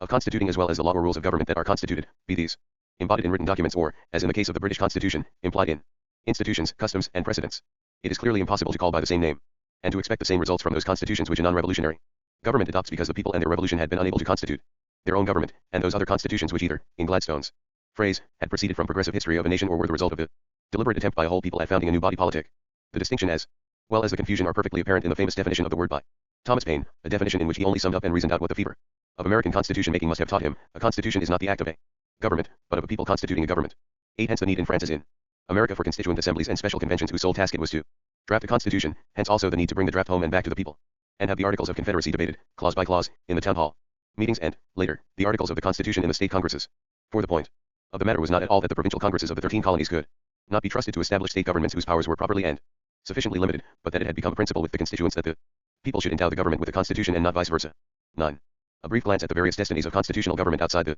Anglo-American countries and spheres of influence should be enough to enable us to grasp the enormous difference in power and authority between a constitution imposed by a government upon a people and the constitution by which a people constitutes its own government. The constitutions of experts under which Europe came to live after the First World War were all based, to a large extent, upon the model of the American Constitution, and taken by themselves they should have worked well enough. Yet the Mistrust they have always inspired in the people living under them is a matter of historical record, as is the fact that 15 years after the downfall of monarchical government on the European continent, more than half of Europe lived under some sort of dictatorship, while the remaining constitutional governments, with the conspicuous exception of the Scandinavian countries and of Switzerland, shared the sad lack of power, authority, and stability which even then was already the outstanding characteristic of the Third Republic in France. For lack of power and the concomitant want of authority have been the curse of constitutional government in nearly all European countries since the abolition of absolute monarchies, and the 14 constitutions of France between 1789 and 1875 have caused, even before the rainfall of post-war constitutions in the 20th century, the very word to become a mockery. Finally, we may remember, the periods of constitutional government were nicknamed times of the system, in Germany after the First World War and in France after the Second, a word by which the people indicated a state of affairs where legality itself was submerged in a system of half-corrupt connivances from which every right-minded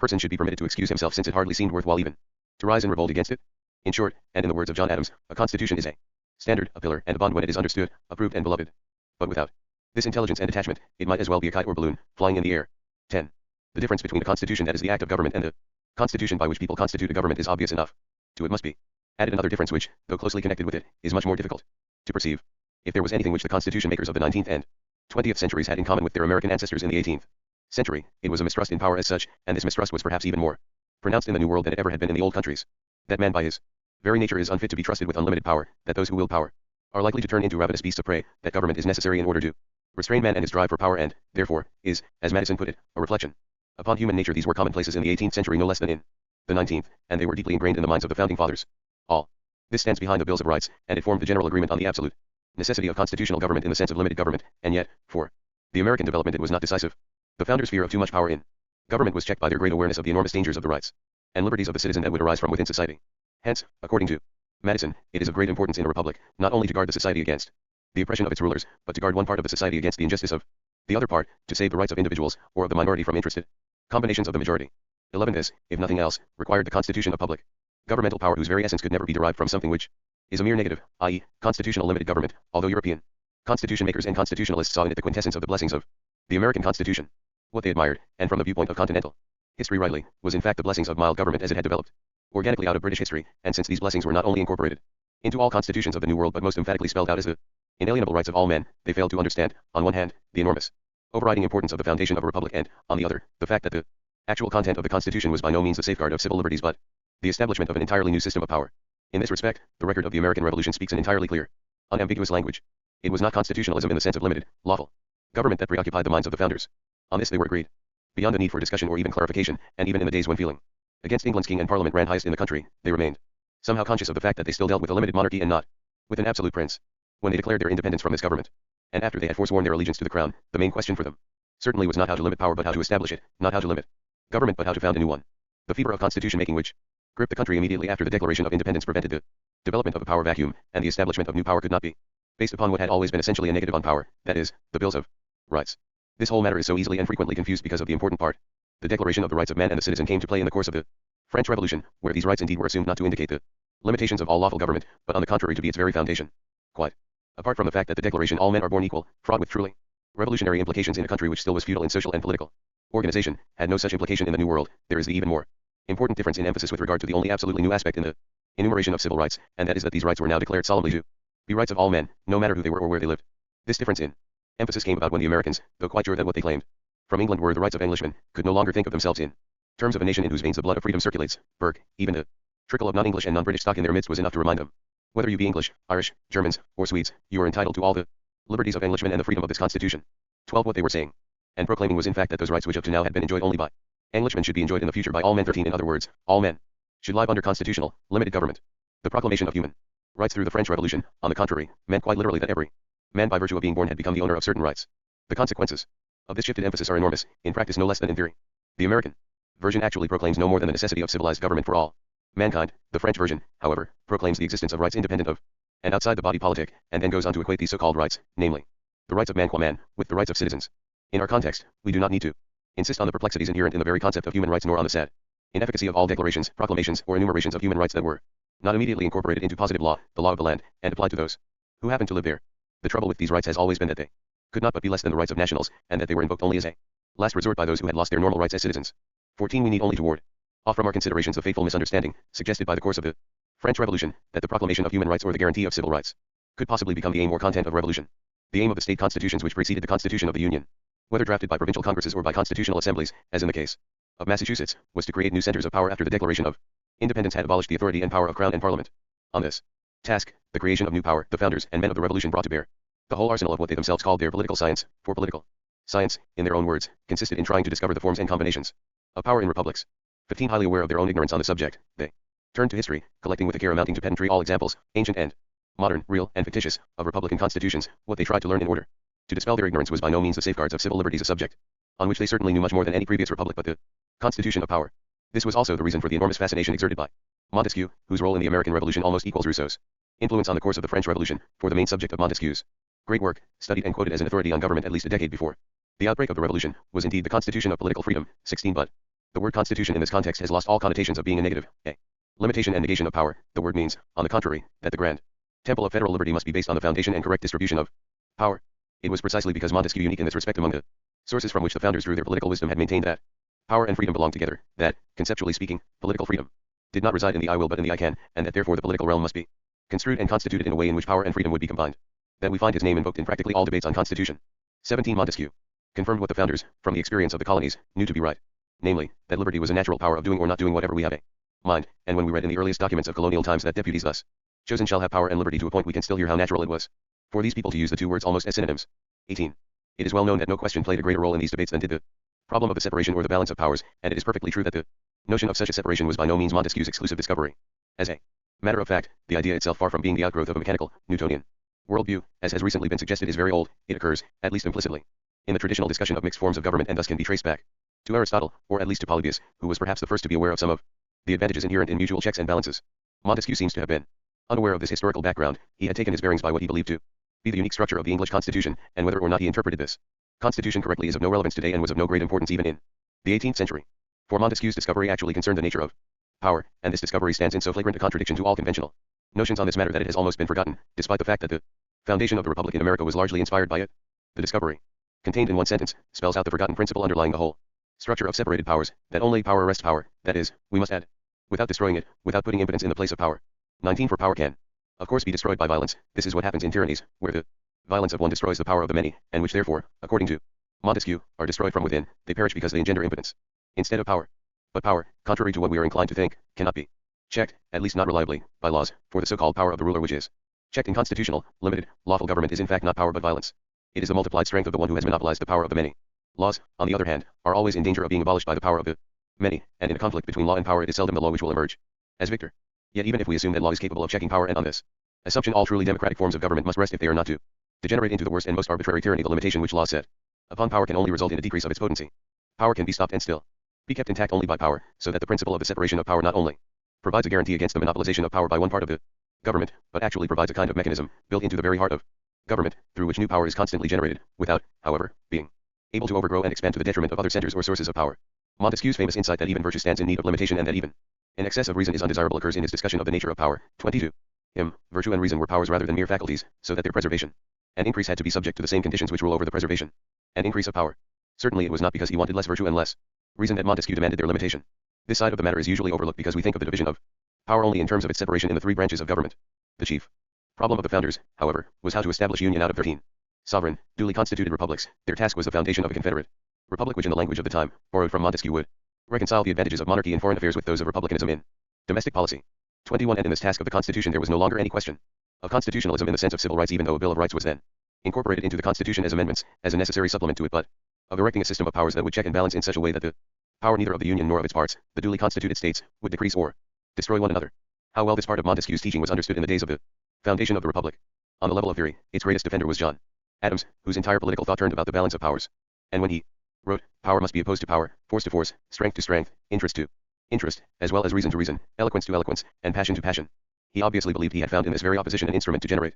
more power, more strength, more reason, and not to abolish them. 22. On the level of practice and the erection of institutions, we may best turn to Madison's argument on the proportion and balancing of power between the federal and the state governments. Had he believed in the current notions of the indivisibility of power, that divided power is less power. 23. He would have concluded that the new power of the Union must be founded on power surrendered by the states, so that the stronger the Union was to be, the weaker its constituent parts were to become. His point, however, was that the very establishment of the Union had founded a new source of power which in no way drew its strength from the powers of the states, as it had not been established at their expense. Thus he insisted, not the states ought to surrender their powers to the national government, rather the powers of the central government should be greatly enlarged. It should be set as a check upon the exercise by the state governments of the considerable powers which must still remain with them. 24. Hence, if the governments of the particular states were abolished, the general government would be compelled by the principle of self-preservation to reinstate them in their proper jurisdiction. 25. In this respect, the great and, in the long run, perhaps the greatest American innovation in politics as such was the consistent abolition of sovereignty. Within the body politic of the Republic, the insight that in the realm of human affairs, sovereignty and tyranny are the same. The defect of the Confederacy was that there had been no partition of power between the general and the local governments, and that it had acted as the central agency of an alliance rather than as a government. Experience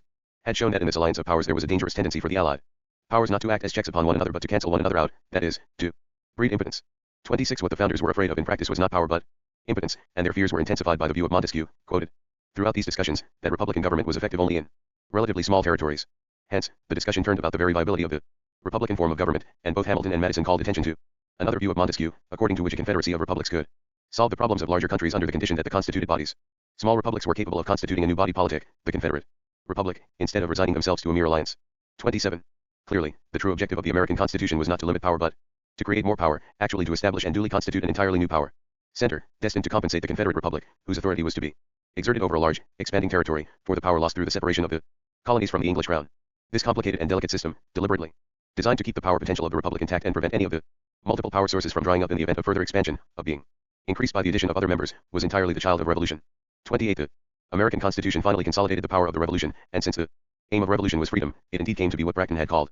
Constitutio Libertatis, the foundation of freedom. To believe that the short-lived European post-war constitutions, or even their predecessors in the 19th century, whose inspiring principle had been distrust of power in general and fear of the revolutionary power of the people in particular, could constitute the same form of government as the American Constitution, which had sprung from confidence in having discovered a power principle strong enough to found a perpetual union, is to be fooled by words. 2. However obnoxious these misunderstandings may be, they are not arbitrary and hence cannot be ignored. They would not have arisen if it had not been for the historical fact that the revolutions had started as restorations, and that it was difficult indeed, most difficult for the actors themselves, to say when and why the attempt at restoration was transformed into the irresistible event of revolution. Since their original intention had not been the foundation of freedom but the recovery of the rights and liberties of limited government, it was only natural that the men of revolution themselves, when finally confronted by the ultimate task of revolutionary government, the foundation of a republic, should be tempted to speak of the new freedom, born in the course of revolution, in terms of ancient liberties. Something very similar is true with respect to the other key terms of revolution, the interrelated terms of power and authority. We mentioned before that no revolution ever succeeded, that few rebellions ever started, so long as the authority of the body politic was truly intact. Thus, from the very beginning, the recovery of ancient liberties was accompanied by the reinstitution of lost authority and lost power. And again, just as the old concept of liberty, because of the attempted restoration, came to exert a strong influence on the interpretation of the new experience of freedom, so the old understanding of power and authority, even if their former representatives were most violently denounced, almost automatically led the new experience of power to be channeled into concepts which had just been vacated. It is this phenomenon of automatic influences which indeed entitles the historians to state, the nation stepped into the shoes of the prince, F.W. Maitland, but not before the prince himself had stepped into the pontifical shoes of pope and bishop, and then to conclude that this was the reason why the modern absolute state, even without a prince, was able to make claims like a church. 29. Historically speaking, the most obvious and the most decisive distinction between the American and the French revolutions was that the historical inheritance of the American Revolution was limited monarchy, and that of the French Revolution an absolutism which apparently reached far back into the first centuries of our era and the last centuries of the Roman Empire. Nothing, indeed, seems more natural than that a revolution should be predetermined by the type of government it overthrows. Nothing, therefore, appears more plausible than to explain the new absolute, the absolute revolution, by the absolute monarchy which preceded it, and to conclude that the more absolute the ruler, the more absolute the revolution will be which replaces him. The records of both the French Revolution in the 18th century and the Russian Revolution which modeled itself upon it in our own century could easily be read as one series of demonstrations of this plausibility. What else did even CIs do but simply put the sovereignty of the nation into the place which had been vacated by a sovereign king? What could have been more natural to him than to put the nation above the law, as the French king's sovereignty had long since ceased to mean independence from feudal pacts and obligations, and, at least since the days of Bodin, had meant the true absoluteness of regal power, a potestas legibus salita, power absolved from the laws. And since the person of the king had not only been the source of all earthly power, but his will the origin of all earthly law, the nation's will, obviously, from now on had to be the law itself. 30. On this point the men of the French Revolution were no less in complete agreement than the men of the American Revolution were in agreement on the necessity to limit government, and just as Montesquieu's theory of the separation of powers had become axiomatic for American political thought because it took its cue from the English Constitution, so Rousseau's notion of a general will, inspiring and directing the nation as though it were no longer composed of a multitude but actually formed one person, became axiomatic for all factions and parties of the French Revolution, because it was indeed the theoretical substitute for the sovereign will of an absolute monarch. The point of the matter was that the absolute monarch, unlike the constitutionally limited king, not only represented the potentially everlasting life of the nation, so that the king is dead, long live the king actually meant that the king is a corporation in himself that liveth ever. 31. He also incarnated on earth a divine origin in which law and power coincided. His will, because it supposedly represented God's will on earth, was the source of both law and power, and it was this identical origin that made law powerful and power legitimate. Hence, when the men of the French Revolution put the people into the seat of the king, it was almost a matter of course for them to see in the people not only, in accord with ancient Roman theory and in full agreement with the principles of the American Revolution, the source and the locus of all power, but the origin of all laws as well. The singular good fortune of the American Revolution is undeniable. It occurred in a country which knew nothing of the predicament of mass poverty and among a people who had a widespread experience with self-government. To be sure, not the least of these blessings was that the revolution grew out of a conflict with a limited monarchy in the government of king and parliament from which the colonies broke. Away, there was no potestas legibus salita, no absolute power absolved from laws. Hence, the framers of American constitutions, although they knew they had to establish a new source of law and to devise a new system of power, were never even tempted to derive law and power from the same origin.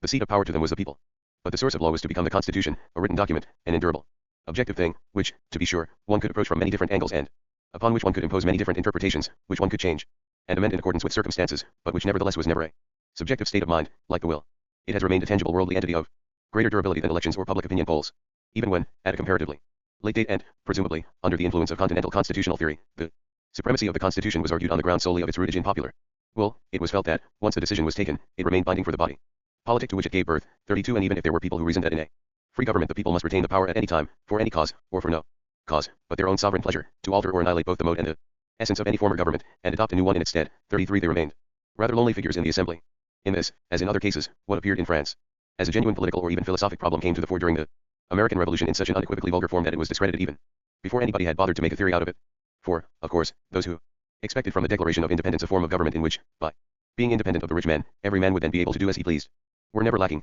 34 Yet they remained without any influence on theory or practice of the revolution. And still, however great the good fortune of the American Revolution, it was not spared the most troublesome of all problems in revolutionary government, the problem of an absolute. That the problem of an absolute is bound to appear in a revolution, that it is inherent in the revolutionary event itself, we might never have known without the American Revolution. If we had to take our cue solely from the great European revolutions, from the English Civil War in the 17th century, the French Revolution in the 18th, and the October Revolution in the 20th, we might be so overwhelmed with historical evidence pointing unanimously to the interconnection of absolute monarchy, followed by despotic dictatorships as to conclude that the problem of an absolute in the political realm was due exclusively to the unfortunate historical inheritance, to the absurdity of absolute monarchy, which had placed an absolute, the person of the prince, into the body politic, an absolute for which the revolutions then erroneously and vainly tried to find a substitute. It is tempting indeed to blame absolutism, the antecedent of all, but the American Revolution, for the fact that its fall destroyed the whole fabric of European government together with the European community of nations, and that the flames of revolutionary conflagration, kindled by the abuses of the ancient regimes, eventually were to set the whole world on fire. Whereby today it is no longer of great relevance whether the new absolute to be put into the place of the absolute sovereign was Sieyes' nation from the beginnings of the French Revolution or whether it became, with Robespierre, at the end of 4 years of revolutionary history, the revolution itself. For what eventually set the world on fire was precisely a combination of these two, of national revolutions or revolutionary nationalism, of nationalism speaking the language of revolution or of revolutions arousing the masses with nationalist slogans. And in neither case was the course of the American Revolution ever followed or repeated. Constitution making was never again understood as the foremost and the noblest of all revolutionary deeds, and constitutional government, if it came into existence at all, had a tendency to be swept away by the revolutionary movement which had brought it into power. Not constitutions, the end product and also the end of revolutions, but revolutionary dictatorships, designed to drive on and intensify the revolutionary movement, have thus far been the more familiar outcome of modern revolution unless the revolution was defeated and succeeded by some kind of restoration. The fallacy of such historical reflections, however legitimate, is that they take for granted what upon closer inspection turns out to be by no means a matter of course. European absolutism in theory and practice, the existence of an absolute sovereign, whose will is the source of both power and law, was a relatively new phenomenon. It had been the first and most conspicuous consequence of what we call secularization, namely, the emancipation of secular power from the authority of the church. Absolute monarchy, commonly and rightly credited with having prepared the rise of the nation state, has been responsible, by the same token, for the rise of the secular realm with a dignity and a splendor of its own. The short-lived, tumultuous story of the Italian city states, whose affinity with the later story of revolutions consists in a common hearkening back to antiquity, to the ancient glory of the political realm, might have forewarned and could have foretold what the chances and what the perplexities would be that lay in store for the modern age in the realm of politics, except, of course, that there exist no such foretellings and forewarnings in history. Moreover, it was precisely the use of absolutism which for centuries clouded these perplexities because it seemed to have found, within the political realm itself, a fully satisfactory substitute for the lost religious sanction of secular authority in the person of the king or rather in the institution of kingship. But this solution, which the revolution soon enough were to unmask as a pseudo-solution, served only to hide, for some centuries, the most elementary predicament of all modern political bodies, their profound instability, the result of some elementary lack of authority. The specific sanction which religion and religious authority had bestowed upon the secular realm could not simply be replaced by an absolute sovereignty, which, lacking a transcendent and transmundane source, could only degenerate into tyranny and despotism. The truth of the matter was that when the prince had stepped into the pontifical shoes of pope and bishop, he did not, for this reason, assume the function and receive the sanctity of bishop or pope. In the language of political theory, he was not a successor but a usurper, despite all the new theories about sovereignty and the divine rights of princes. Secularization, the emancipation of the secular realm from the tutelage of the church, inevitably posed the problem of how to found and constitute a new authority without which the secular realm, far from acquiring a new dignity of its own, would have lost even the derivative importance it had held under the auspices of the church. Theoretically speaking, it is as though absolutism were attempting to solve this problem of authority without having recourse to the revolutionary means of a new foundation. It solved the problem, in other words, within the given frame of reference in which the legitimacy of rule in general, and the authority of secular law and power in particular, had always been justified by relating them to an absolute source which itself was not of this world. The revolutions, even when they were not burdened with the inheritance of absolutism as in the case of the American Revolution, still occurred within a tradition which was partly founded on an event in which the word had become flesh, that is, on an absolute that had appeared in historical time as a mundane reality. It was because of the mundane nature of this absolute that authority as such had become unthinkable without some sort of religious sanction, and since it was the task of the revolutions to establish a new authority, unaided by custom and precedent and the halo Of immemorial time, they could not but throw into relief with unparalleled sharpness the old problem, not of law and power per se, but of the source of law which would bestow legality upon posited laws, and of the origin of power which would bestow legitimacy upon the powers that be. The enormous significance for the political realm of the lost sanction of religion is commonly neglected in the discussion of modern secularization, because the rise of the secular realm, which was the inevitable result of the separation of church and state, of the emancipation of politics from religion, seems so obviously to have taken place at the expense of religion. Through secularization, the church lost much of her earthly property, and, more important, the protection of secular power. Yet, as a matter of fact, this separation cut both ways, and just as one speaks of an emancipation of the secular from the religious, one may, and perhaps with even more right, speak of an emancipation of religion from the demands and burdens of the secular, which had weighed heavily upon Christianity ever since the disintegration of the Roman Empire had forced the Catholic Church to assume political responsibilities for true religion, as William Livingstone once pointed out, wants not the princes of this world to support it, but has in fact either languished or been adulterated wherever they meddled with it. 35. The numerous difficulties and perplexities, theoretical and practical, that have beset the public political realm ever since the rise of the secular, the very fact that secularization was accompanied by the rise of absolutism and the downfall of absolutism followed by revolutions whose chief perplexity was where to find an absolute from which to derive authority for law and power, could well be taken to demonstrate that politics and the state needed the sanction of religion even more urgently than religion and the churches had ever needed the support of princes. The need for an absolute manifested itself in many different ways, assumed different disguises, and found different solutions. Its function within the political sphere, however, was always the same. It was needed to break two vicious circles, the one apparently inherent in human lawmaking, and the other inherent in the petitio principii, which attends every new beginning, that is, politically speaking, in the very task of foundation. The first of these, the need of all positive, man-made laws for an external source to bestow legality upon them and to transcend as a higher law the legislative act itself, is of course very familiar and was already a potent factor in the shaping of absolute monarchy. What C.I.'s maintained with respect to the nation, that it would be ridiculous to assume that the nation is bound by the formalities or by the constitution to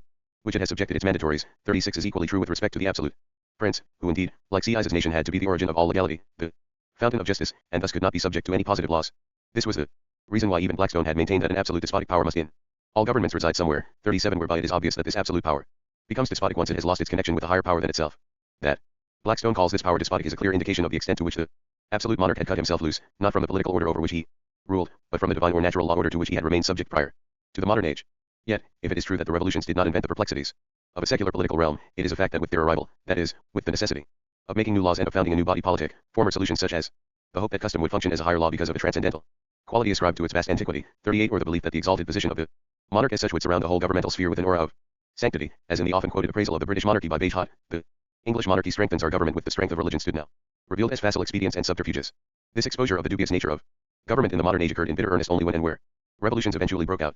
But in the realm of opinion and ideology it came to dominate political discussion everywhere, to divide the discussants into radicals who recognized the fact of revolution without understanding its problems, and conservatives who clung to tradition and the past as to fetishes with which to ward off the future, without understanding that the very emergence of revolution on the political scene as event or as threat had demonstrated in actual fact that this tradition had lost its anchorage, its beginning and principle, and was cut adrift. C.I.'s, who, in the field of theory, had no peer among the men of the French Revolution, broke the vicious circle, and the petitio principii of which he spoke so eloquently, first by drawing his famous distinction between a pouvoir constituent and a pouvoir constitué, and, second, by putting the pouvoir constituent, that is, the nation, into a perpetual state of nature. On doit concevoir les nations sur la terre, comme de individues, or du ligne social dans l'état de nature. Thus, he seemingly solved both problems, the problem of the legitimacy of the new power, the pouvoir constitué, whose authority could not be guaranteed by the constituent assembly, the pouvoir constituent, because the power of the assembly itself was not constitutional and could never be constitutional since it was prior to the constitution itself, and the problem of the legality of the new laws which needed a source and supreme master, the higher law from which to derive their validity. Both power and law were anchored in the nation, or rather in the will of the nation, which itself remained outside and above all governments and all laws. 39 The constitutional history of France, where even during the revolution constitution followed upon constitution while those in power were unable to enforce any of the revolutionary laws and decrees, could easily be read as one monotonous record illustrating again and again what should have been obvious from the beginning, namely that the so-called will of a multitude, if this is to be more than a legal fiction, is ever changing by definition, and that a structure built on it as its foundation is built on quicksand. What saved the nation-state from immediate collapse and ruin was the extraordinary ease with which the national will could be manipulated and imposed upon whenever someone was willing to take the burden or the glory of dictatorship upon himself. Napoleon Bonaparte was only the first in a long series of national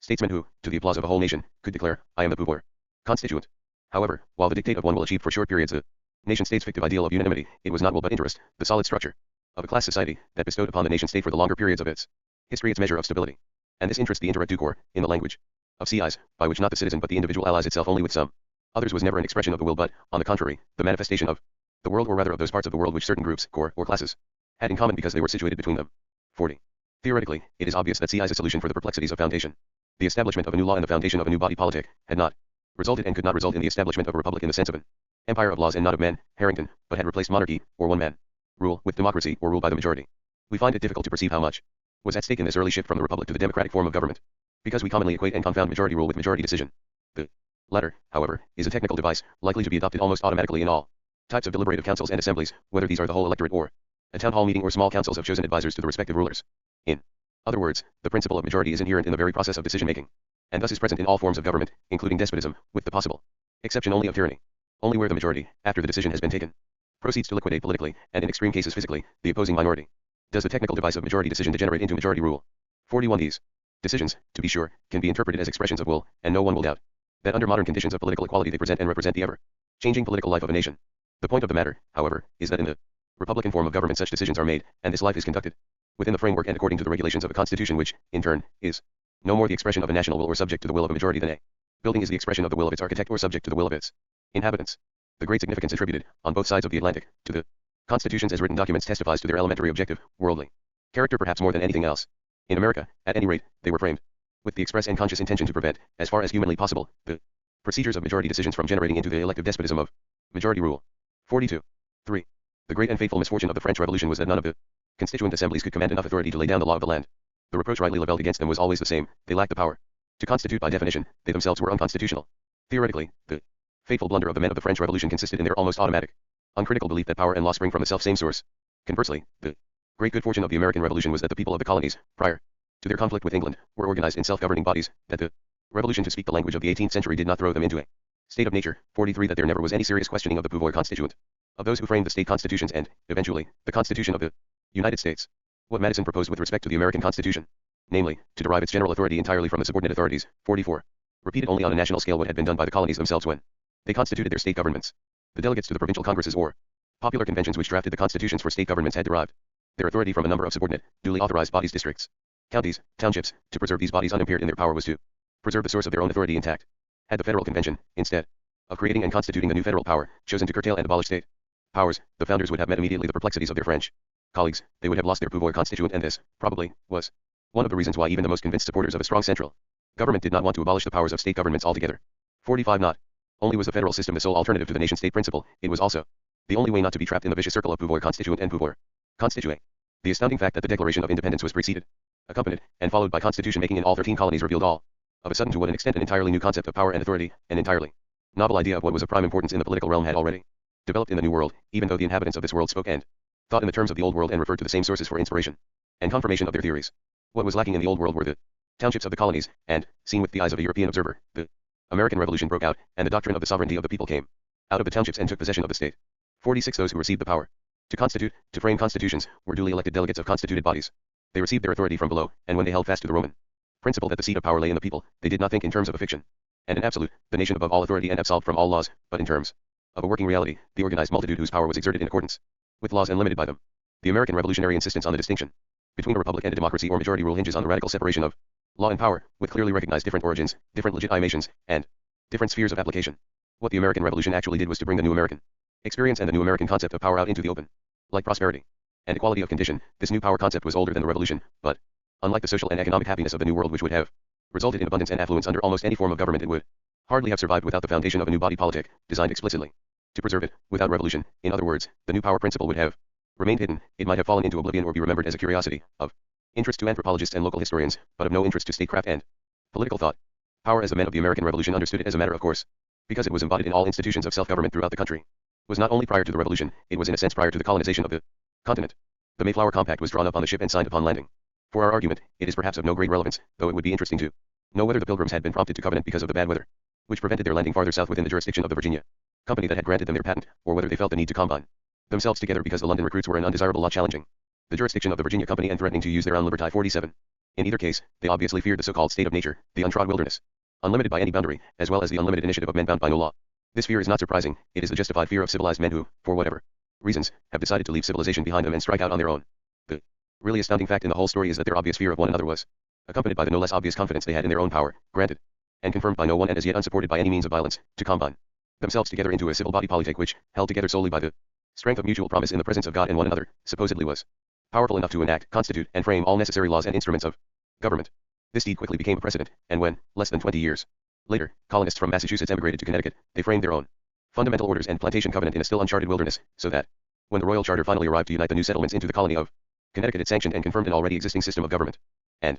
precisely because the Royal Charter of 1662 had only sanctioned the fundamental orders of 1639, the self-same charter could be adopted in 1776, virtually unchanged, as the civil constitution of the state under the sole authority of the people thereof, independent of any king and prince whatever. Since the colonial covenants had originally been made without any reference to king or prince, it was as though the revolution liberated the power of covenant and constitution making as it had shown itself in the earliest days of colonization. The unique and all-decisive distinction between the settlements of North America and all other colonial enterprises was that only the British emigrants had insisted, from the very beginning, that they constitute themselves into civil bodies politic. These bodies, moreover, were not conceived as governments, strictly speaking, they did not imply rule, and the division of the people into rulers and ruled. The best proof of this is the simple fact that the people thus constituted could remain, for more than 150 years, the royal subjects of the government of England. These new bodies politic really were political societies, and their great importance for the future lay in the formation of a political realm that enjoyed power and was entitled to claim rights without possessing or claiming sovereignty. 48. The greatest revolutionary innovation, Madison's discovery of the federal principle for the foundation of large republics, was partly based upon an experience, upon the intimate knowledge of political bodies whose internal structure predetermined them, as it were, and conditioned its members for a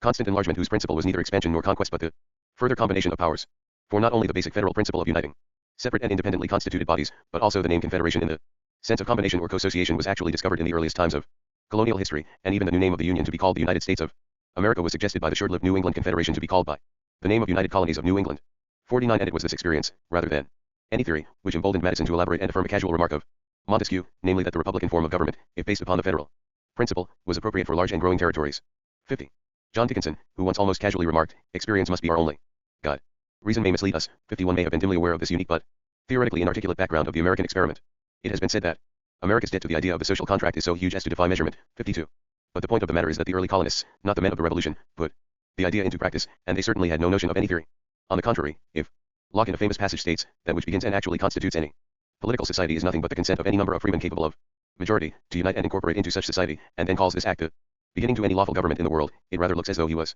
more influenced by the facts and events in America, and perhaps in a more decisive manner than the founders were influenced by his treatises of civil government. 53. The proof of the matter, if proof in such matters can exist at all, lies in the curious and, as it were, innocent way in which Locke construed this original compact, in line with the current social contract theory, as a surrender of rights and powers to either the government or the community, that is, not at all as a mutual contract but as an agreement in which an individual person resigns his power to some higher authority and consents to be ruled in exchange for a reasonable protection of his life and property. 54. Before we proceed, we must recall that in theory the 17th century clearly distinguished between two kinds of social contract. One was concluded between individual persons and supposedly gave birth to society, the other was concluded between a people and its ruler and supposedly resulted in legitimate government. However, the decisive differences between these two kinds, which have hardly more in common than a commonly shared and misleading name, were early neglected because the theorists themselves were primarily interested in finding a universal theory covering all forms of public relationships, social as well as political, and all kinds of obligations. Hence, the two possible alternatives of social contract, which, as we shall see, actually are mutually exclusive, were seen, with more or less conceptual clarity, as aspects of a single twofold contract. In theory, moreover, both contracts were fictions, the fictitious explanations of existing relationships between the members of a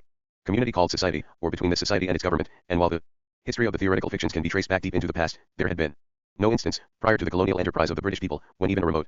possibility of testing their validity in actual fact had presented itself. Schematically, the chief differences between these two kinds of social contract may be enumerated as follows. The mutual contract by which people bind themselves together in order to form a community is based on reciprocity and presupposes equality. Its actual content is a promise, and its result is indeed a society or co-association in the old Roman sense of societas, which means alliance. Such an alliance gathers together the isolated strength of the allied partners and binds them into a new power structure by virtue of free and sincere promises. 55. In the so-called social contract between a given society and its ruler, on the other hand, we deal with a fictitious, aboriginal act on the side of each member, by virtue of which he gives up his isolated strength and power to constitute a government. Far from gaining a new power, and possibly more than he had before, he resigns his power such as it is, and far from binding himself through promises, he merely expresses his consent to be ruled by the government, whose power consists of the sum total of forces which all individual persons have channeled into it and which are monopolized by the government for the alleged benefit of all subjects. As far as the individual person is concerned, it is obvious that he gains as much power by the system of mutual promises as he loses by his consent to a monopoly of power in the ruler. Conversely, those who covenant and combine themselves together lose, by virtue of reciprocation, their isolation, while in the other instance it is precisely their isolation which is safeguarded and protected. Whereas the act of consent,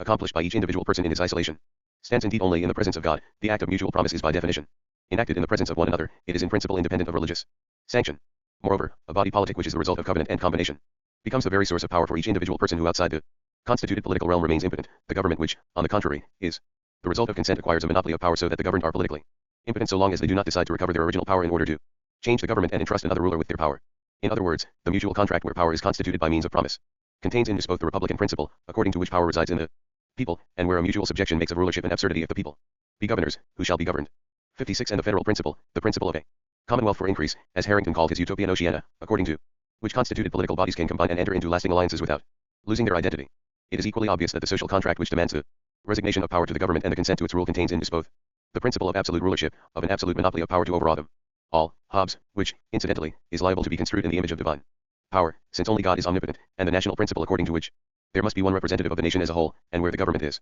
understood to incorporate the will of all nationals. In the beginning, Locke once remarked, all the world was America. For all practical purposes, America should have presented to the social contract theories that beginning of society and government which they had assumed to be the fictitious condition without which the existing political realities could be neither explained nor justified. And the very fact that the sudden rise and great variety of social contract theories during the early centuries of the modern age were preceded and accompanied by these earliest compacts, combinations, co-associations, and confederations in colonial America would indeed be very suggestive, if it were not for the undeniable other fact that these theories in the Old World proceeded without ever mentioning the actual realities in the New World. Nor are we entitled to assert that the colonists, departing from the Old World, took with them the wisdom of new theories, eager, as it were, for a new land in which to test them out and to apply them to a novel form of community. This eagerness for experimentation, and the concomitant conviction of absolute novelty, of a novus ordo seclorum, was conspicuously absent from the minds of the colonists, as it was conspicuously present in the minds of those men who 150 years later were to make the revolution. If there was any theoretical influence that contributed to the compacts and agreements in early American history, it was, of course, the Puritans' reliance on the Old Testament, and especially their rediscovery of the concept of the covenant of Israel, which indeed became for them an instrument to explain almost every relation of man to man and man to God.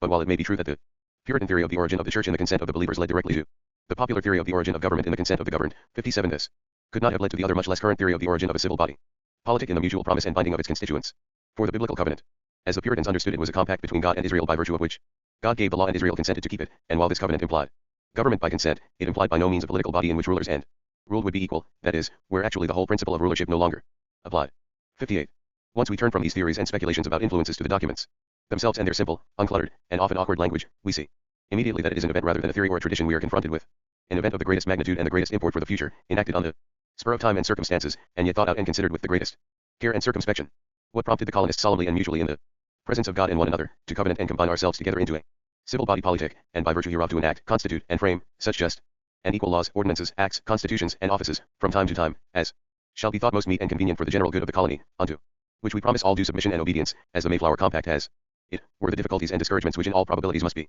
forecast upon the execution of this business. Clearly the colonists, even before embarking, had rightly and thoroughly considered that this whole adventure grows upon the joint confidence we have in each other's fidelity and resolution herein, so as no man of us would have adventured it without assurance of the rest. Nothing but the simple and obvious insight into the elementary structure of joint enterprise as such, the need for the better encouragement of ourselves and others that shall join with us in this action, caused these men to become obsessed with the notion of compact and prompted them again and again to promise and bind themselves to one another. 59. No theory, theological or political or philosophical, but their own decision to leave the old world behind and to venture forth into an enterprise entirely of their own led into a sequence of acts and occurrences in which they would have perished, had they not turned their minds to the matter long and intensely enough to discover, almost by inadvertence, the elementary grammar of political action and its more complicated syntax, whose rules determine the rise and fall of human power. Neither grammar nor syntax was something altogether new in the history of Western civilization, but to find experiences of equal import in the political realm and to read a language of equal authenticity and originality, namely, so incredibly free of conventional idioms and set formulas in the huge arsenal of historical documents, one might have to go back into a very distant past indeed, a past, at any rate, of which the settlers were totally ignorant. 60. What they discovered, to be sure, was no theory of social contract in either of its two forms, but rather the few elementary truths on which this theory rests. For our purpose in general, and our attempt to determine with some measure of certainty the essential character of the revolutionary spirit in particular, it may be worth while to pause here long enough to translate, however tentatively, the gist of these pre-revolutionary and even pre-colonial experiences into the less direct but more articulate language of political thought. We then may say that the specifically American experience had taught the men of the revolution that action, though it may be started in isolation and decided upon by single individuals for very different motives, can be accomplished only by some joint effort in which the motivation of single individuals, for instance, whether or not they are an undesirable lot, no longer counts, so that homogeneity of past and origin, the decisive principle of the nation state, is not required. The joint effort equalizes very effectively the differences in origin as well as in quality. Here, moreover, we may find the root of the surprising so-called realism of the founding fathers with respect to human nature. They could afford to ignore the French revolutionary proposition that man is good outside society, in some fictitious original state, which, after all, was the proposition of the Age of Enlightenment. They could afford to be realistic and even pessimistic in this matter because they knew that, whatever men might be in their singularity, they could bind themselves into a community, which, even though it was composed of sinners, need not necessarily reflect this sinful side of human nature. Hence, the same social state which to their French colleagues had become the root of all human evil was to them the only reasonable life for a salvation from evil and wickedness at which men might arrive even in this world, and even by themselves, without any divine assistance. Here, incidentally, we may also see the authentic source of the much misunderstood American version of the then current belief in the perfectibility of man. Before American common philosophy fell prey to Rousseauan notions in these matters, and this did not happen prior to the 19th century, American faith was not at all based on a semi-religious trust in human nature, but on the contrary, on the possibility of checking human nature in its singularity by virtue of common bonds and mutual promises. The hope for man in his singularity lay in the fact that not man but men inhabit the earth and form a world between them. It is human worldliness that will save men from the pitfalls of human nature. And the strongest argument, therefore, John Adams could muster against a body politic dominated by a single assembly was that it was liable to all the vices, follies and frailties of an individual. 61. Closely connected with this is an insight into the nature of human power. In Distinction to strength, which is the gift and the possession of every man in his isolation. Against all other men, power comes into being only if and when men join themselves together for the purpose of action, and it will disappear when, for whatever reason, they disperse and desert one another. Hence, binding and promising, combining and covenanting are the means by which power is kept in existence, where and when men succeed in keeping intact the power which sprang up between them during the course of any particular act or deed, they are already in the process of foundation, of constituting a stable worldly structure to house, as it were, their combined power of action. There is an element of the world-building capacity of man in the human faculty of making and keeping promises. Just as promises and agreements deal with the future and provide stability in the ocean of future uncertainty where the unpredictable may break in from all sides, so the constituting, founding, and world-building capacities of man concern always not so much ourselves and our own time on earth as our successor, and posterities. The grammar of action, that action is the only human faculty that demands a plurality of men, and the syntax of power, that power is the only human attribute which applies solely to the worldly in-between space by which men are mutually related, combine in the act of foundation by virtue of the making and the keeping of promises, which, in the realm of politics, may well be the highest human faculty. In other words, what had happened in colonial America prior to the Revolution, and what had happened in no other part of the world, neither in the old countries nor in the new colonies, was, theoretically speaking, that action had led to the formation of power, and that power was kept in existence by the then newly discovered means of promise and covenant. The force of this power, engendered by action and kept by promises, came to the fore when, to the great surprise of all the great powers, the colonies, namely, the townships and provinces, the counties and cities, their numerous differences amongst themselves notwithstanding, won the war against England. But this victory was a surprise only for the old world, the colonists themselves, with 150 years of covenant making behind them, rising out of a country which was articulated from top to bottom, from provinces or states down to cities and districts, townships, villages, and counties into duly constituted bodies, each a commonwealth of its own, with representatives freely chosen by the consent of loving friends and neighbors, 62. Each, moreover, designed for increase as it rested on the mutual promises of those who were cohabiting and who, when they conjoined themselves to be as one public state or commonwealth, had planned not only for their successors but even for such as shall be adjoined to them att any time hereafter. 63. The men who out of the uninterrupted strength of this tradition bid a final adieu to Britain knew their chances from the beginning. They knew of the enormous power potential that arises when men mutually pledge to each other their lives, their fortunes and their sacred honor. 64. This was the experience that guided the men of the Revolution. It had taught not only them but the people who had delegated and so betrusted them, how to establish and found public bodies, and as such it was without parallel in any other part of the world. The same, however, is by no means true of their reason, or rather reasoning, of which Dickinson rightly feared that it might mislead them. Their reason, indeed, both in style and content, was formed by the age of enlightenment as it had spread to both sides of the Atlantic. They argued in the same terms as their French or English colleagues, and even their disagreements were by and large still discussed within the framework of commonly shared references and concepts. Thus, Jefferson could speak of the consent by the people from which governments derive their just powers in the same declaration which he closes on the principle of mutual pledges, and neither he nor anybody else became aware of the simple and elementary difference between consent and mutual promise, or between the two types of social contract theory. This lack of conceptual clarity and precision with respect to existing realities and experiences has been the curse of Western history ever since, in the aftermath of the Periclean age, the men of action and the men of thought parted company and thinking began to emancipate itself altogether from reality, and especially from political factuality and experience. The great hope of the modern age and the modern age's revolution has been, from the beginning, that this rift might be healed. One of the reasons why this hope thus far has not been fulfilled, why, in the words of Tocqueville, not even the New World could bring forth a new political science, lies in the enormous strength and resiliency of our tradition of thought, which has withstood all the reversals and transformation of values through which the thinkers of the 19th century tried to undermine and to destroy it. However that may be, the fact of the matter, as it relates to the American Revolution, was that experience had taught the colonists that royal and company charters confirmed and legalized rather than established and founded their commonwealth, that they were subject to the laws which they adopted at their first settlement, and to such others as have been since made by their respective legislatures, and that such liberties were confirmed by the political constitutions they have respectively assumed, and also by several charters of compact from the Crown. 65. It is true, the colonial theorists wrote much about the British Constitution, the rights of Englishmen, and even of the laws of nature, but they accepted the British assumption that colonial governments derived from British charters and commissions. 66. Yet the essential point even in these theories was the curious interpretation, or rather misinterpretation, of the British Constitution as a fundamental law which could limit the legislative powers of Parliament. This, clearly, meant understanding the British Constitution in the light of American compacts and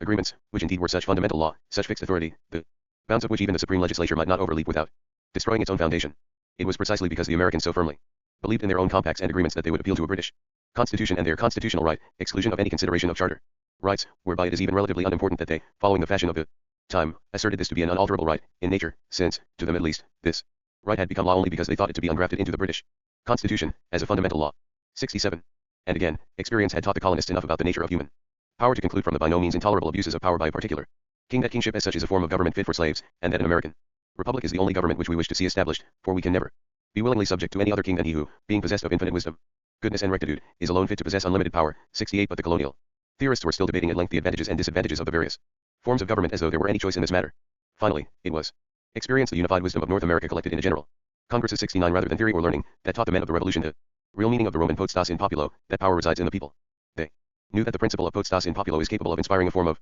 government only if one adds, as the Romans did, auctoritas in senatu, authority resides in the Senate, so that government itself consists of both power and authority, or, as the Romans had it, senatus populus Romanus. What the royal charters and the loyal attachment of the colonies to king and parliament in England had done for the people in America was to provide their power with the additional weight of authority, so that the Chief problem of the American Revolution, once the source of authority had been severed from the colonial body politic in the New World, turned out to be the establishment and foundation not of power but of authority. Chapter 5. Foundation 2, Nobis ordo seclorum. Magnus of integro seclorum nascitur ordo. Virgil. 1. Power and authority are no more the same than are power and violence. We have hinted already at the latter distinction, which, however, we now must recall once more. The relevance of these differences and distinctions becomes especially striking when we consider the enormously and disastrously different actual outcomes of the one tenet the men of the two 18th century revolutions held in common, the conviction that source and origin of legitimate political power resides in the people. For the agreement was in appearance only. The people in France, le peuple in the sense of the revolution, were neither organized nor constituted. Whatever constituted bodies existed in the old world, diets and parliaments, orders and estates, rested on privilege, birth, and occupation. They represented particular private interests but left the public concern to the monarch, who, in an enlightened despotism, was supposed to act as a single enlightened person against many private interests, one whereby it was understood that in a limited monarchy these bodies had the right to voice grievances and to withhold consent. None of the European parliaments was a legislative body. They had at best the right to say yes or no. The initiative, however, or the right to act did not rest with them. No doubt the initial slogan of the American Revolution, no taxation without representation, still belonged in the sphere of limited monarchy whose fundamental principle was consent of the subjects. We have difficulties today in perceiving the great potency of this principle because the intimate connection of property and freedom is for us no longer a matter of course. To the 18th century, as to the 17th before it, and the 19th after it, the function of laws was not primarily to guarantee liberties, but to protect property. It was property, and not the law as such, that guaranteed freedom. Not before the 20th century were people exposed directly and without any personal protection to the pressures of either state or society, and only when people emerged who were free without owning property to protect their liberties were laws necessary to protect persons and personal freedom directly, instead of merely protecting their properties. In the 18th century, however, and especially in the English-speaking countries, property and freedom still coincided. Who said property, said freedom, and to recover or defend one's property rights was the same as to fight for freedom. It was precisely in their attempt to recover such ancient liberties that the American Revolution and the French Revolution had their most conspicuous similarities. The reason why the conflict between king and parliament in France resulted in such an altogether different outcome from the conflict between the American constituted bodies and the government in England lies exclusively in the totally different nature of these constituted bodies. The rupture between king and parliament indeed threw the whole French nation into a state of nature. It dissolved automatically the political structure of the country as well as the bonds among its inhabitants, which had rested not on mutual promises but on the various privileges accorded to each order and estate of society. Strictly speaking, there were no constituted bodies in any part of the old world. The constituted body itself was already an innovation born out of the necessities and the ingeniousness of those Europeans who had decided to leave the old world not only in order to colonize a new continent but also for the purpose of establishing a new world order. The conflict of the colonies with king and parliament in England dissolved nothing more than the charters granted the colonists and those privileges they enjoyed by virtue of being Englishmen. It deprived the country of its governors, but not of its legislative assemblies, and the people, while renouncing their allegiance to a king, felt by no means released from their own numerous compacts, agreements, mutual promises, and co-associations too. Hence, when the men of the French Revolution said that all power resides in the people, they understood by power a natural force whose source and origin lay outside the political realm, a force which in its very violence had been released by the revolution and like a hurricane had swept away all institutions of the ancien regime. This force was experienced as superhuman in its strength, and it was seen as the result of the accumulated violence of a multitude outside all bonds and all political organization. The experiences of the French Revolution with the people thrown into a state of nature left no doubt that the multiplied strength of a multitude could burst forth under the pressure of misfortune, with a violence which no institutionalized and controlled power could withstand. But these experiences also taught that, contrary to all theories, no such multiplication would ever give birth to power, that strength and violence in their pre-political state were abortive. The men of the French Revolution, not knowing how to distinguish between violence and power, and convinced that all power must come from the people, opened the political realm to this pre-political natural force of the multitude, and they were swept away by it, as the king and the old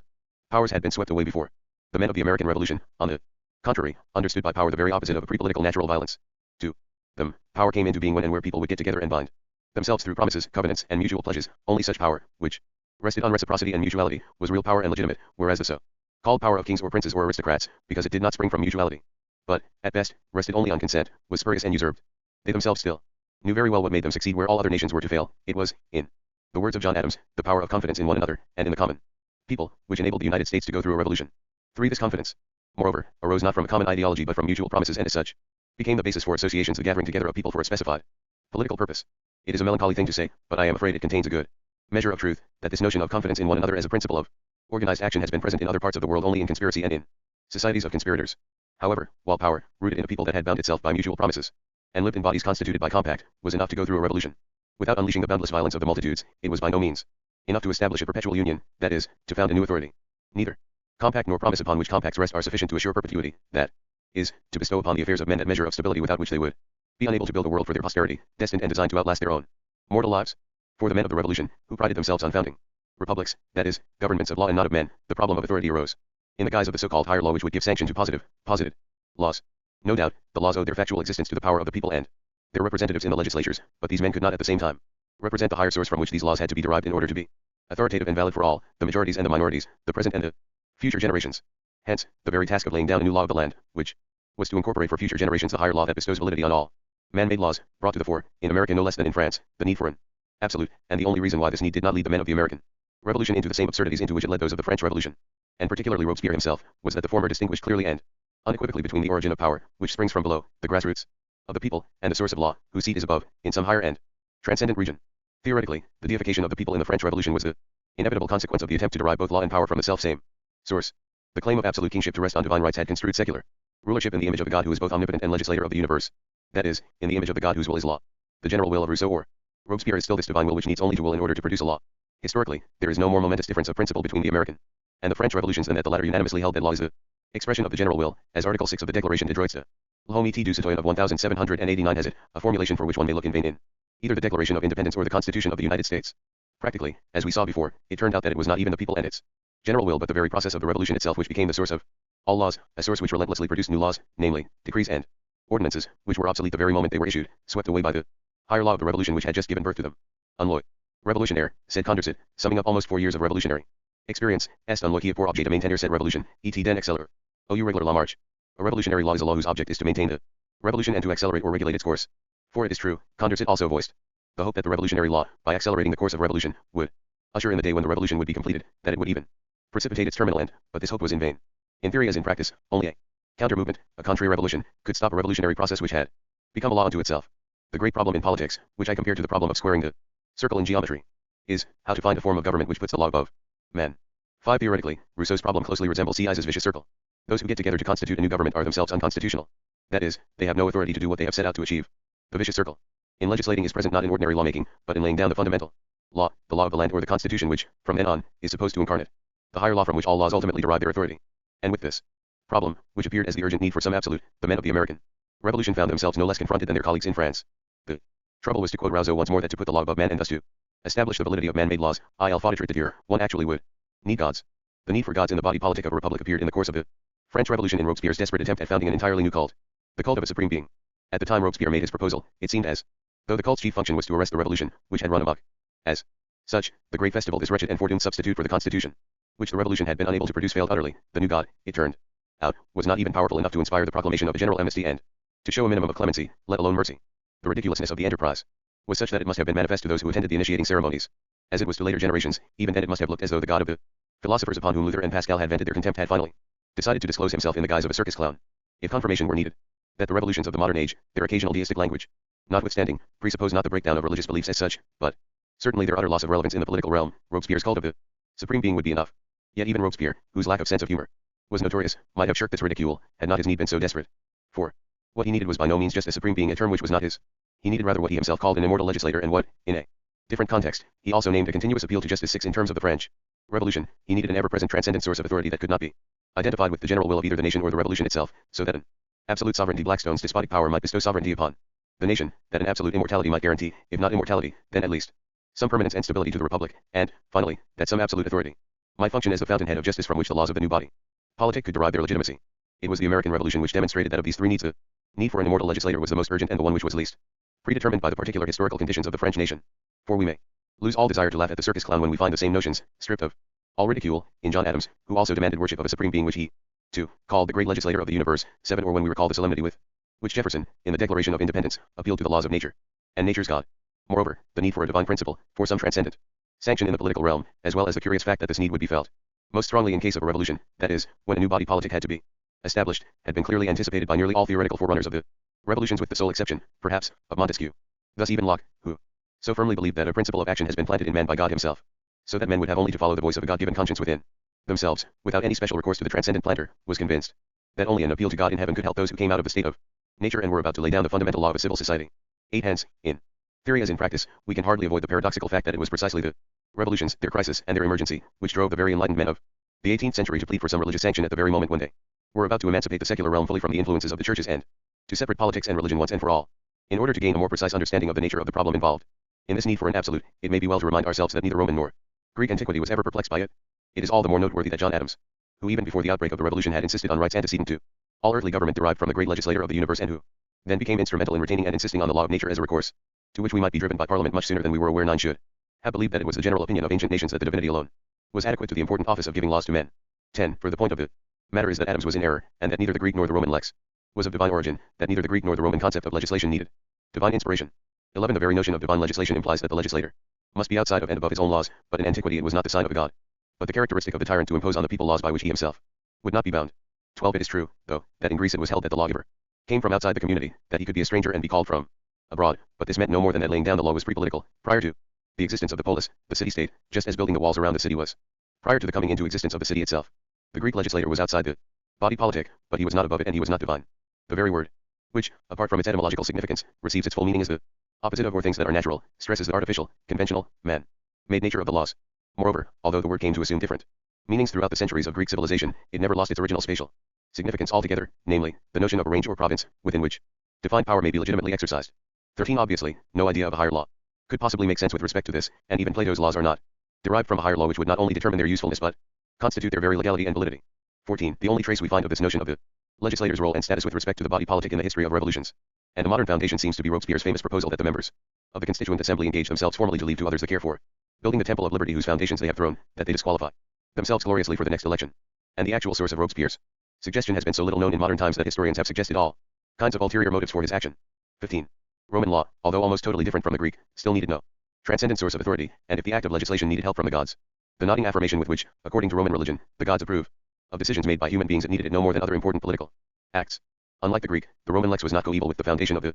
city, and Roman legislation was not a pre-political activity. The original meaning of the word lex is intimate connection or relationship, namely something which connects two things or two partners whom external circumstances have brought together. Therefore, the existence of a people in the sense of an ethnic, tribal, organic unity is quite independent of all laws. The natives of Italy, we are told by Virgil, were Saturns, people whom no laws fettered to justice, upright of their own free will and following the custom of the gods of old. 16. Only after Aeneas and his warriors had arrived from Troy, and a war had broken out between the invaders and the natives, were laws felt to be necessary. These laws were more than the means to re-establish peace, they were treaties and agreements with which a new alliance, a new unity, was constituted, the unity of two altogether different entities which the war had thrown together and which now entered into a partnership. As to the Romans, the end of war was not simply defeat of the enemy or the establishment of peace, a war was concluded to their satisfaction. Only when the former enemies became friends and allies, socii, of Rome. The ambition of Rome was not to subject the whole world to Roman power and imperium, but to throw the Roman system of alliances over all countries of the earth. And this was not a mere fantasy of the poet. The people of Rome itself, the populus Romanus, owed its existence to such a war-born partnership, namely, to the alliance between patricians and plebeians, whose internal civil strife was concluded through the famous laws of the 12 Tables. And even this oldest and proudest document of their history, the Romans did not think to be inspired by the gods, they preferred to believe that Rome had sent a commission to Greece in order to study their different systems of legislation. 17. Hence, the Roman Republic, resting itself upon the perpetual alliance between patricians and plebeians, used the instrument of lex chiefly for treaties and for ruling the provinces and communities which belonged to the Roman system of alliances, that is, to the ever-extending group of Roman socii who formed the Societas Romana. I have mentioned that among the pre-revolutionary theorists only Montesquieu never thought it necessary to introduce an absolute, a divine, or despotic power into the political realm. This is closely connected with the fact that, as far as I know, only Montesquieu ever used the word law in its old, strictly Roman sense, defining it in the very first chapter of the Esprit de Lois, as the rapport, the relation subsisting between different entities. To be sure, he too assumes a creator and preserver of the universe, and he too speaks of a state of nature and of natural laws, but the rapports subsisting between the creator and the creation, or between men in the state of nature, are no more than rules or wriggles which determine the government of the world and without which a world would not exist at all. 18. Neither religious nor natural laws, therefore, constitute for Montesquieu a higher law. Strictly speaking, they are no more than the relations which exist and preserve different realms of being. And since, for Montesquieu as for the Romans, a law is merely what relates to things and therefore is relative by definition, he needed no absolute source of authority and could describe the spirit of the laws without ever posing the troublesome question of their absolute validity. These historical reminiscences and reflections are to suggest that the whole problem of an absolute which would bestow validity upon positive, man-made laws was partly an inheritance from absolutism, which in turn had fallen heir to those long centuries when no secular realm existed in the Occident that was not ultimately rooted in the sanction given to it by the Church, and when therefore secular laws were understood as the mundane expression of a divinely ordained law. This, however, is only part of the story. It was of even greater importance and impact that the very word law had assumed an altogether different meaning throughout these centuries. What mattered was that the enormous influence of Roman jurisprudence and legislation upon the development of medieval as well as modern legal systems and interpretations, notwithstanding the laws themselves were understood to be commandments, that they were construed in accordance with the voice of God, who tells man, "Thou shalt not." Such commandments obviously could not be binding without a higher, religious sanction. Only to the extent that we understand by law a commandment to which men owe obedience regardless of their consent and mutual agreements, does the law require a transcendent source of authority for its validity, that is, an origin which must be beyond human power. This, of course, is not to say that the old ius publicum, the law of the land which later was called the Constitution, or the ius privatum, which then became our civil law, possesses the characteristics of divine commandments.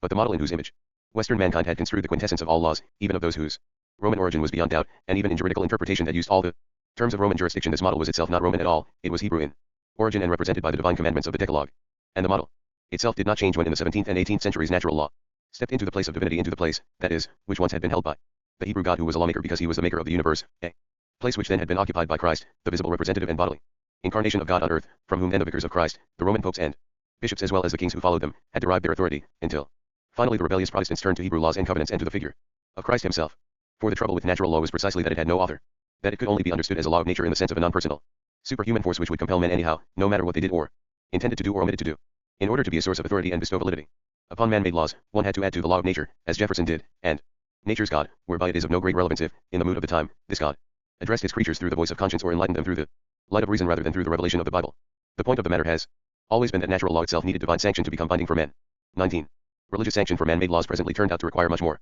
than a mere theoretical construction of a higher law, more even than belief in an immortal legislator and worship of a supreme being. It required a firm belief in a future state of rewards and punishments as the only true foundation of morality. 20. What matters is that this was not only true for the French Revolution, where people or nation was to step into the shoes of the absolute prince and where Robespierre had merely turned the old system inside out. 21. There, indeed, the notion of an immortal soul which was to serve as a rappel continu à la justice. 22 was indispensable. It was the only possible, tangible bridle which could prevent the new sovereign, this absolute ruler who is absolved from his own laws, from committing criminal acts. Like the absolute prince, the nation, in terms of public law, could do no wrong because it was the new vicar of God on earth, but since, like the prince, in actual fact it could and was liable to do very wrong indeed, it too had to be exposed to the penalty which would be exacted by none but God the avenger in Bracton's telling phrase. It was even truer for the American Revolution, where an explicit mention of a future state of rewards and punishments occurs in all state constitutions, although we find no trace of it in either the Declaration of Independence or the Constitution of the United States. But from this we should not conclude that the drafters of state constitutions were less enlightened than Jefferson or Madison. Whatever the influence of Puritanism may have been upon the development of an American character, the founders of the Republic and the men of the Revolution belonged to the age of enlightenment. They were all deists,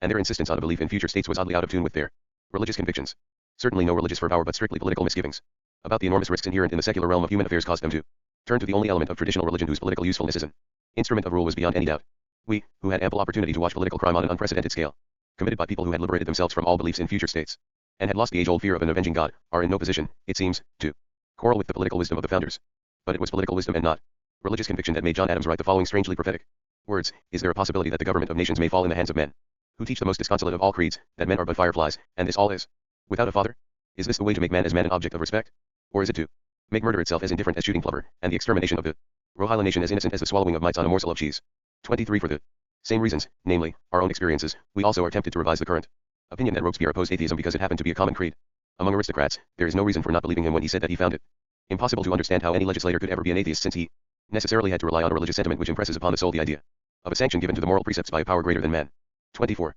Finally, and for the future of the American Republic perhaps most importantly, the preamble of the Declaration of Independence contains, in addition to the appeal to nature's God, one more sentence which relates to a transcendent source of authority for the laws of the new body politic, and this sentence is not out of tune with the founders' deistic beliefs or the mood of enlightenment of the 18th century. Jefferson's famous words, "We hold these truths to be self-evident," combine in a historically unique manner the basis of agreement between those who have embarked upon revolution, an agreement necessarily relative because related to those who enter it with an absolute, namely with the truth that needs no agreement since, because of its self-evidence, it compels without argumentative demonstration or political persuasion. By virtue of being self-evident, these truths are pre-rational, they inform reason but are not its product, and since their self-evidence puts them beyond disclosure and argument, they are in a sense no less compelling than despotic power and no less absolute than the revealed truths of religion or the axiomatic verities of mathematics. In Jefferson's own words, these are the opinions and beliefs of men which depend not on their own will, but follow involuntarily the evidence proposed to their minds. 25. There is perhaps nothing surprising in that the age of enlightenment should have become aware of the compelling nature of axiomatic or self-evident truth, whose paradigmatic example, since Plato, has been the kind of statements with which we are confronted in mathematics. L. E. Mercier de la Riviere was perfectly right when he wrote, Euclid est un veritable despot et les vérités géométriques il nous transmises sont lois véritablement despotiques. Leur despotisme legal et le despotisme personnel de ce legislator en enfant juin, celui de la force irrésistible de Evidence, 26, and Grotius, more than 100 years earlier, had already insisted that even God cannot cause that 2 times 2 should not make 4. Whatever the theological and philosophic implications of Grotius's formula might be, its political intention was clearly to bind and limit the sovereign will of an absolute prince who claimed to incarnate divine omnipotence on earth, by declaring that even God's power was not without limitations. This must have appeared of great theoretical and practical relevance to the political thinkers of the 17th century for the simple reason that divine power, being by definition the power of one, could appear on earth only as superhuman strength, that is, strength multiplied and made irresistible by the means of violence. In our context, it is important to note that only mathematical laws were thought to be sufficiently irresistible to check the power of despots. The fallacy of this position was not only to equate this compelling evidence with right reason to dictate men rationes or a veritable dictate of reason, but to believe that these mathematical laws were of the same nature as the laws of a community, or that the former could somehow inspire the latter. Jefferson must have been dimly aware of this, for otherwise he would not have indulged in the somewhat incongruous phrase, "We hold these truths to be self-evident," but would have said, "These truths are self-evident, namely, they possess a power to compel which is as irresistible as despotic power. They are not held by us but we are held by them. They stand in no need of agreement." He knew very well that the statement "all men are created equal" could not possibly possess the same power to compel as the statement that 2 times 2 make 4, for the former is indeed a statement of reason and even a reasoned statement which stands in need of agreement, unless one assumes that human reason is divinely informed to recognize certain truths as self-evident. The latter, on the contrary, is rooted in the physical structure of the human brain, and therefore is irresistible. If we were to understand the body politic of the American Republic solely in terms of its 2 greatest documents, the Declaration of Independence and the Constitution of the United States, then the preamble to the Declaration of Independence would provide The sole source of authority from which the Constitution, not as an act of constituting government but as the law of the land, derives its own legitimacy, for the Constitution itself, in its preamble as well as in its amendments which form the Bill of Rights, is singularly silent on this question of ultimate authority. The authority of self-evident truth may be less powerful than the authority of an avenging God, but it certainly still bears clear signs of divine origin. Such truths are, as Jefferson wrote in the original draft of the Declaration of Independence, sacred and undeniable. It was not just reason which Jefferson promoted to the rank of the higher law which would bestow validity on both the new law of the land and the old laws of morality. It was a divinely informed reason, the light of reason, as the age liked to call it, and its truths also enlightened the conscience of men so that they would be receptive to an inner voice which still was the voice of God, and would reply, I will, whenever the voice of conscience told them, thou shalt, and, more important, thou shalt not. 2. No doubt, there are many ways to read the historical configuration in which the troublesome problem of an absolute made its appearance. With respect to the Old World, we mentioned the continuity of a tradition which seems to lead us straight back to the last centuries of the Roman Empire and the first centuries of Christianity, when, after the Word became flesh, the incarnation of a divine absolute on earth was first represented by the vicars of Christ himself, by bishop and pope, who were succeeded by kings who claimed rulership by virtue of divine rights until, eventually, absolute monarchy was followed by the no less absolute sovereignty of the nation. From the weight and burden of this tradition the settlers of the New World had escaped, not when they crossed the Atlantic but when, under the pressure of circumstances in fear of the new continent's uncharted wilderness and frightened by the chartless darkness of the human heart, they had constituted themselves into civil bodies politic, mutually bound themselves into an enterprise for which no other bond existed, and thus made a new beginning in the very midst of the history of Western mankind. In historical perspective, we know today what this escape signified for better and worse. We know how it led America away from the European nation-state development, interrupting the original unity of an Atlantic civilization for more than 100 years, throwing America back into the unstoried wilderness of the new continent and depriving it of Europe's cultural grandeur. By the same token, however, and in our context most importantly, America was spared the cheapest and the most dangerous disguise the absolute ever assumed in the political realm, the disguise of the nation. Perhaps the price for this release, the price of isolation, of severance from the people's own roots and origins in the Old World, would not have been too high if the political release had also brought about a liberation from the conceptual, intellectual framework of the Western tradition, a liberation which, of course, should not be mistaken for an oblivion of the past. This obviously was not the case. The novelty of the New World's political development was nowhere matched by an adequate development of new thought. Hence, there was no avoiding the problem of the absolute, even though none of the country's institutions and constituted bodies could be traced back to the factual development of absolutism because it proved to be inherent in the traditional concept of law. If the essence of secular law was a command, then a divinity, not nature but nature's God, not reason but a divinely informed reason, was needed to bestow validity on it. However, as far as the New World was concerned, this was only theoretically so. It is true enough that the men of the American Revolution remained bound to the conceptual and intellectual framework of the European tradition, and that they were no more capable of articulating theoretically the colonial experience of the tremendous strength inherent in mutual promises than they were ready to admit in principle, and not only occasionally, the intimate relationship between happiness and action that it is action, not rest, that constitutes our pleasure. John Adams had this bondage to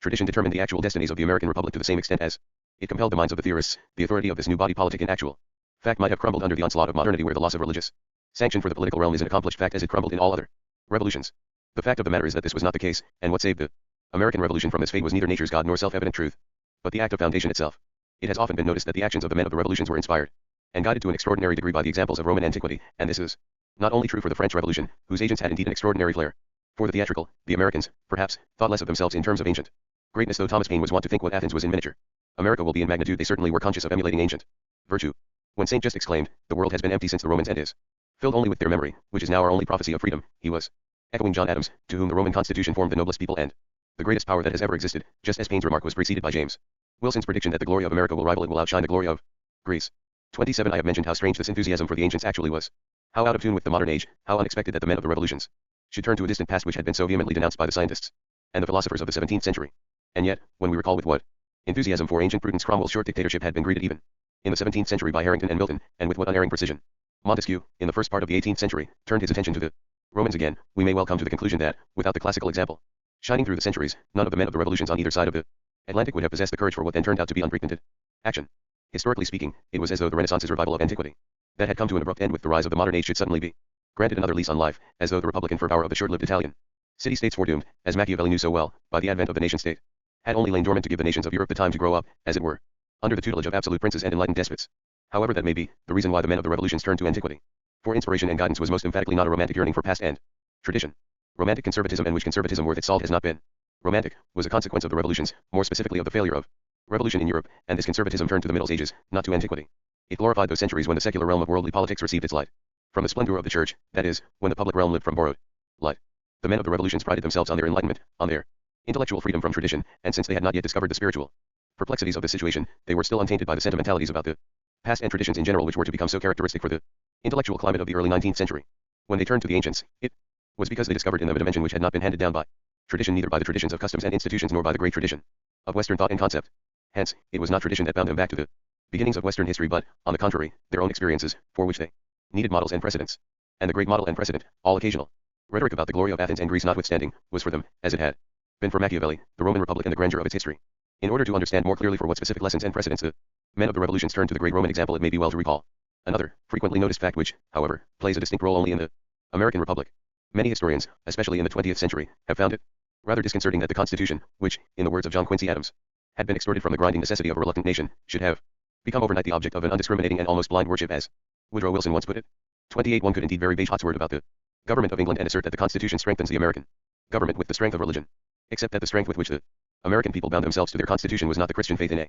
revealed God, nor was it Hebrew obedience to the Creator who also was the legislator of the universe. If their attitude towards revolution and Constitution can be called religious at all, then the word religion must be understood in its original Roman sense, and their piety would then consist in religare, in binding themselves back to a beginning, as Roman pietas consisted in being bound back to the beginning of Roman history, the foundation of the eternal city. Historically speaking, the men of the American Revolution, like their colleagues on the other side of the Atlantic, had been wrong when they thought they were merely revolving back to an early period in order to retrieve ancient rights and liberties. But, politically speaking, they had been right in deriving the stability and authority of any given body politic from its beginning, and their difficulty had been that they could not conceive of a beginning except as something which must have occurred in a distant past. Woodrow Wilson, even without knowing it, called the American worship of the Constitution blind and undiscriminating because its origins were not shrouded in the halo of time. Perhaps the political genius of the American people, or the great good fortune that smiled upon the American Republic, consisted precisely in this blindness, or, to put it another way, consisted in the extraordinary capacity to look upon yesterday with the eyes of centuries to come. The great measure of success the American founders could book for themselves, the simple fact that their revolution succeeded where all others were to fail, namely, in founding a new body politic stable enough to survive the onslaught of centuries to come, one is tempted to think, was decided the very moment when the Constitution began to be worshipped, even though it had hardly begun to operate. And since it was in this respect that the American Revolution was most conspicuously different from all other revolutions which were to follow, one is tempted to conclude that it was the authority which the act of foundation carried within itself, rather than the belief in an immortal legislator, or the promises of reward and the threats of punishment in a future state, or even the doubtful self-evidence of the truths enumerated in the preamble to the Declaration of Independence, that assured stability for the new republic. This authority, to be sure, is entirely different from the absolute which the men of the Revolution so desperately sought to introduce as the source of validity of their laws and the fountain of legitimacy for the new government. Here again, it was ultimately the great Roman model that asserted itself almost automatically and almost blindly in the minds of those who, in all deliberate consciousness, had turned to Roman history and Roman political institutions in order to prepare themselves for their own task. For Roman authority was not vested in laws, and the validity of the laws did not derive from an authority above them. It was incorporated in a political institution, the Roman Senate potestas in populo, but auctoritas in senato, and the fact that the upper chamber was named in accordance with this Roman institution is all the more suggestive, as the American Senate has little in common with the Roman, or even the Venetian, model. It shows clearly how dear the word had become to the minds of men who had attuned themselves to the spirit of ancient prudence. Among the numerous innovations displayed on the American theater, Madison, the most momentous, perhaps and certainly the most conspicuous, consisted in a shift of the location of authority from the Roman Senate to the judiciary branch of government. But what remained close to the Roman spirit was that a concrete institution was needed and established which, in clear distinction from the powers of the legislative and executive branches of government, was especially designed for the purpose of authority. It was precisely in their incorrect use of the word Senate, or rather in their unwillingness to endow with authority a branch of the legislature, that the founding fathers showed how well they understood the Roman distinction between power and authority. For the reason Hamilton insisted that the majesty of national authority must be manifested through the medium of the courts of justice 29 was that, in terms of power, the judiciary branch, possessing neither force nor will but merely judgment, was beyond comparison the weakest of the three departments of power. 30 In other words, its very authority made it unfit for power, just as, conversely, the very power of the legislature made the Senate unfit to exert authority. Even judicial control, according to Madison, the unique contribution of America to the science of government, is not without its ancient counterpart in the Roman office of censorship, and it was still a council of censors which in Pennsylvania in 1783 and 1784 was to inquire whether the Constitution had been violated, and whether the legislative and executive departments had encroached on each other. 31 The point, however, is that when this important and novel experiment in politics was incorporated into the Constitution of the United States, it lost, together with its name, its ancient characteristics. The power of the censors, on one hand, their rotation in office, on the other. Institutionally, it is lack of power, combined with permanence of office, which signals that the true seat of authority in the American Republic is the Supreme Court, and this authority is exerted in a kind of continuous constitution making, for the Supreme Court is indeed, in Woodrow Wilson's phrase, a kind of constitutional assembly in continuous session. 32 However, while the American institutional differentiation between power and authority bears distinctly Roman traits, its own concept of authority is clearly entirely different. In Rome, the function of authority was political, and it consisted in giving advice, while in the American Republic the function of authority is legal, and it consists in interpretation. The Supreme Court derives its own authority from the Constitution as a written document, while the Roman Senate, the Patra, or fathers of the Roman Republic, held their authority because they represented, or rather reincarnated, the ancestors whose only claim to authority in the body politic was precisely that they had founded it, that they were the founding fathers. Through the Roman senators, the founders of the city of Rome were present, and with them the spirit of foundation was present, the beginning, the principium and principle, of those residential gesti which from then on formed the history of the people of Rome. For auctoritas, whose etymological root is augury, to augment and increase, depended upon the vitality of the spirit of foundation, by virtue of which it was possible to augment, to increase, and enlarge the foundations as they had been laid down by the ancestors. The uninterrupted continuity of this augmentation and its inherent authority could come about only through tradition, that is, through the handing down, through an unbroken line of successors, of the principle established in the beginning. To stay in this unbroken line of successors meant in Rome to be in authority, and to remain tied back to the beginning of the ancestors in pious Remembrance and conservation meant to have Roman pietas, to be religious or bound back to one's own beginnings. Hence, it was neither legislating, though it was important enough in Rome, nor ruling as such that it was thought to possess the highest human virtue, but the founding of new states or the conservation and augmentation of those that were already founded, nec enim est ola residential in qua proprius ad deorum. Numen virtus accedat humana, quam civitates aut candor novus aut conservarium. Conditus. 33 The very coincidence of authority, tradition, and religion, all three, simultaneously springing from the act of foundation, was the backbone of Roman history. From beginning to end. Because authority meant augmentation of foundations, Cato could say that the Constitutio Aurei Publici was the work of no single man and of no single time. By virtue of auctoritas, permanence, and change were tied together, whereby, for better and worse, throughout Roman history, change could only mean increase and enlargement of the old. To the Romans, at least, the conquest of Italy and the building of an empire were legitimate to the extent that the conquered territories enlarged the foundation of the city and remained tied to it. This last point, namely, that foundation, augmentation, and conservation are intimately interrelated, might well have been the most important single notion which the men of the Revolution adopted, not by conscious reflection, but by virtue of being nourished by the classics and of having gone to school in Roman antiquity. Out of this school had come Harrington's notion of a commonwealth for increase, for that was precisely what the Roman Republic had always been, just as centuries earlier Machiavelli had already nearly textually repeated Cicero's great statement, quoted earlier, even though he did not bother to mention his name. No man is so much raised on high by any of his acts as are those who have reformed republics and kingdoms with new laws and institutions. After those who have been gods, such men get the first praises. 34 As far as the 18th century was concerned, it must have seemed to the men of the Revolution as though their chief immediate problem which made the theoretical and legal perplexity of the absolute so uncomfortably troublesome in practical politics the problem of how to make the union perpetual, 35 of how to bestow permanence upon a foundation, of how to obtain the sanction of legitimacy for a body politic which could not claim the sanction of antiquity, and what, if not antiquity, had thus far always begotten the opinion of right. As Hume once remarked, it must have seemed to them as though all this had found a simple and, as it were, automatic solution in ancient Rome. The very concept of Roman authority suggests that the act of foundation inevitably develops its own stability and permanence, and authority in this context is nothing more or less than a kind of necessary augmentation by virtue of which all innovations and changes remain tied back to the foundation which, at the same time, they augment and increase. Thus the amendments to the Constitution augment and increase the original foundations of the American Republic. Needless to say, the very authority of the American Constitution resides in its inherent capacity to be amended and augmented. This notion of a coincidence of foundation and preservation by virtue of augmentation, that the revolutionary act of beginning something entirely new, and conservative care, which will shield this new beginning through the centuries, are interconnected, was deeply rooted in the Roman spirit and could be read from almost every page of Roman history. The coincidence itself is perhaps best illustrated in the Latin word for founding, which is kinder and which was derived from an early Latin field god, called conditor, whose main function was to preside over growth and harvest. He obviously was a founder and preserver at the same time. That this interpretation of the success of the American Revolution in terms of the Roman spirit is not arbitrary appears to be vouched for by the curious fact that it is by no means only we who call the men of the Revolution by the name of founding fathers, but that they thought of themselves in the same way. This fact has recently given rise to the rather unpleasant idea that these men thought they possessed more virtue and wisdom than could be reasonably expected from their successors. 36 But even a cursory acquaintance with the thought and style of the time is sufficient to see how alien such anticipated arrogance would have been to their minds. The fact of the matter is much simpler. They thought of themselves as founders because they had consciously set out to imitate the Roman example and to emulate the Roman spirit. When Madison speaks of the successors on whom it will be incumbent to improve and perpetuate the great design formed by the ancestors, he anticipated that veneration which time bestows on everything, and without which the wisest and freest government would not possess the requisite stability. 37 No doubt the American founders had donned the clothes of the Roman Mars, those ancestors who by definition were the greater ones, even before they were recognized as such by the people. But the spirit in which this claim was made was not arrogance. It sprang from the simple recognition that either they were founders, and, consequently, would become ancestors, or they had failed. What counted was neither wisdom nor virtue, but solely the act itself, which was indisputable. What they had done, they knew well enough, and they knew enough of history to be grateful to have been sent into life at a time when the greatest lawgivers of antiquity would have wished to live. 38. We noted earlier that the word constitution carries a twofold meaning. We can still understand by it, in Thomas Paine's terms, the constituting act, antecedent to government, by which a people constitutes itself into a body politic, whereas we usually mean by it the result of this act, the Constitution as a written document.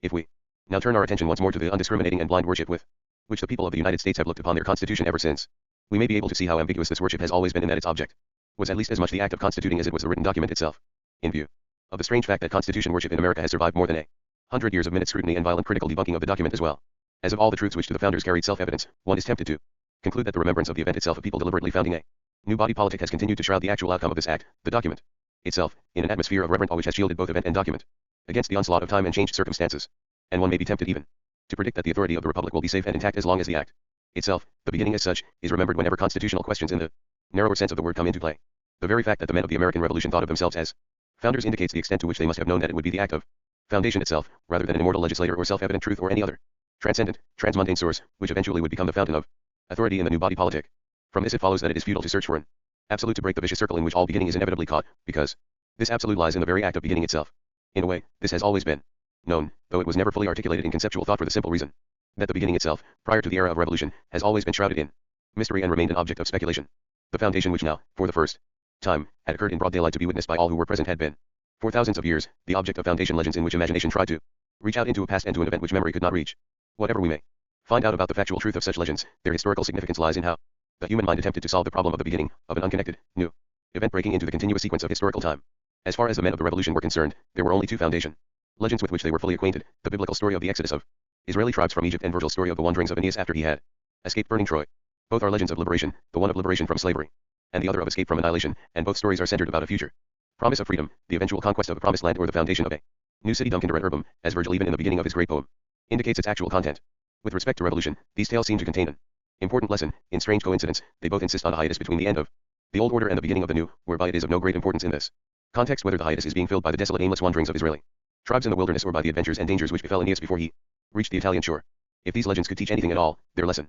indicated that freedom is no more the automatic result of liberation than the new beginning is the automatic consequence of the end. The revolution, so at least it must have appeared to these men, was precisely the legendary hiatus between end and beginning, between a no longer and a not yet. And these times of transition from bondage to freedom must have appealed to their imagination very strongly, because the legends unanimously tell us of great leaders who appear on the stage of history precisely in these gaps of historical time. 39. Moreover, this hiatus obviously creeps into all time speculations which deviate from the currently accepted notion of time as a continuous flow. It was, therefore, an almost natural object of human imagination and speculation, insofar as these touched the problem of beginning at all. But what had been known to speculative thought and in legendary tales, it seemed, appeared for the first time as an actual reality. If one dated the revolution, it was as though one had done the impossible, namely, one had dated the hiatus in time in terms of chronology, that is, of historical time. 40. It is in the very nature of a beginning to carry with itself a measure of complete arbitrariness. Not only is it not bound into a reliable chain of cause and effect, a chain in which each effect immediately turns into the cause for future developments, the beginning has, as it were, nothing whatsoever to hold on to. It is as though it came out of nowhere in either time or space. For a moment, the moment of beginning, it is as though the beginner had abolished the sequence of temporality itself, or as though the actors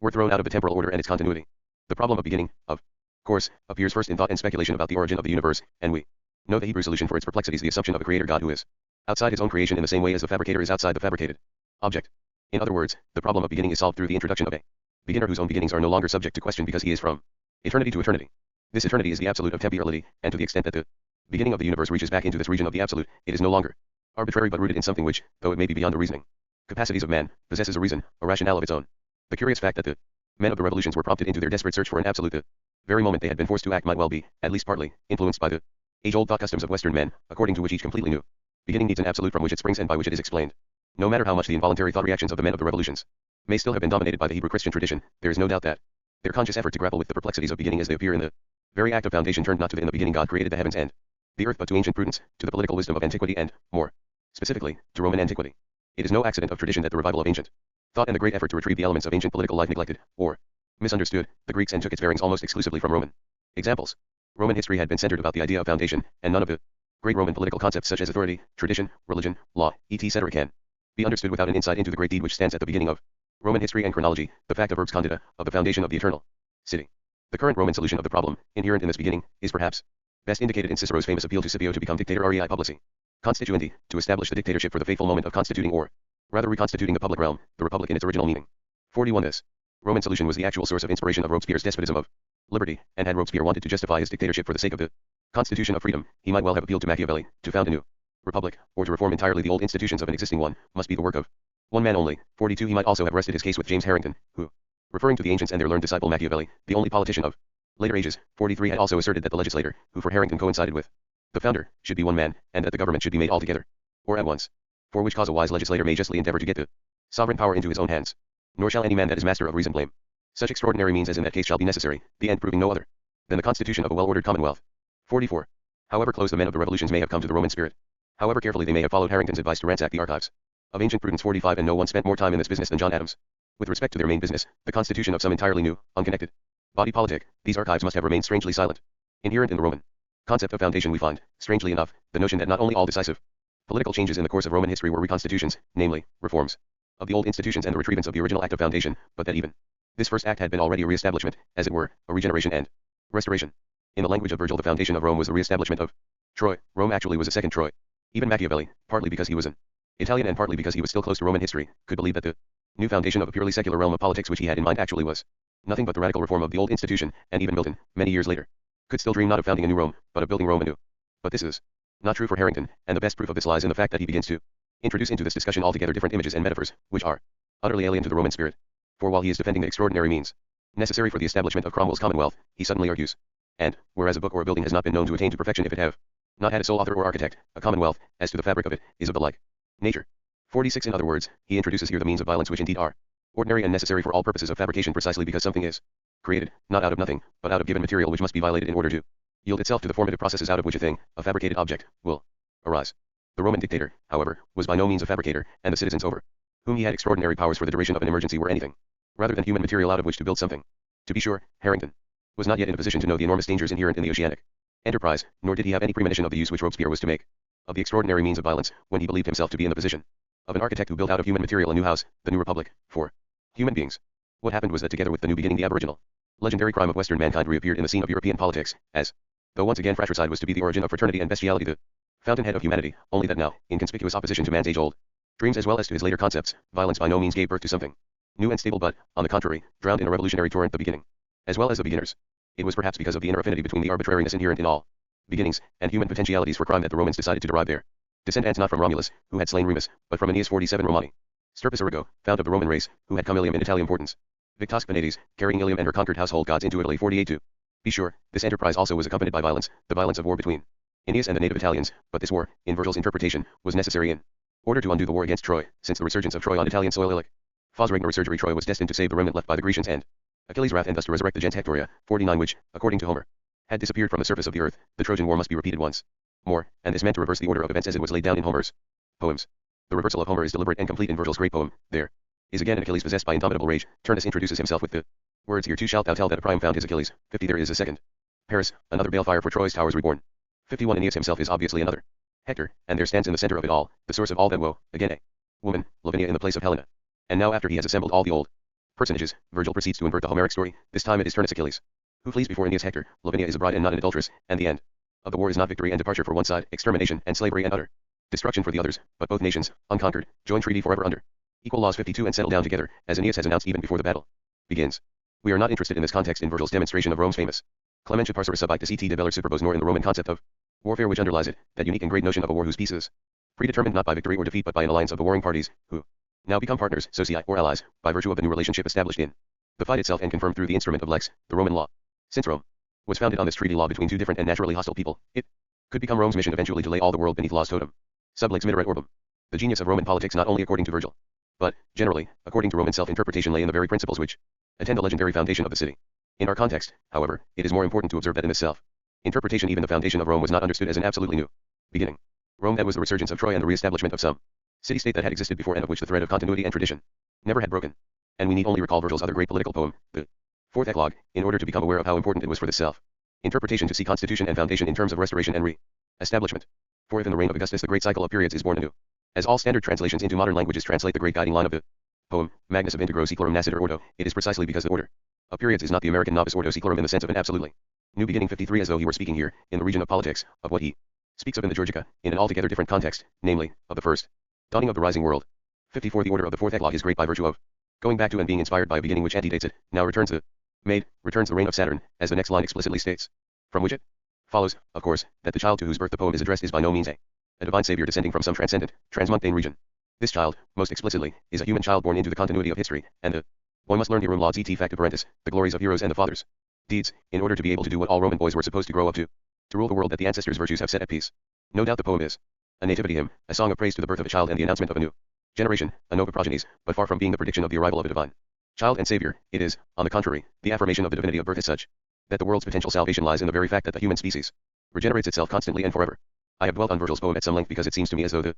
poet of the 1st century BC developed in his way what the Christian philosopher Augustine in the 5th century AD was to articulate in conceptual and Christianized language, in idiom ergo ut esit, cretus est homo, that there be a beginning, man was created. 55 And what finally must have become apparent in the very course of the revolutions of the modern age. What matters in our context is less the profoundly Roman notion that all foundations are reestablishments and reconstructions than the somehow connected but different idea that men are equipped for the logically paradoxical task of making a new beginning because they themselves are new beginnings and hence beginners, that the very capacity for beginning is rooted in not ality, in the fact that human beings appear in the world by virtue of birth. It was not the spreading of alien cults, the Isis cult or the Christian sects in the declining empire which prompted the Romans to accept the cult of the child more readily than they accepted almost anything else from the strange cultures of a conquered world. 56 It was rather the other way round. Because Roman politics and civilization had this unequaled, intimate connection with the integrity of a beginning in the foundation of their city, the Asiatic religions which centered around the birth of a child savior attracted them so strongly, not their strangeness as such but the affinity of birth and foundation, that is, the emergence of a familiar thought in a strange and more intimate disguise, must have been fascinating for men of Roman culture and formation. However that may be, or might have been, when the Americans decided to vary Virgil's line from Magnus Ordo Seclorum to Novus Ordo Seclorum, they had admitted that it was no longer a matter of founding Rome anew but of founding a new Rome.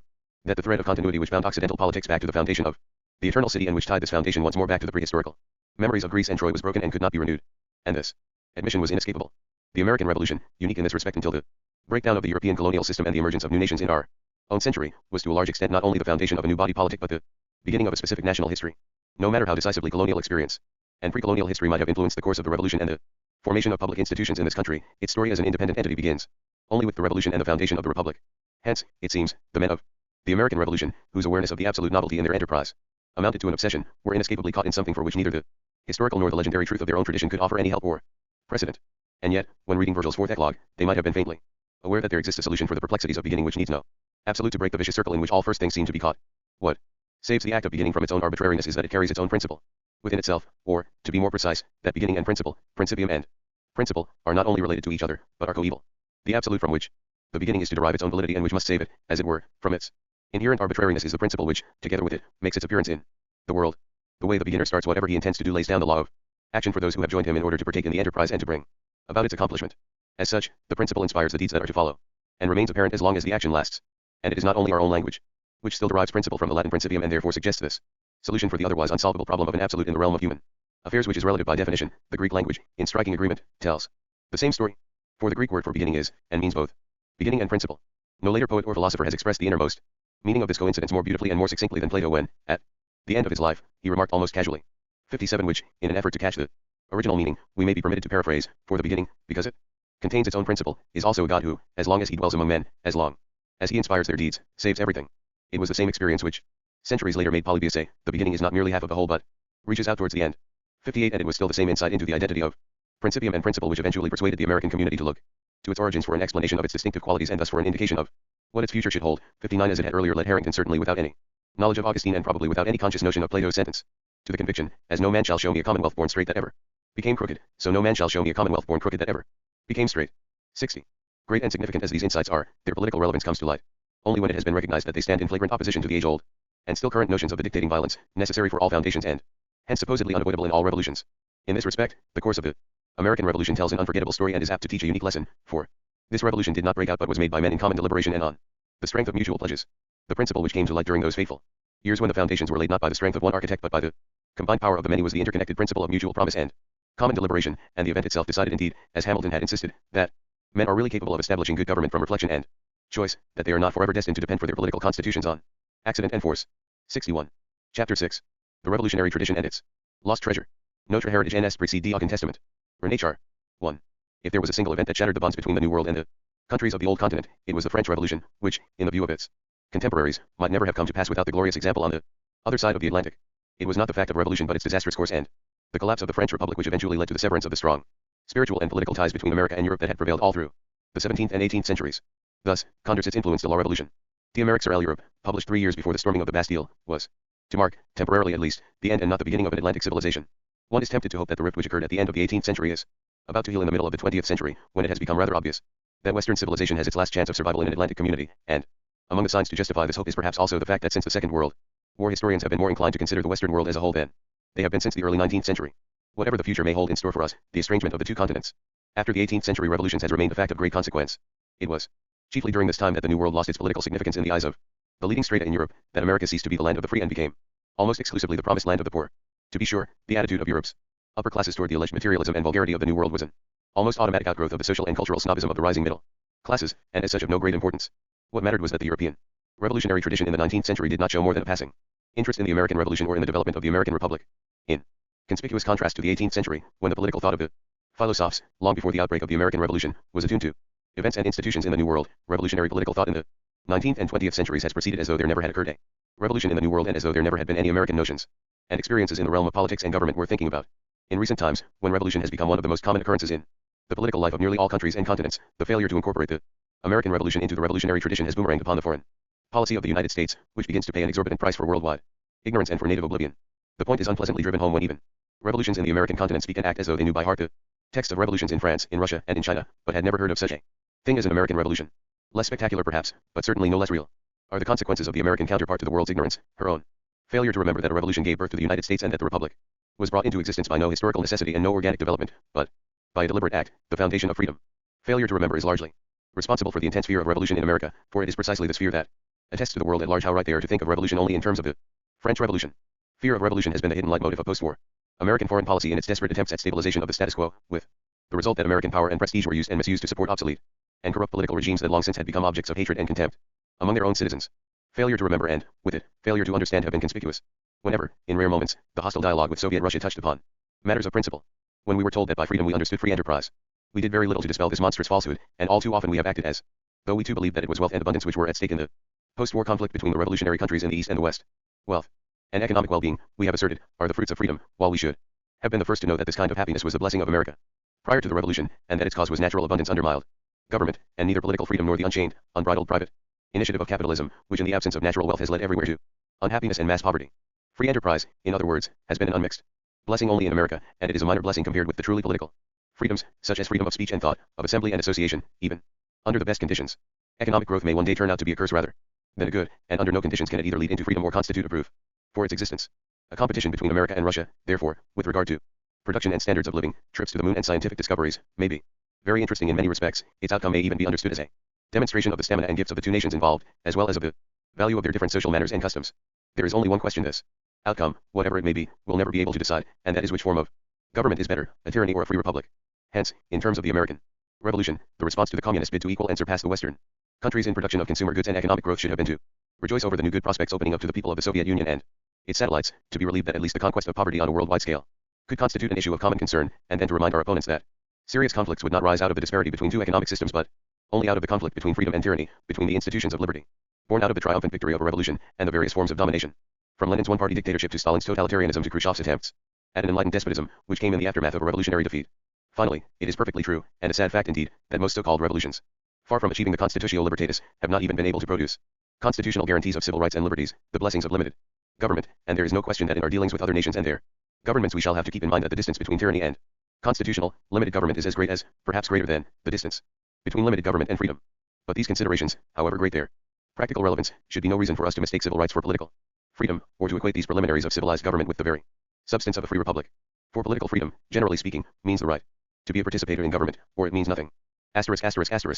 While the consequences of ignorance, oblivion, and failure to remember are conspicuous and of a simple, elementary nature, the same is not true for the historical processes which brought all this about. Only recently, it has been argued again, and in a rather forceful, and sometimes even plausible manner, that it belongs, in general, among the distinct features of an American frame of mind to be unconcerned with philosophy, and that the revolution, in particular, was the result not of bookish learning or the age of enlightenment, but of the practical experiences of the colonial period, which all by themselves gave birth to the republic. The thesis, ably and amply propounded by Daniel Boorstin, has its merits because it stresses adequately the great role the colonial experience came to play in the preparation of the revolution and in the establishment of the republic, and yet it will hardly stand up under closer scrutiny. 1a. Certain distrust of philosophic generalities in the founding fathers was, without doubt, part and parcel of their English heritage, but even a cursory acquaintance with their writings shows clearly that they were, if anything, more learned in the ways of ancient and modern prudence than their colleagues in the Old World, and more likely to consult books for guidance in action. Moreover, the books they consulted were exactly the same, which at the time influenced the dominant trends of European thought, and while it is true that the actual experience of being a participator in government was relatively well known in America prior to the Revolution, when the European men of letters still had to search its meaning by way of building utopias or of ransacking ancient history, it is no less true that the contents of what, in one instance, was an actuality and, in the other, a mere dream were singularly alike. There is no getting away from the politically all-important fact that at approximately the same historical moment the time-honored form of monarchical government was overthrown and republics were established on both sides of the Atlantic. However, if it is indisputable that book learning and thinking in concepts, indeed of a very high caliber, erected the framework of the American Republic, it is no less true that this interest in political thought and theory dried up almost immediately after the task had been achieved. 2. As I indicated earlier, I think this loss of an allegedly purely theoretical interest in political issues has not been the genius of American history, but, on the contrary, the chief reason the American Revolution has remained sterile in terms of world politics. By the same token, I am inclined to think that it was precisely the great amount of theoretical concern and conceptual thought lavished upon the French Revolution by Europe's thinkers and philosophers which contributed decisively to its worldwide success, despite its disastrous end. The American failure to remember can be traced back to this fateful failure of post-revolutionary thought. 3. For if it is true that all thought begins with remembrance, it is also true that no remembrance remains secure, unless it is condensed and distilled into a framework of conceptual notions within which it can further exercise itself. Experiences and even the stories which grow out of what men do and endure, of happenings and events, sink back into the futility inherent in the living word and the living deed unless they are talked about over and over again. What saves the affairs of mortal men from their inherent futility is nothing but this incessant talk about them, which in its turn remains futile unless certain concepts, certain guideposts for future remembrance, and even for sheer reference, arise out of it. 4. At any rate, the result of the American aversion from conceptual thought has been that the interpretation of American history, ever since Tocqueville, succumbed to theories whose roots of experience lay elsewhere, until in our own century this country has shown a deplorable inclination to succumb to and to magnify almost every fad and humbug which the disintegration not of the West but of the European political and social fabric after the First World War has brought into intellectual prominence. The strange magnification and, sometimes, distortion of a host of pseudo-scientific nonsense particularly in the social and psychological sciences, may be due to the fact that these theories, once they had crossed the Atlantic, lost their basis of reality and with it all limitations through common sense. But the reason America has shown such ready receptivity to far-fetched ideas and grotesque notions may simply be that the human mind stands in need of concepts if it is to function at all, hence it will accept almost anything whenever its foremost task, the comprehensive understanding of reality and the coming to terms with it, is in danger of being compromised. Obviously, what was lost through the failure of thought and remembrance was the revolutionary spirit. If we leave aside personal motives and practical goals and identify this spirit with the principles which, on both sides of the Atlantic, originally inspired the men of the revolutions, we must admit that the tradition of the French Revolution, and that is the only revolutionary tradition of any consequence, has not preserved them any better than the liberal, democratic and, in the main, outspokenly anti-revolutionary trends of political thought in America. 5. We have mentioned these principles before, and, following 18th century political language, we have called them public freedom, public happiness, public spirit. What remained of them in America, after the revolutionary spirit had been forgotten, were civil liberties, the individual welfare of the greatest number, and public opinion as the greatest force ruling an egalitarian, democratic society. This transformation corresponds with great precision to the invasion of the public realm by society. It is as though the originally political principles were translated into social values. But this transformation was not possible in those countries which were affected by the French Revolution. In its school, the revolutionists learned that the early inspiring principles had been overruled by the naked forces of want and need, and they finished their apprenticeship with the firm conviction that it was precisely the revolution which had revealed these principles for what they actually were, a heap of rubbish. To denounce this rubbish as prejudices of the lower middle classes came to them all the easier, as it was true indeed that society had monopolized these principles and perverted them into values forever haunted by the desperate urgency of the social question, that is, by the specter of the vast masses of the poor, whom every revolution was bound to liberate. They seized invariably, and perhaps inevitably, upon the most violent events in the French Revolution, hoping against hope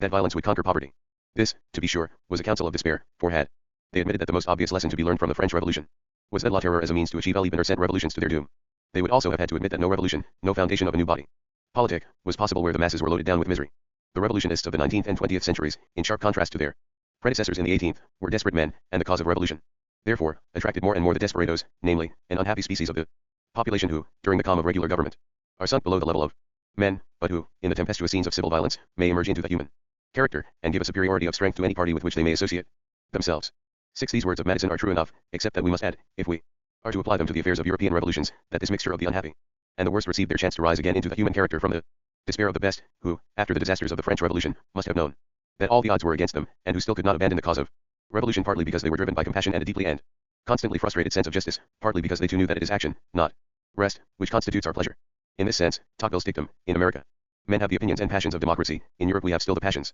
and opinions of revolution. 7 has remained valid deep into our own century. But these passions and opinions have also failed to preserve the revolutionary spirit for the simple reason that they never represented it. On the contrary, it was precisely such passions and opinions, let loose in the French Revolution, which even then suffocated its original spirit, that is, the principles of public freedom, public happiness, and public spirit which originally inspired its actors. Abstractly and superficially speaking, it seems easy enough to pin down the chief difficulty in arriving at a plausible definition of the revolutionary spirit without having to rely exclusively, as we did before, on a terminology which was coined prior to the revolutions. To the extent that the greatest event in every revolution is the act of foundation, the spirit of revolution contains two elements which to us seem irreconcilable and even contradictory. The act of founding the new body politic, of devising the new form of government, involves the grave concern with the stability and durability of the new structure. The experience, on the other hand, which those who are engaged in this grave business are bound to have, is the exhilarating awareness of the human capacity of beginning, the high spirits which have always attended the birth of something new on earth. Perhaps the very fact that these two elements, the concern with stability and the spirit of the new, have become opposites in political thought and terminology, the one being identified as conservatism and the other being claimed as the monopoly of progressive liberalism, must be recognized to be among the symptoms of our loss. Nothing, after all, compromises the understanding of political issues and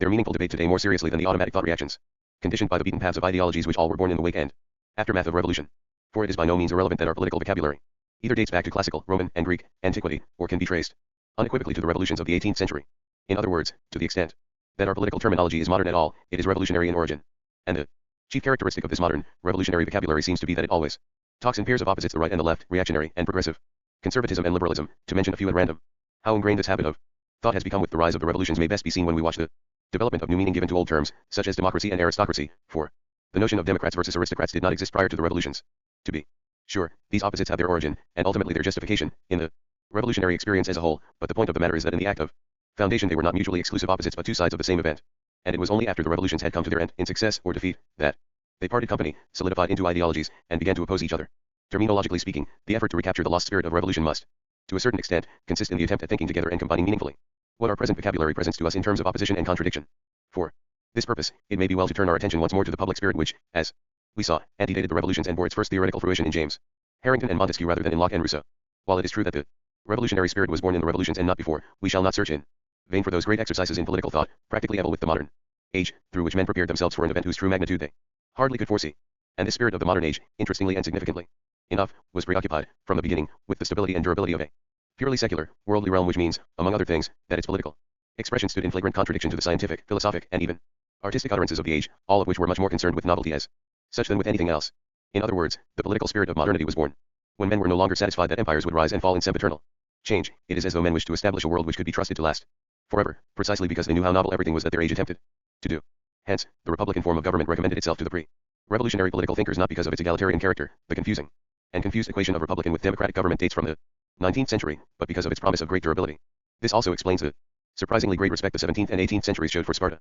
and Venice, two republics which even to the limited historical knowledge of the time had not much more to recommend themselves than that they were thought to have been the most stable and lasting governments in recorded history. Hence, also, the curious predilection the men of the revolutions showed for senates, a word they bestowed upon institutions which had nothing in common with the Roman or even the Venetian model, but which they loved because it suggested to their minds an unequaled stability resting on authority. 8. Even the well-known arguments of the founding fathers against democratic government hardly ever mention its egalitarian character. The objection to it was that ancient history and theory had proved the turbulent nature of democracy, its instability. Democracies have in general been as short in their lives as violent in their death. 9. And the fickleness of its citizens, their lack of public spirit, their inclination to be swayed by public opinion and mass sentiments. Hence, nothing but a permanent body can check the imprudence of democracy. 10. Democracy, then, to the 18th century still a form of government, and neither an ideology nor an indication of class preference, was abhorred because public opinion was held to rule where the public spirit ought to prevail, and the sign of this perversion was the unanimity of the citizenry, for when men exert their reason coolly and freely on a variety of distinct questions, they inevitably fall into different opinions on some of them. When they are governed by a common passion, their opinions, if they are so to be called, will be the same. 11. This text is remarkable in several respects. To be sure, its simplicity is somewhat deceptive in that it is due to an enlightened, in fact rather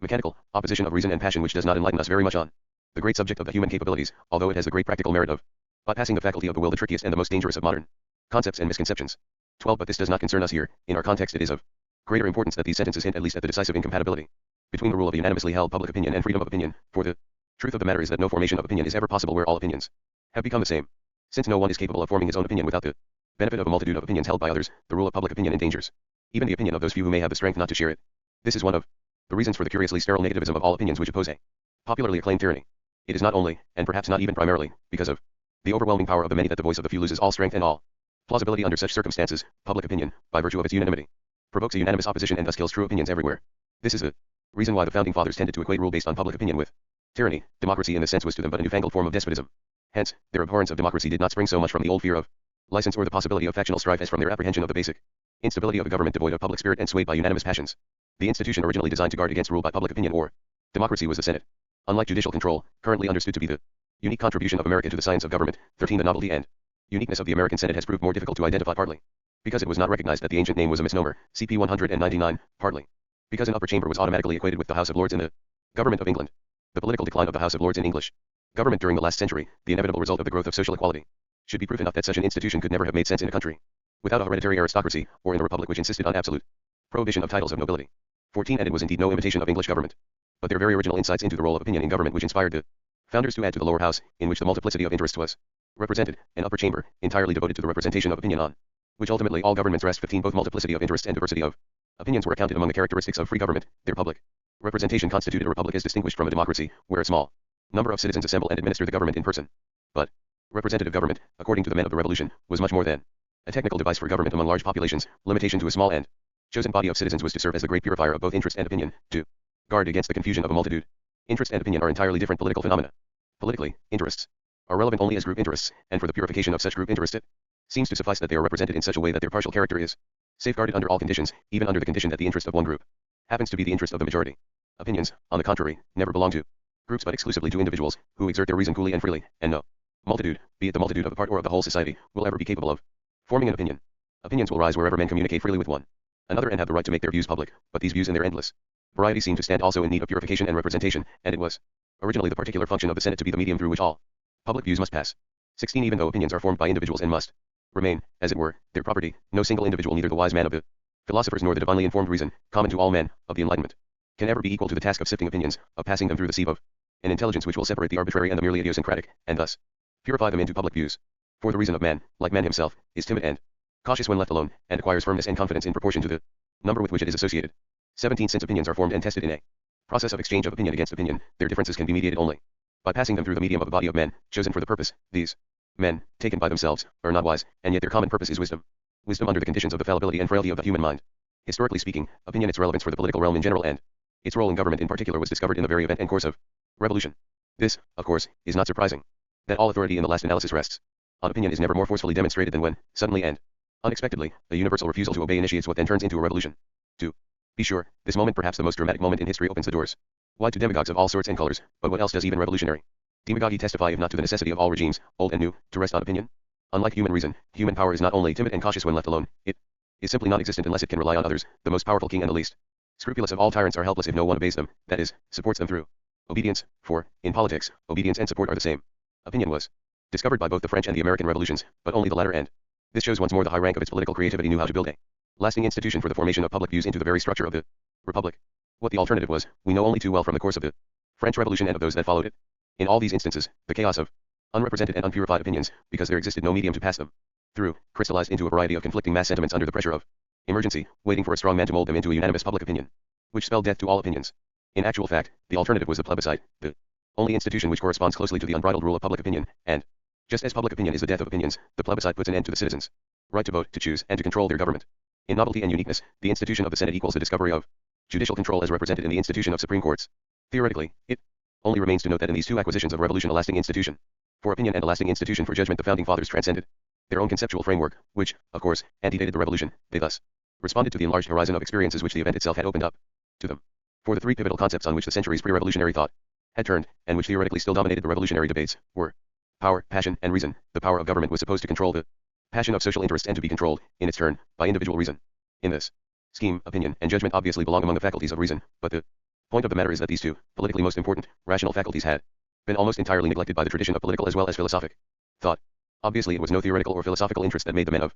the revolution aware of the importance of these faculties. They might have remembered dimly the severe blows which first Parmenides and then Plato had dealt to the reputation of opinion, which, ever since, has been understood as the opposite of truth. But they certainly did not try consciously to reassert the rank and dignity of opinion in the hierarchy of human rational abilities. The same is true with respect to judgment, where we would have to turn to Kant's philosophy, rather than to the men of the revolutions, if we wish to learn something about its essential character and amazing range in the realm of human affairs. What enabled the founding fathers to transcend the narrow and tradition-bound framework of their general concepts was the urgent desire to assure stability to their new creation, and to stabilize every factor of political life into a lasting institution. Nothing perhaps indicates more clearly that the revolutions brought to light the new secular and worldly yearnings of the modern age than this all-pervasive preoccupation with permanence, with a perpetual state which, as the colonists never tired of repeating, should be secure for their posterity. It would be quite erroneous to mistake these claims for the later bourgeois desire to provide for the future of one's children and grandchildren. What lay behind them was a deeply felt desire for an eternal city on earth, plus the conviction that a commonwealth rightly ordered may for any internal causes be as immortal or long-lived as the world. 18. And this conviction was so un-Christian, so basically alien to the religious spirit of the whole period which separates the end of antiquity from the modern age, that we must go back to Cicero to find anything similar in emphasis and outlook. For the Paulinian notion that the wages of sin is death echoed only for the individual what Cicero had stated as a ruling communities. Civitatibus autem mors ipsa pona est, qui videtur pona singulos vindicare. Debet enim constitutus sic esse civitas ut aeternis sit. 19. Since a political body must be so constituted that it might be eternal, death is for communities the punishment of their wrongdoing, the same death which seems to nullify punishment for individuals. Politically, the outstanding characteristic of the Christian era had been that this ancient view of world and man, of mortal men moving in an everlasting or potentially everlasting world, was reversed. Men in possession of an everlasting life moved in an ever-changing world whose ultimate fate was death, and the outstanding characteristic of the modern age was that it turned once more to antiquity to find a precedent for its own new preoccupation with the future of the man-made world on earth. Obviously the secularity of the world and the worldliness of men in any given age can best be measured by the extent to which preoccupation with the future of the world takes precedence in men's minds over preoccupation with their own ultimate destiny in a hereafter. Hence, it was a sign of the new age's secularity when even very religious people desired not only a government which would leave them free to work out their individual salvation, but wished to establish a government more agreeable to the dignity of human nature, and to transmit such a government down to their posterity, with the means of securing and preserving it forever. 20. This, at any rate, was the deepest motive which John Adams ascribed to the Puritans, and the extent to which he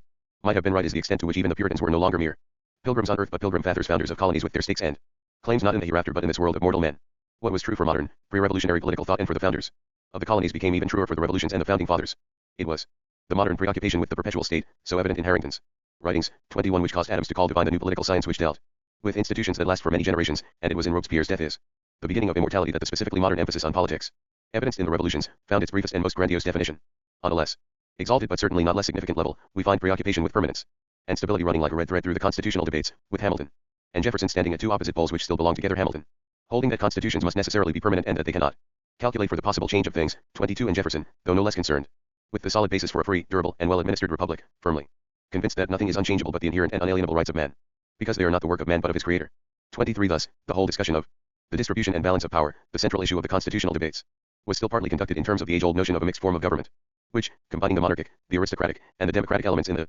same body politic, would be capable of arresting the cycle of sempiternal change, the rise and fall of empires, and establish an immortal city. Popular and learned opinion are agreed that the two absolutely new institutional Devices of the American Republic, the Senate, and the Supreme Court, represent the most conservative factors in the body politic, and no doubt they are right. The question is only whether that which made for stability and answered so well the early modern preoccupation with permanence was enough to preserve the spirit which had become manifest during the revolution itself. Obviously this was not the case. 2. The failure of post-revolutionary thought to remember the revolutionary spirit and to understand it conceptually was preceded by the failure of the revolution to provide it with a lasting institution. The revolution, unless it ended in the disaster of terror, had come to an end with the establishment of a republic which, according to the men of the revolutions, was the only form of government which is not eternally at open or secret war with the rights of mankind. 24. But in this republic, as it presently turned out, there was no space reserved, no room left for the exercise of precisely those qualities which had been instrumental in building it. And this was clearly no mere oversight, as though those who knew so well how to provide for power of the commonwealth and the liberties of its citizens, for judgment and opinion, for interests and rights, had simply forgotten what actually they cherished above everything else, the potentialities of action, and the proud privilege of being beginners of something altogether new. Certainly, they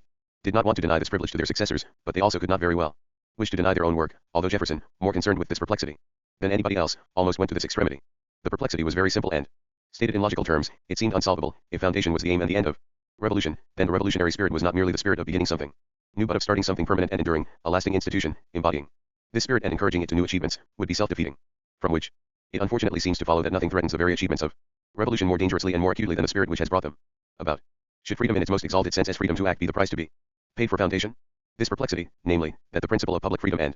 public happiness without which no revolution would ever have come to pass should remain the privilege of the generation of the founders, has not only produced Robespierre's bewildered and desperate theories about the distinction between revolutionary and constitutional government which we mentioned earlier, but has haunted all revolutionary thinking ever since. On the American scene, no one has perceived the seemingly inevitable flaw in the structure of the republic with greater clarity and more passionate preoccupation than Jefferson. His occasional, and sometimes violent, antagonism against the Constitution, and particularly against those who look at constitutions with sanctimonious reverence, and deem them like the Ark of the Covenant, too sacred to be touched. 25 was motivated by a feeling of outrage about the injustice that only his generation should have it in their power to begin the world over again. For him, as for Paine, it was plain vanity and presumption to govern beyond the grave. It was, moreover, the most ridiculous and insolent of all tyrannies. 26 When he said, "We have not yet so far perfected our constitutions as to venture to make them unchangeable," he added at once, clearly in fear of such possible perfection, "Can they be made unchangeable? I think not, for, in conclusion, nothing is unchangeable but the inherent and unalienable rights of man," among which he counted the rights to rebellion and revolution. 27 When the news of Shays' rebellion in Massachusetts reached him while he was in Paris, he was not in the least alarmed, although he conceded that its motives were founded in ignorance, but greeted it with enthusiasm. God forbid we should ever be 20 years without such a rebellion. The very fact that the people had taken it upon themselves to rise and act was enough for him, regardless of the rights or wrongs of their case. For the tree of liberty must be refreshed, from time to time, with the blood of patriots and tyrants. It is its natural manure. 28. These last sentences, written 2 years before the outbreak of the French Revolution, and in this form without parallel in Jefferson's later writings, May 29, give us a clue to the fallacy which was bound to becloud the whole issue of action in the thinking of the men of the revolutions. It was in the nature of their experiences to see the phenomenon of action exclusively in the image of tearing down and building up. Although they had known public freedom and public happiness in dream or in reality, prior to the revolution, the impact of revolutionary experience had overruled all notions of a freedom which was not preceded by liberation, which did not derive its pathos from the act of liberation. By the same token, to the extent that they had a positive notion of freedom which would transcend the idea of a successful liberation from tyrants and from necessity, this notion was identified with the act of foundation, that is, the framing of a constitution. Jefferson, therefore, when he had learned his lesson from the catastrophes of the French Revolution, where the violence of liberation had frustrated all attempts at founding a secure space for freedom, shifted from his earlier identification of action with rebellion and tearing down to an identification with founding anew and building up. He thus proposed to provide in the Constitution itself for its revision at stated periods which would roughly correspond to the periods of the coming and going of generations. His justification, that each new generation has a right to choose for itself the form of government it believes most promotive of its own happiness, sounds too fantastic, especially if one considers the then prevailing tables of mortality, according to which there was a new majority every 19 years, to be taken seriously. It is, moreover, rather unlikely that Jefferson, of all people, should have granted the coming generations the right to establish non-republican forms of government. What was uppermost in his mind was no real change of form of government, not even a constitutional provision to hand on the Constitution with periodical repairs, from generation to generation, to the end of time. It was rather the somewhat awkward attempt at securing for each generation the right to depute representatives to a convention, to find ways and means for the opinions of the whole people to be fairly, fully, and peaceably expressed, discussed, and decided by the common reason of the society. 30 In other words, what he wished to provide for was an exact repetition of the whole process of action which had accompanied the course of the revolution, and while in his earlier writings he saw this action primarily in terms of liberation, in terms of the violence that had preceded and followed the Declaration of Independence, he later was much more concerned with the constitution making and the establishment of a new government, that is, with those activities which by themselves constituted the space of freedom. No doubt only great perplexity and real calamity can explain that Jefferson, so conscious of his common sense and so famous for his practical turn of mind, should have proposed these schemes of recurring revolutions, even in their least extreme form. Recommended as the remedy against the endless circle of oppression, rebellion, reformation, they would either have thrown the whole body politic out of gear periodically or, more likely, have debased the act of foundation to a mere routine performance, in which case even the memory of what he most ardently wished to save to the end of time, if anything human can so long endure, would have been lost. But the reason Jefferson, throughout his long life, was carried away by such impracticabilities was that he knew, however dimly, that the revolution, while it had given freedom to the people, had failed to provide a space where this freedom could be exercised. Only the representatives of the people, not the people themselves, had an opportunity to engage in those activities of expressing, discussing, and deciding which, in a positive sense, are the activities of freedom. And since the state and federal governments, the proudest results of revolution, through sheer weight of their proper business, were bound to overshadow in political importance the townships and their meeting halls until what Emerson still considered to be the unit of the republic and the school of the people in political matters had withered away, 31 one might even come to the conclusion that there was less opportunity for the exercise of public freedom and the enjoyment of public happiness in the Republic of the United States than there had existed in the colonies of British America. Lewis Mumford recently pointed out how the political importance of the township was never grasped by the founders, and that the failure to incorporate it into either the federal or the state constitutions was one of the tragic oversights of post-revolutionary political development. Only Jefferson among the founders had a clear premonition of this tragedy, for his greatest fear was indeed lest the abstract political system of democracy lacked concrete organs. 32. The failure of the founders to incorporate the township and the town hall meeting into the Constitution, or rather their failure to find ways and means to transform them under radically changed circumstances, was understandable enough. Their chief attention was directed toward the most troublesome of all their immediate problems, the question of representation, and this to such an extent that they came to define republics as distinguished from democracies in terms of representative government. Obviously, direct democracy would not do, if only because the room will not hold all, as John Selden, more than 100 years earlier, had described the chief cause for the birth of Parliament. These were indeed the terms in which the principle of representation was still discussed at Philadelphia. Representation was meant to be a mere substitute for direct political action through the people themselves, and the representatives they elected were supposed to act according to instructions received from their electors, and not to transact business in accordance with their own opinions as they might be formed in the process. 33. However, the founders, as distinguished from the elected representatives in colonial times, must have been the first to know how far removed this theory was from reality. With regard to the sentiments of the people, James Wilson, at the time of the convention, conceived it difficult to know precisely what they are, and Madison knew very well that no member of the convention could say what the opinions of his constituents were at this time, much less could he say what they would think if possessed of the information and lights possessed by the members here. 34. Hence, they could hear with approval, though perhaps not entirely without misgivings, when Benjamin Rush proposed the new and dangerous doctrine that although all power is derived from the people, they possess it only on the days of their elections. After this it is the property of their rulers. 35. These few quotations may show as in a nutshell that the whole question of representation, one of the crucial and most troublesome issues of modern politics ever since the revolutions, actually implies no less than a decision on the very dignity of the political realm itself. The traditional alternative between representation as a mere substitute for direct action of the people and representation as a popularly controlled rule of the people's representatives over the people constitutes one of those dilemmas which permit of no solution. If the elected representatives are so bound by instructions that they gather together only to discharge the will of their masters, they may still have a choice of regarding themselves as either glorified messenger boys or hired experts who, like lawyers, are specialists in representing the interests of their clients. But in both instances the assumption is, of course, that the electorate's business is more urgent and more important than theirs. They are the paid agents of people who, for whatever reasons, are not able, or do not wish, to attend to public business. If, on the contrary, the representatives are understood to become for a limited time the appointed rulers of those who elected them with rotation in office, there is of course no representative government. Strictly speaking, representation means that the voters surrender their own power, albeit voluntarily, and that the old adage, all power resides in the people, is true only for the day of election. In the first instance, government has degenerated into mere administration, the public realm has vanished, there is no space either for seeing and being seen in action, John Adams' spectator agenda, or for discussion and decision, Jefferson's pride of being a participator in government. Political matters are those that are dictated by necessity to be decided by experts, but not open to opinions and genuine choice. Hence, there is no need for Madison's medium of a chosen body of citizens through which opinions must pass and be purified into public views. In the second instance, somewhat closer to realities, the age-old distinction between ruler and ruled which the revolution had set out to abolish through the establishment of a republic has asserted itself again. Once more the people are not admitted to the public realm. Once more the business of government has become the privilege of the few, who alone may exercise their virtuous dispositions, as Jefferson still called men's political talents. The result is that the people must either sink into lethargy, the forerunner of death to the public liberty, or preserve the spirit of resistance to whatever government they have elected, since the only power they retain is the reserve power of revolution. 36. For these evils there was no remedy, since rotation in office, so highly valued by the founders and so carefully elaborated by them, could hardly do more than prevent the governing few from constituting themselves as a separate group with vested interests of their own. Rotation could never provide everybody, or even a sizable portion of the population, with the chance to become temporarily a participator in government. Had this evil been restricted to the people at large, it would have been bad enough in view of the fact that the whole issue of republican versus kingly or aristocratic government turned about rights of equal admission to the public political realm, and yet, one suspects, the founders should have found it easy enough to console themselves with the thought that the revolution had opened the political realm at least to those whose inclination for a virtuous disposition was strong, whose passion for distinction was ardent enough to embark upon the extraordinary hazards of a political career. Jefferson, however, refused to be consoled. He feared an elective despotism as bad as, or worse than, the tyranny they had risen against. If once our people become inattentive to the public affairs, you and I, and Congress and assemblies, judges and governors, shall all become wolves. 37. And while it is true that historical developments in the United States have hardly borne out this fear, it is also true that this is almost exclusively due to the founders' political science in establishing a government in which the divisions of powers have constituted through checks and balances their own control. What eventually saved the United States from the dangers which Jefferson feared was the machinery of government, but this machinery could not save the people from lethargy and inattention to public business, since the Constitution itself provided a public space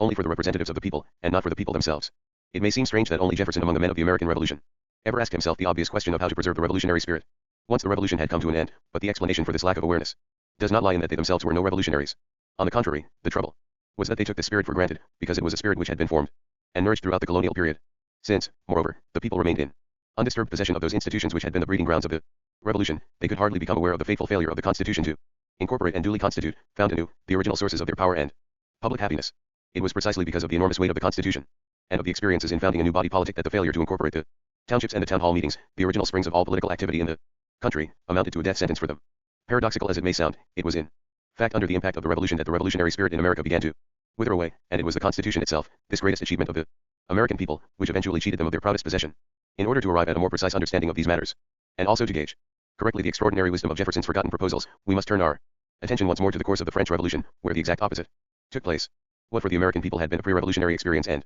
hence seemed not to stand in need of formal recognition and foundation was in France the unexpected and largely spontaneous outcome of the revolution itself. The famous 48 sections of the Parisian Commune had their origin in the lack of duly constituted popular bodies to elect representatives and to send delegates to the National Assembly. These sections, however, constituted themselves immediately as self-governing bodies, and they elected from their midst no delegates to the National Assembly, but formed the Revolutionary Municipal Council, the Commune of Paris, which was to play such a decisive role in the course of the revolution. Moreover, side by side with these municipal bodies, and without being influenced by them, we find a great number of spontaneously formed clubs and societies, the Sociétés Populaires, whose origin cannot be traced at all to the task of representation, of sending duly accredited delegates to the National Assembly, but whose sole aims were, in the words of Robespierre, to instruct, to enlighten their fellow citizens on the true principles of the Constitution, and to spread a light without which the Constitution will not be able to survive, for the survival of the Constitution depended upon the public spirit, which, in its turn, existed only in assemblies where the citizens could occupy themselves in common with these public matters, with the dearest interests of their fatherland. To Robespierre, speaking in September 1791 before the National Assembly, to prevent the delegates from curtailing the political power of clubs and societies, this public spirit was identical with the revolutionary spirit. For the assumption of the Assembly then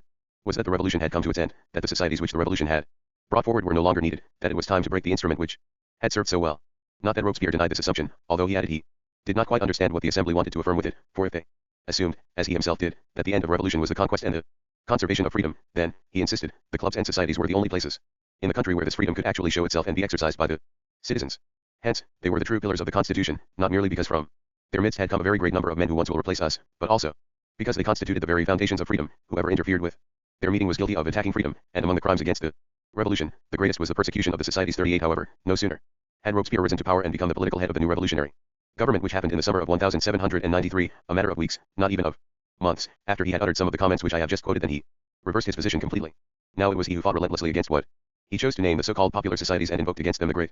popular society of the whole French people, one and indivisible. The latter, alas, in contrast to the small popular societies of artisans or neighbors, could never be assembled in one place, since no room would hold all. It could exist only in the form of representation, in a chamber of deputies who assumedly held in their hands the centralized, indivisible power of the French nation. 39. The only exception he now was ready to make was in favor of the Jacobins, and this not merely because their club belonged to his own party, but, even more importantly, because it never had been a popular club or society. It had developed in 1789 out of the original meeting of the States General, and it had been a club for deputies ever since. That this conflict between government and the people, between those who were in power and those who had helped them into it, between the representatives and the represented, turned into the old conflict between rulers and ruled, and was essentially a struggle for power, is true and obvious enough to stand in no need of further demonstration. Robespierre himself, before he became head of government, used to denounce the conspiracy of the deputies of the people against the people and the independence of its representatives from those they represented, which he equated with oppression. 40. Such accusations, to be sure, came rather naturally to Rousseau's disciples, who did not believe in representation to begin with. The people that is represented is not free, because the will cannot be represented. 41. But since Rousseau's teachings demanded the union sacrée, the elimination of all differences and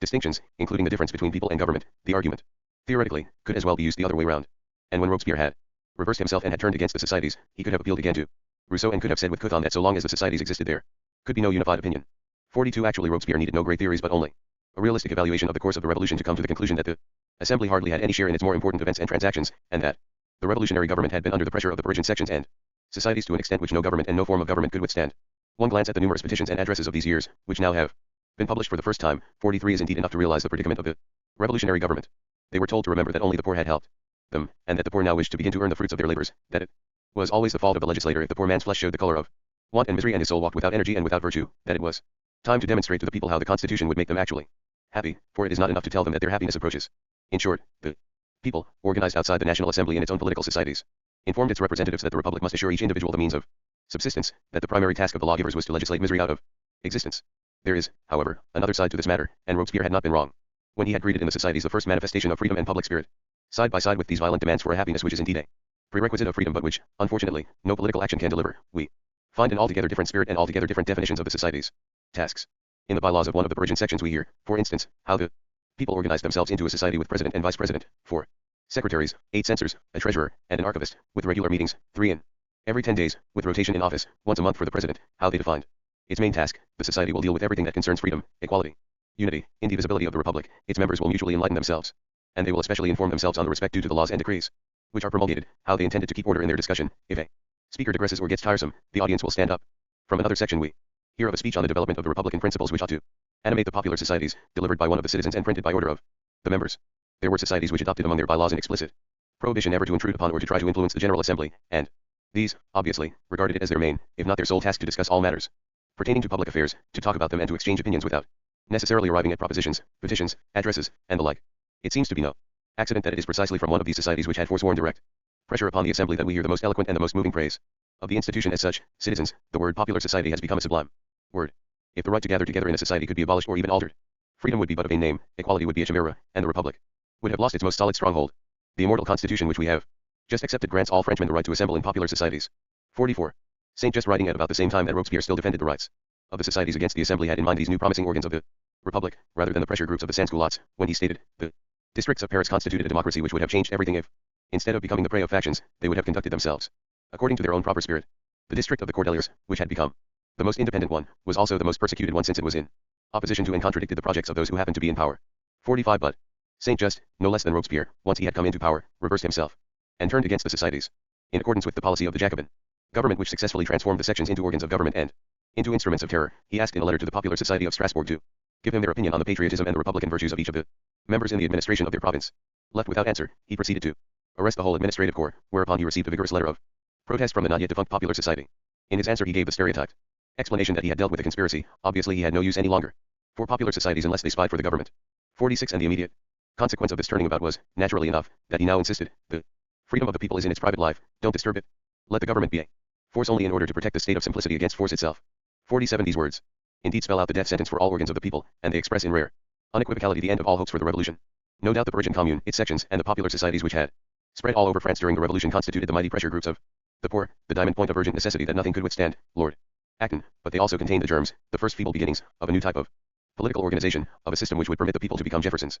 participators in government. Because of these two aspects, and even though the former by far outweighed the latter, the conflict between the communal movement and the revolutionary government is open to a twofold interpretation. It is, on one hand, the conflict between the street and the body politic, between those who acted for the elevation of no one but for the abasement of all, 48, and those whom the waves of the revolution had elevated so high in hope and aspiration that they could exclaim with Saint Just, the world has been empty since the Romans, their memory is now our only prophecy of freedom, or could state with Robespierre, death is the beginning of immortality. It is, on the other hand, the conflict between the people and a mercilessly centralized power apparatus which, under the pretense of representing the sovereignty of the nation, actually deprived the people of their power and hence had to persecute all those spontaneous feeble power organs which the revolution had brought into existence. In our context, it is primarily the latter aspect of the conflict which must interest us, and it is therefore of no small importance to note that the societies, in distinction from the clubs, and especially from the Jacobin Club, were in principle nonpartisan, and that they openly aimed at the establishment of a new federalism. 49. Robespierre and the Jacobin government, because they hated the very notion of a separation and division of powers, had to emasculate the societies as well as the sections of the commune, under the condition of centralization of power. The societies, each a small power structure of its own, and the self-government of the communes were clearly a danger for the centralized state power. Schematically speaking, the conflict between the Jacobin government and the revolutionary societies was fought over three different issues. The first issue was the fight of the republic for its survival against the pressure of sans-culotism, that is, the fight for public freedom against overwhelming odds of private misery. The second issue was the fight of the Jacobin faction for absolute power against the public spirit of the societies. Theoretically, this was the fight for a unified public opinion, a general will, against the public spirit, the diversity inherent in freedom of thought and speech. Practically, it was the power struggle of party and party interest against la chose public, the common will. The third issue was the fight of the government's monopoly of power against the federal principle with its separation and division of power, that is, the fight of the nation-state against the first beginnings of a true republic. The clash on all three issues revealed a profound rift between the men who had made the revolution and had risen to the public realm through it, and the people's own notions of what revolution should and could do. To be sure, foremost among the revolutionary notions of the people themselves was happiness, that banner of which Saint Just rightly said that it was a new word in Europe, and it must be admitted that, in this respect, the people defeated very rapidly the older, pre-revolutionary motives of their leaders, which they neither understood nor shared. We have seen before how of all ideas and sentiments which prepared the revolution, the notion and the taste of public liberty, strictly speaking, have been the first ones to disappear, Tocqueville, because they could not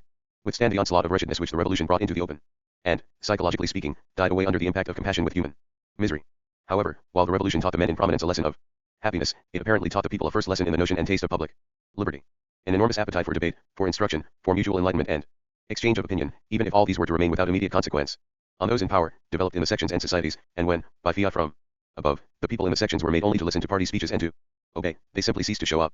Finally and unexpectedly enough, the federal principle, practically unknown in Europe and, if known, nearly unanimously rejected, came to the fore only in the spontaneous organizational efforts of the people themselves, who discovered it without even knowing its proper name. For if it is true that the Parisian sections had originally been formed from above for purposes of election for the assembly, it is also true that these electors' assemblies changed, of their own accord, into municipal bodies which from their own midst constituted the great municipal council of the Parisian commune. It was this communal council system, and not the electors' assemblies, which spread in the form of revolutionary societies all over France. Only a few words need to be said about the sad end of these first organs of a republic which never came into being. They were crushed by the central and centralized government, not because they actually menaced it but because they were indeed, by virtue of their existence, competitors for public power. No one in France was likely to forget Mirabeau's words that 10 men acting together can make 100,000 tremble apart. The methods employed for their liquidation were so simple and ingenious that hardly anything altogether new was discovered in the many revolutions which were to follow the French Revolution's great example. Interestingly enough, of all points of conflict between the societies and the government, the decisive one eventually proved to be the nonpartisan character of the societies. The parties, or rather the factions, which played such a disastrous role in the French Revolution and then became the roots of the whole continental party system, had their origin in the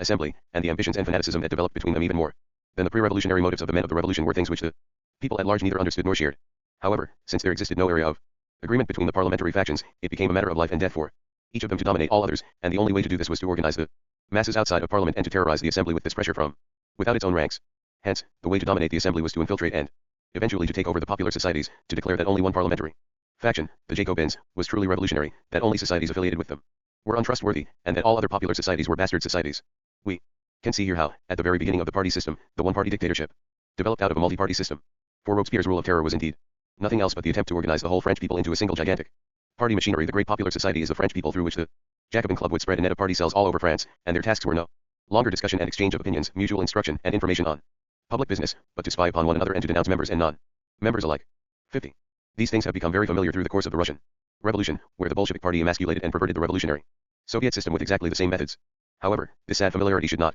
prevent us from recognizing that we are confronted even in the midst of the French Revolution with the conflict between the modern party system and the new revolutionary organs of self-government. These two systems, so utterly unlike and even contradictory to each other, were born at the same moment. The spectacular success of the party system and the no less spectacular failure of the council system were both due to the rise of the nation-state, which elevated the one and crushed the other, whereby the leftist and revolutionary parties have shown themselves to be no less hostile to the council system than the conservative or reactionary right. We have become so used to thinking of domestic politics in terms of party politics that we are inclined to forget that the conflict between the two systems has actually always been a conflict between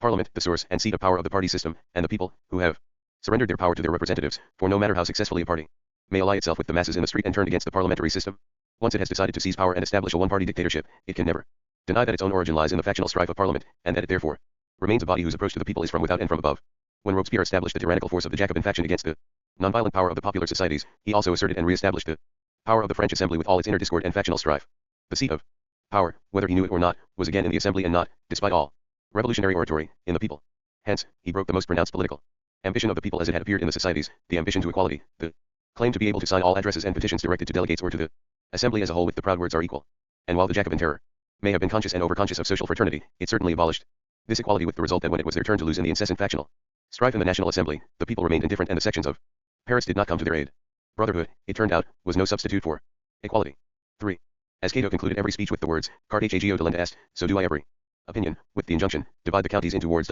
51 Thus Jefferson once summed up an exposition of his most cherished political idea, which, alas, turned out to be as incomprehensible to posterity as it had been to his contemporaries. The reference to Cato was no idle slip of a tongue used to Latin quotations. It was meant to emphasize that Jefferson thought the absence of such a subdivision of the country constituted a vital threat to the very existence of the Republic. Just as Rome, according to Cato, could not be safe so long as Carthage existed, so the Republic, according to Jefferson, would not be secure in its very foundations without the ward system. Could I once see this, I should consider it as the dawn of the salvation of the Republic, and say with old Simeon, Nunc timidus Domini. 52. Had Jefferson's plan of elementary republics been carried out, it would have exceeded by far the feeble germs of a new form of government which we are able to detect in the sections of the Parisian Commune and the popular societies during the French Revolution. However, if Jefferson's political imagination surpassed them in insight and in scope, his thoughts were still traveling in the same direction. Both Jefferson's plan and the French Sociétés Révolutionnaires anticipated with an utmost weird precision those councils, soviets, and rate, which were to make their appearance in every genuine revolution throughout the 19th and 20th centuries. Each time they appeared, they sprang up as the spontaneous organs of the people, not only outside of all revolutionary parties but entirely unexpected by them and their leaders. Like Jefferson's proposals, they were utterly neglected by statesmen, historians,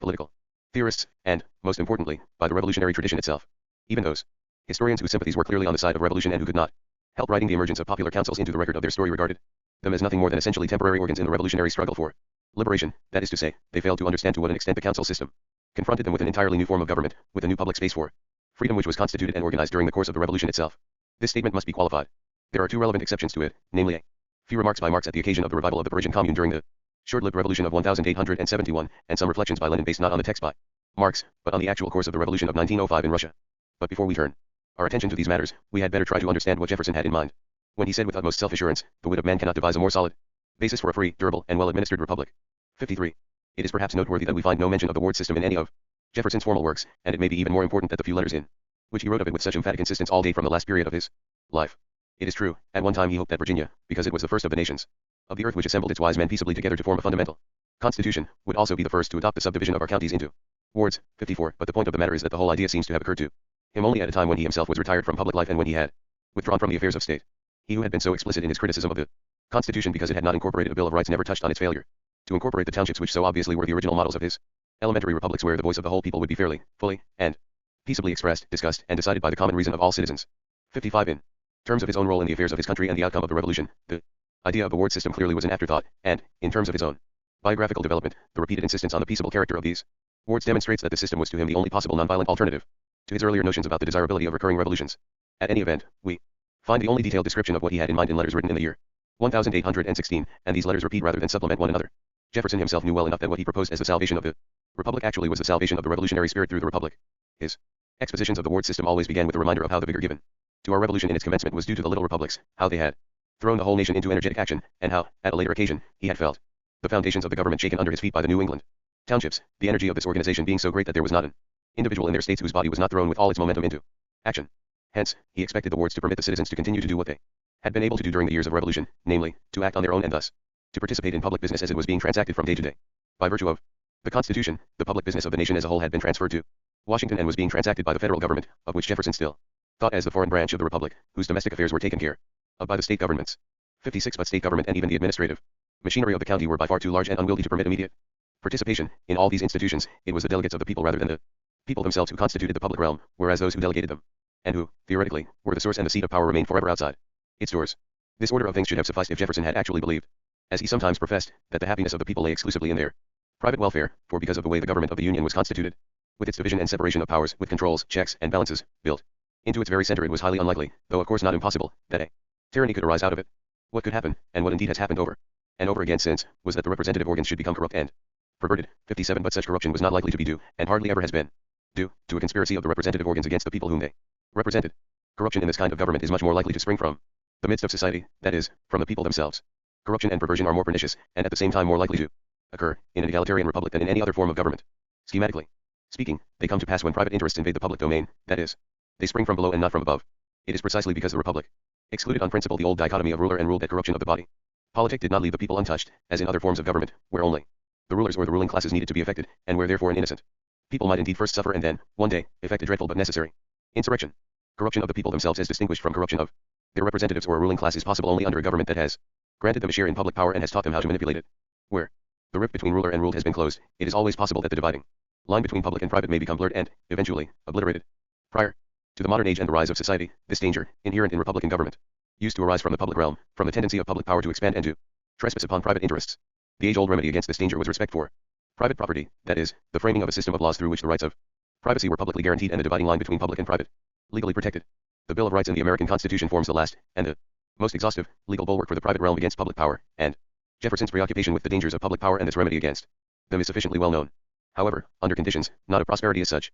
but of rapid and constant economic growth, that is, of a constantly increasing expansion of the private realm, and these were of course the conditions of the modern age, the dangers of corruption and perversion were much more likely to arise from private interests than from public power, and it speaks for the high caliber of Jefferson's statesmanship that he was able to perceive this danger despite his preoccupation with the older and better known threats of corruption in bodies politic. The only remedies against the misuse of public power by private individuals lie in the public realm itself, in the light which exhibits each deed enacted within its boundaries, in the very visibility to which it exposes all those who enter it. Jefferson, though the secret vote was still unknown at the time, had at least a foreboding of how dangerous it might be to allow the people a share in public power without providing them at the same time with more public space than the ballot box and with more opportunity to make their voices heard in public than election day. What he perceived to be the mortal danger to the republic was that the Constitution had given all power to the citizens, without giving them the opportunity of being republicans and of acting as citizens. In other words, the danger was that all power had been given to the people in their private capacity and that there was no space established for them in their capacity of being citizens. When, at the end of his life, he summed up what to him clearly was the gist of private and public morality: love your neighbor as yourself, and your country more than yourself. 58. He knew that this maxim remained an empty exhortation unless the country could be made as present to the love of its citizens as the neighbor was to the love of his fellow men.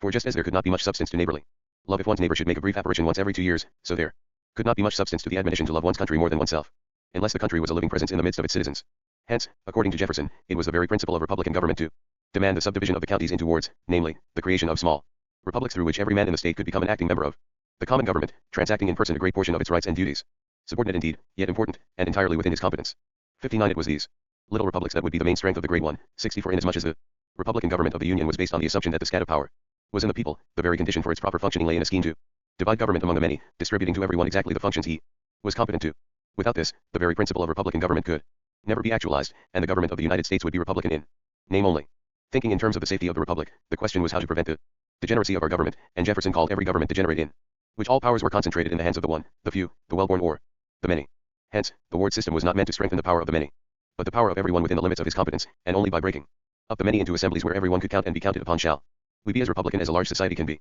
In terms of the safety of the citizens of the republic, the question was how to make everybody feel that he is a participator in the government of affairs, not merely at an election one day in the year, but every day. When there shall not be a man in the state who will not be a member of some one of its councils, great or small, he will let the heart be torn out of his body sooner than his power wrested from him by a Caesar or a Bonaparte. Finally, as to the question of how to integrate these smallest organs, designed for everyone, into the governmental structure of the Union, designed for all, his answer was, the elementary republics of the wards, the county republics, the state republics, and the republic of the Union would form a gradation of authorities, standing each on the basis of law, holding everyone its delegated share of powers, and constituting truly a system of fundamental balances and checks for the government. On one point, however, Jefferson remained curiously silent, and that is the question of what the specific functions of the elementary republics should be. He mentioned occasionally as one of the advantages of the ward divisions I have proposed that they would offer a better way to collect the voice of the people than the mechanics of representative government, but in the main, he was convinced that if one would begin them only for a single purpose they would soon show for what others they were the best instruments. 61. This vagueness of purpose, far from being due to a lack of clarity, indicates perhaps more tellingly than any other single aspect of Jefferson's proposal that the afterthought, in which he clarified and gave substance to his most cherished recollections from the revolution in fact concerned a new form of government rather than a mere reform of it, or a mere supplement to the existing institutions. If the ultimate end of revolution was freedom and the constitution of a public space where freedom could appear, the Constitutio Libertatis, then the elementary republics of the wards, the only tangible place where everyone could be free, actually were the end of the great republic whose chief purpose in domestic affairs should have been to provide the people with such places of freedom and to protect them. The basic assumption of the ward system, whether Jefferson knew it or not, was that no one could be called happy without his share in public happiness, that no one could be called free without his experience in public freedom, and that no one could be called either happy or free without participating, and having a share, in public power. 4. It is a strange and sad story that remains to be told and remembered. It is not the story of revolution on whose thread the historian might string the history of the 19th century in Europe, 62 whose origins could be traced back into the Middle Ages, whose progress had been irresistible for centuries in spite of every obstacle, according to Tocqueville, and which marks, generalizing the experiences of several generations, called the locomotive of all history. 63 I do not doubt that revolution was the hidden leitmotif of the century preceding ours, although I doubt both Tocqueville's and Marx's generalizations, especially their conviction that revolution had been the result of an irresistible force rather than the outcome of specific deeds and events. What seems to be beyond doubt and belief is that no historian will ever be able to tell the tale of our century without stringing it on the thread of revolutions, but this tale, since its end still lies hidden in the mist of the future, is not yet fit to be told. The same, to an extent, is true for the particular aspect of revolution with which we now must concern ourselves. This aspect is the regular emergence, during the course of revolution, of a new form of government that resembled in an amazing fashion Jefferson's ward system and seemed to repeat, under no matter what circumstances, the revolutionary societies and municipal councils which had spread all over France after 1789. Among the reasons that recommend this aspect to our attention must first be mentioned that we deal here with the phenomenon that impressed most the two greatest revolutionists of the whole period, Marx and Lenin, when they were witnessing its spontaneous rise, the former during the Parisian Commune of 1871 and the latter in 1905, during the first Russian Revolution. What struck them was not only the fact that they themselves were entirely unprepared for these events, but also that they knew they were confronted with a repetition unaccounted for by any conscious imitation or even mere remembrance of the past. To be sure, they had hardly any knowledge of Jefferson's ward system, but they knew well enough the revolutionary role the sections of the first Parisian Commune had played in the French Revolution, except that they had never thought of them as possible germs for a new form of government but had regarded them as mere instruments to be dispensed with once the revolution came to an end. Now, however, they were confronted with popular organs, the communes, the councils, the Soviets, which clearly intended to survive the revolution. This contradicted all their theories and, even more importantly, was in flagrant conflict with those assumptions about the nature of power and violence which they shared, albeit unconsciously, with the rulers of the doomed or defunct regimes. Firmly anchored in the tradition of the nation-state, they conceived of revolution as a means to seize power, and they identified power with the monopoly of the means of violence. What actually happened, however, was a swift disintegration of the old power, the sudden loss of control over the means of violence, and, at the same time, the amazing formation of a new power structure which owed its existence to nothing but the organizational impulses of the people themselves. In other words, when the moment of revolution had come, it turned out that there was no power left to seize, so that the revolutionists found themselves before the rather uncomfortable alternative of either putting their own revolutionary power, that is, the organization of the part apparatus, into the vacated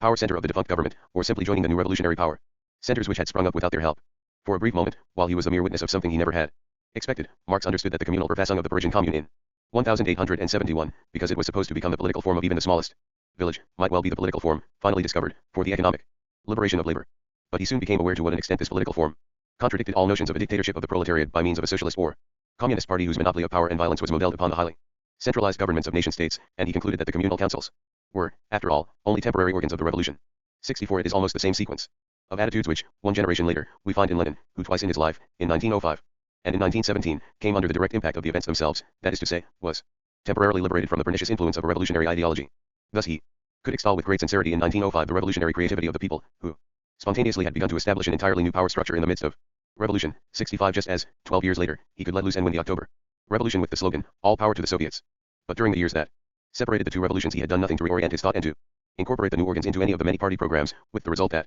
the same spontaneous development in 1917 found him and his party no less unprepared than they had been in 1905. When, finally, during the Kronstadt Rebellion, the Soviets revolted against the party dictatorship and the incompatibility of the new councils with the party system became manifest, he decided almost at once to crush the councils, since they threatened the power monopoly of the Bolshevik party. The name Soviet Union for post-revolutionary Russia has been a lie ever since, but this lie has also contained, ever since, the grudging admission of the overwhelming popularity, not of the Bolshevik party, but of the Soviet system which the party reduced to impotence. 66 put before the alternative of either adjusting their thoughts and deeds to the new and the unexpected or going to the extreme of tyranny and suppression, they hardly hesitated in their decision. For the latter, with the exceptions of a few moments without consequence, their behavior from beginning to end was dictated by considerations of party strife, which played no role in the councils but which indeed had been of paramount importance in the pre-revolutionary parliaments. When the communists decided, in 1919, to espouse only the cause of a Soviet republic in which the Soviets possess a communist majority, 67, they actually behaved like ordinary party politicians. So great is the fear of men, even of the most radical and least conventional among them, of things never seen, of thoughts never thought, of institutions never tried before. The failure of the revolutionary tradition to give any serious thought to the only new form of government born out of revolution can partly be explained by Marx's obsession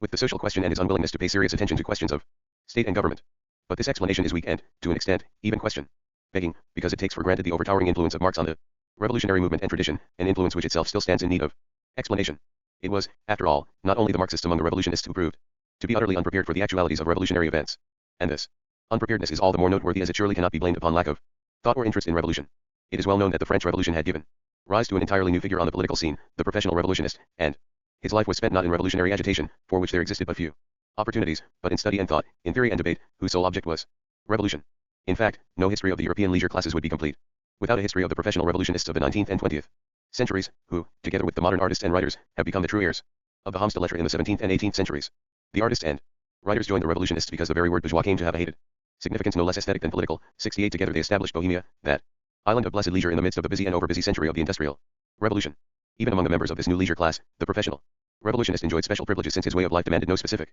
work whatsoever. If there was a thing he had no reason to complain of, it was lack of time to think, whereby it makes little difference if such an essentially theoretical way of life was spent in the famous libraries of London and Paris, or in the coffee houses of Vienna and Zurich, or in the relatively comfortable and undisturbed jails of the various ancient regimes. The role the professional revolutionists played in all modern revolutions is great and significant enough, but it did not consist in the preparation of revolutions. They watched and analyzed the progressing disintegration in state and society. They hardly did, or were in a position to do, much to advance and direct it. Even the wave of strikes that spread over Russia in 1905 and led into the first revolution was entirely spontaneous, unsupported by any political or trade union organizations, which, on the contrary, sprang up only in the course of the revolution. 69 The outbreak of most revolutions has surprised the revolutionist groups and parties no less than all others, and there exists hardly a revolution whose outbreak could be blamed upon their activities. It usually was the other way round. Revolution broke out and liberated, as it were, the professional revolutionists from wherever they happened to be, from jail, or from the coffee house, or from the library. Not even Lenin's party of professional revolutionists would ever have been able to make a revolution. The best they could do was to be around, or to hurry home, at the right moment, that is, at the moment of collapse. Tocqueville's observation in 1848, that the monarchy fell before rather than beneath the blows of the victors, who were as astonished at their triumph as were the vanquished at their defeat, has been verified over and over again. The part of the professional revolutionists usually consists not in making a revolution but in rising to power after it has broken out, and their great advantage in this power struggle lies less in their theories and mental or organizational preparation than in the simple fact that their names are the only ones which are publicly known. 70 It certainly is not conspiracy that causes revolution, and secret societies, though they may succeed in committing a few spectacular crimes, usually with the help of the secret police, 71 are as a rule much too secret to be able to make their voices heard in public. The loss of authority in the powers that be, which indeed precedes all revolutions, is actually a secret to no one, since its manifestations are open and tangible, though not necessarily spectacular, but its symptoms, general dissatisfaction, widespread malaise, and contempt for those in power, are difficult to pin down since their meaning is never unequivocal. 72 Nevertheless, contempt, hardly among the motives of the typical professional revolutionist, is certainly one of the most potent springs of revolution. There has hardly been a revolution for which Lamartine's remark about 1848, the revolution of contempt, would be altogether inappropriate. However, while the part played by the professional revolutionist in the outbreak of revolution has usually been insignificant to the point of non-existence, his influence upon the actual course a revolution will take has proved to be very great. And since he spent his apprenticeship in the school of past revolutions, he will invariably exert this influence not in favor of the new and the unexpected, but in favor of some action which remains in accordance with the past. Since it is his very task to assure the continuity of revolution, he will be inclined to argue in terms of historical precedents, and the conscious and pernicious imitation of past events, which we mentioned earlier, lies, partially at least, in the very nature of his profession. Long before the professional revolutionists had found in Marxism their official guide to the interpretation and annotation of all history, past, present and future, Tocqueville, in 1848, could already note, The imitation i.e. of 1789 by the Revolutionary Assembly was so manifest that it concealed the terrible originality of the facts. I continually had the impression they were engaged in play-acting the French Revolution far more than continuing it. 73 and again. During the Parisian Commune of 1871, on which Marx and Marxists had no influence whatsoever, at least one of the new magazines, L. E. Pierre Duchesne, adopted the old revolutionary calendar's names for the months of the year. It is strange indeed that in this atmosphere, where every incident of past revolutions was mulled over as though it were part of sacred history, the only entirely new and entirely spontaneous institution in revolutionary history should have been neglected to the point of oblivion. Armed with the wisdom of hindsight, one is tempted to qualify this statement. There are certain paragraphs in the writings of the utopian socialists, especially in Proudhon and Bakunin, into which it has been relatively easy to read an awareness of the council system. Yet the truth is that these essentially anarchist political thinkers were singularly unequipped to deal with the phenomenon which demonstrated so clearly how a revolution did not end with the abolition of state and government but, on the contrary, aimed at the foundation of a new state and the establishment of a new form of government. More recently, historians have pointed to the rather obvious similarities between the councils and the medieval townships, the Swiss cantons, the English 17th century agitators or rather agitators, as they were originally called, and the general council of Cromwell's army, but the point of the matter is that none of them, with the possible exception of the medieval town, 74 had ever the slightest influence on the minds of the people who in the course of a revolution spontaneously organized themselves in councils. Hence, no tradition, either revolutionary or pre-revolutionary, can be called to account for the regular emergence and re-emergence of the council system ever since the French Revolution. If we leave aside the February Revolution of 1848 in Paris, where a commission pour les travailleurs, set up by the government itself, was almost exclusively concerned with questions of social legislation, the main dates of appearance of these organs of action and germs of a new state are the following: the year 1870, when the French capital under siege by the Prussian army spontaneously reorganized itself into a miniature federal body, which then formed the nucleus for the Parisian commune government in the spring of 1871, 75 the year 1905, when the wave of spontaneous strikes in Russia suddenly developed a political leadership of its own. Outside all revolutionary parties and groups, and the workers in the factories organized themselves into councils, Soviets, for the purpose of representative self-government. The February Revolution of 1917 in Russia, when despite different political tendencies among the Russian workers, the organization itself, that is the Soviet, was not even subject to discussion. 76 the years 1918 and 1919 in Germany, when, after the defeat of the army, soldiers, and workers in open rebellion constituted themselves into arbiter. UND sold the 10 rate, demanding, in Berlin, that this rate system become the foundation stone of the new German constitution, and establishing, together with the Bohemians of the coffee houses, in Munich in the spring of 1919, the short-lived Bavarian Rada Republic. 77 the last date, finally, is the autumn of 1956, when the Hungarian Revolution from its very beginning produced the council system anew in Budapest, from which it spread all over the country with incredible rapidity. 78. The mere enumeration of these dates suggests a continuity that in fact never existed. It is precisely the absence of continuity, tradition, and organized influence that makes the sameness of the phenomenon so very striking. Outstanding among the council's common characteristics is, of course, the spontaneity of their coming into being, because it clearly and flagrantly contradicts the theoretical 20th century model of revolution, planned, prepared, and executed almost to cold scientific exactness by the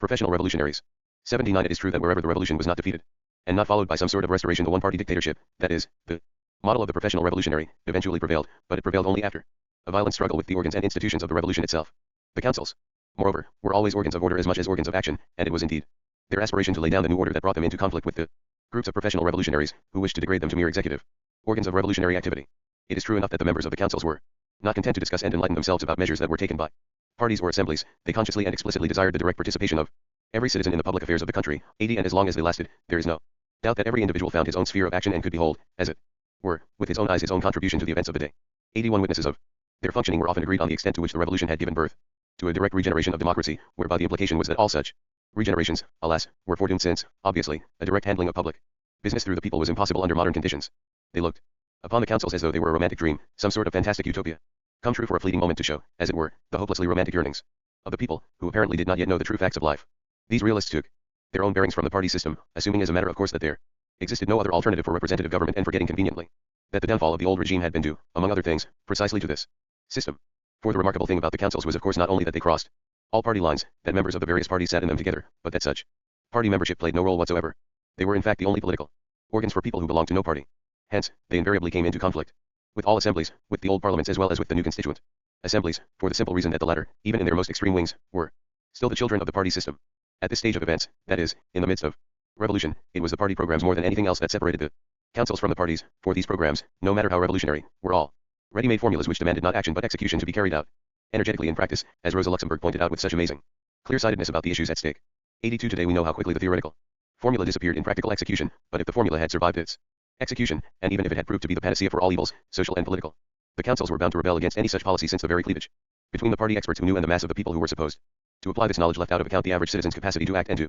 form his own opinion. The councils, in other words, were bound to become superfluous if the spirit of the revolutionary party prevailed. Wherever knowing and doing have parted company, the space of freedom is lost. The councils, obviously, were spaces of freedom. As such, they invariably refused to regard themselves as temporary organs of revolution and, on the contrary, made all attempts at establishing themselves as permanent organs of government. Far from Wishing to make the revolution permanent, their explicitly expressed goal was to lay the foundations of a republic acclaimed in all its consequences, the only government which will close forever the era of invasions and civil wars, no paradise on earth, no classless society, no dream of socialist or communist fraternity, but the establishment of the true republic was the reward hoped for as the end of the struggle. 83 And what had been true in Paris in 1871 remained true for Russia in 1905, when the not merely destructive but constructive intentions of the first Soviets were so manifest that contemporary witnesses could sense the emergence and the formation of a force which one day might be able to effect the transformation of the state. 84. It was nothing more or less than this hope for a transformation of the state, for a new form of government that would permit every member of the modern egalitarian society to become a participator in public affairs, that was buried in the disasters of 20th century revolutions. Their causes were manifold and, of course, varied from country to country, but the forces of what is commonly called reaction and counter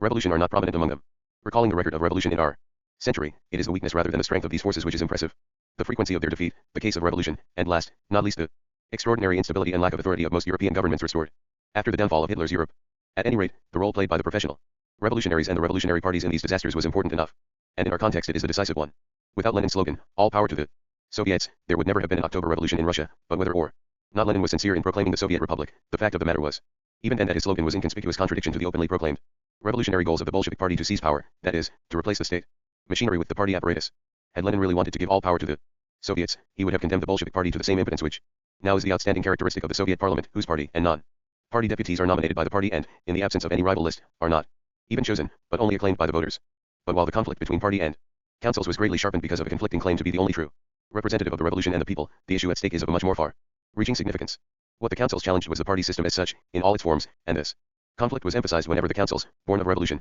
turned against the party or parties whose sole aim had always been the revolution. Seen from the vanguard point of a true Soviet republic, the Bolshevik Party was merely more dangerous but no less reactionary than all the other parties of the defunct regime. As far as the form of government is concerned, and the councils everywhere, in contradistinction to the revolutionary parties, were infinitely more interested in the political than in the social aspect of revolution. 85 The one-party dictatorship is only the last stage in the development of the nation-state in general and of the multi-party system in particular. This may sound like a truism in the midst of the 20th century when the multi-party democracies in Europe have declined to the point where in every French or Italian election the very foundations of the state and the nature of the regime are at stake. 86 It is therefore enlightening to see that in principle the same conflict existed even in 1871. During the Parisian Commune, when Audespoir formulated with rare precision the chief difference in terms of French history between the new form of government, aimed at by the Commune, and the old regime which soon was to be restored in a different, non-monarchical disguise, en tant que Revolution Sociale, 1871 Proceed directement de 1793, Chu il continue et chu il doit ever. En tant que Revolution Politique, au contraire, 1871 est Reaction contre 1793 et Union Retour à 1789. Il efface tout. Programme les mots en et indivisible et rejet l'idée autoritaire qui est unité. Tout monarchique pour s'y rallier à l'idée fédérative,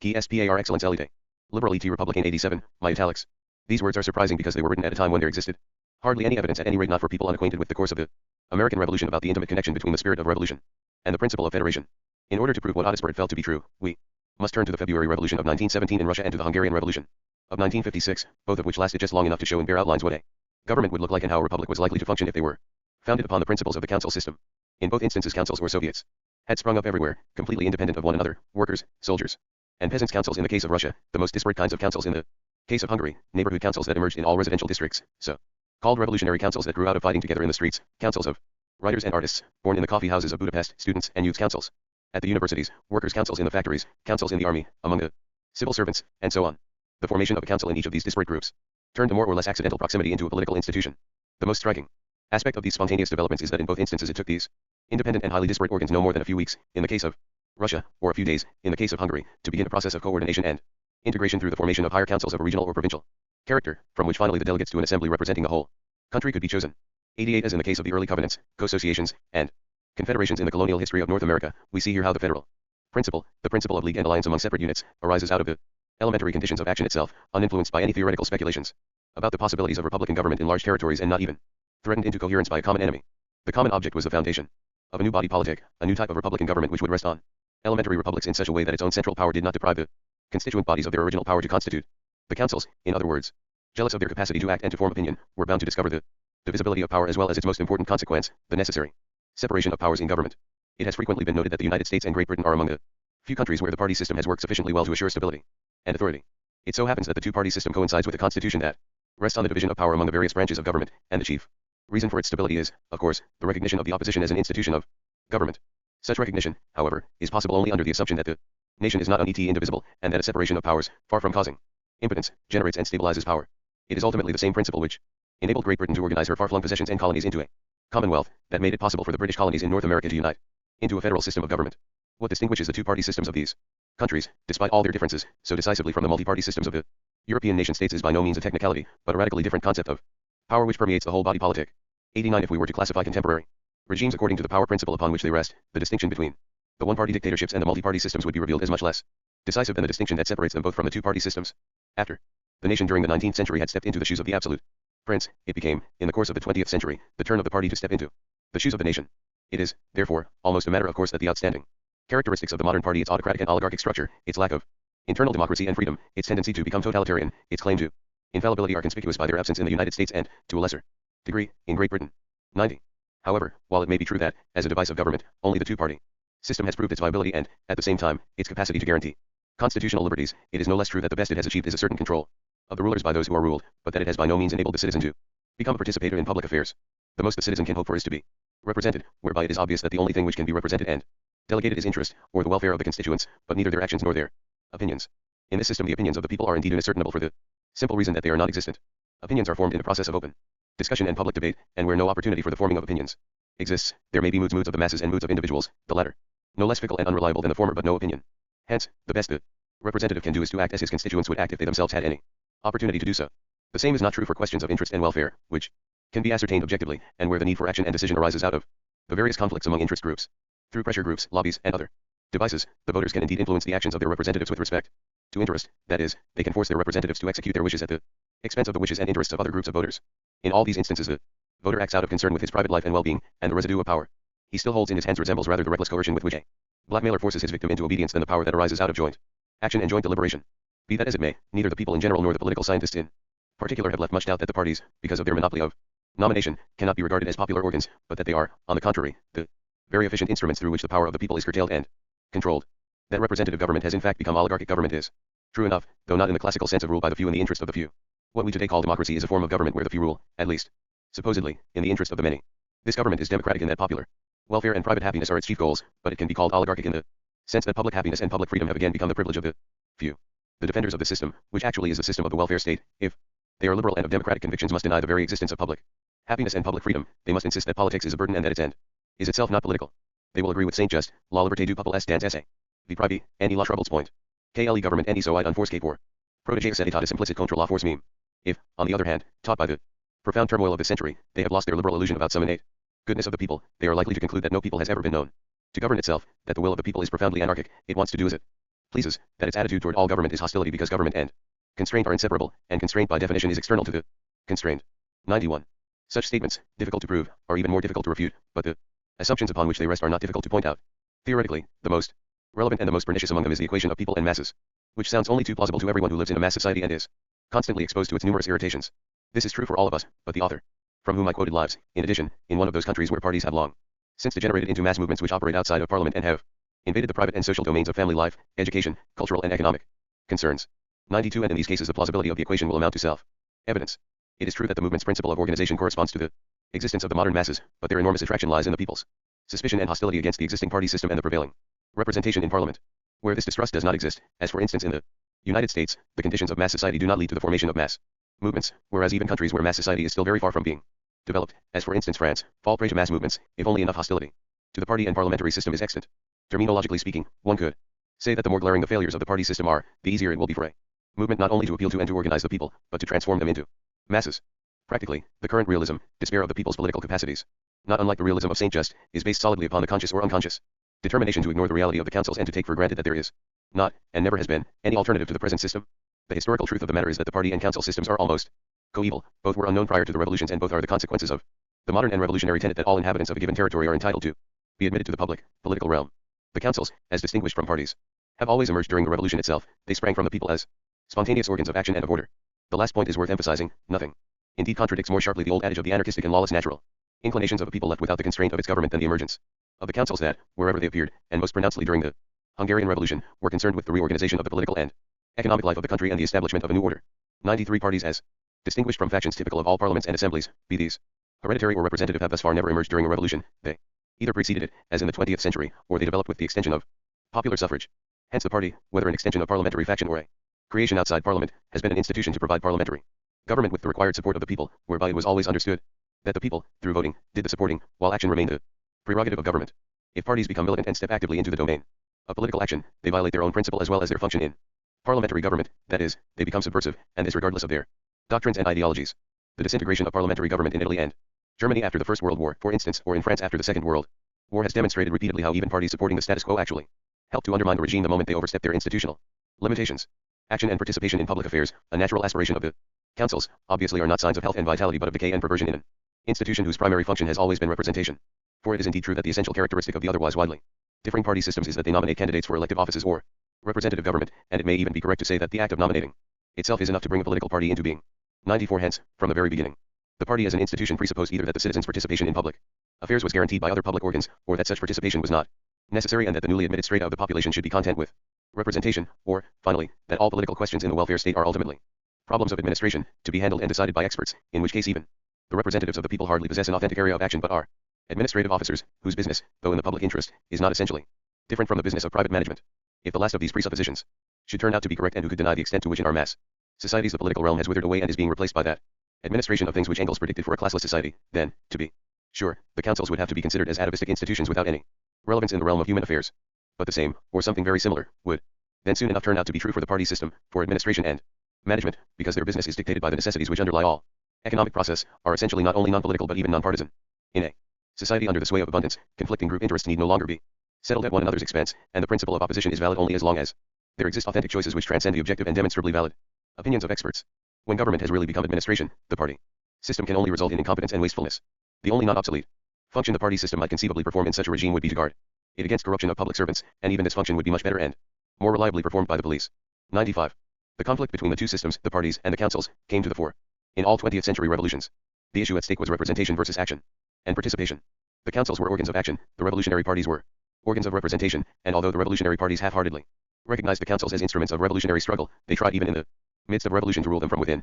They knew well enough that no party, no matter how revolutionary it was, would be able to survive the transformation of the government into a true Soviet republic. For the parties, the need for action itself was transitory, and they had no doubt that after the victory of the revolution further action would simply prove unnecessary or subversive. Bad faith and the drive for power were not the decisive factors that made the professional revolutionists turn against the revolutionary organs of the people. It was rather the elementary convictions which the revolutionary parties shared with all other parties. They agreed that the end of government was the welfare of the people, and that the substance of politics was not action but administration. In this respect, it is only fair to say that all parties from right to left have much more in common with one another than the revolutionary groups ever had in common with the councils. Moreover, what eventually decided the issue in favor of the party and the one-party dictatorship was by no means only superior power, or determination to crush the councils through ruthless use of the means of violence. If it is true that the revolutionary parties never understood to what an extent the council system was identical with the emergence of a new form of government, it is no less true that the councils were incapable of understanding to what enormous extent the government machinery in modern societies must indeed perform the functions of administration. The fatal mistake of the councils has always been that they themselves did not distinguish clearly between participation in public affairs and administration or management of things in the public interest. In the form of workers' councils, they have again and again tried to take over the management of the factories, and all these attempts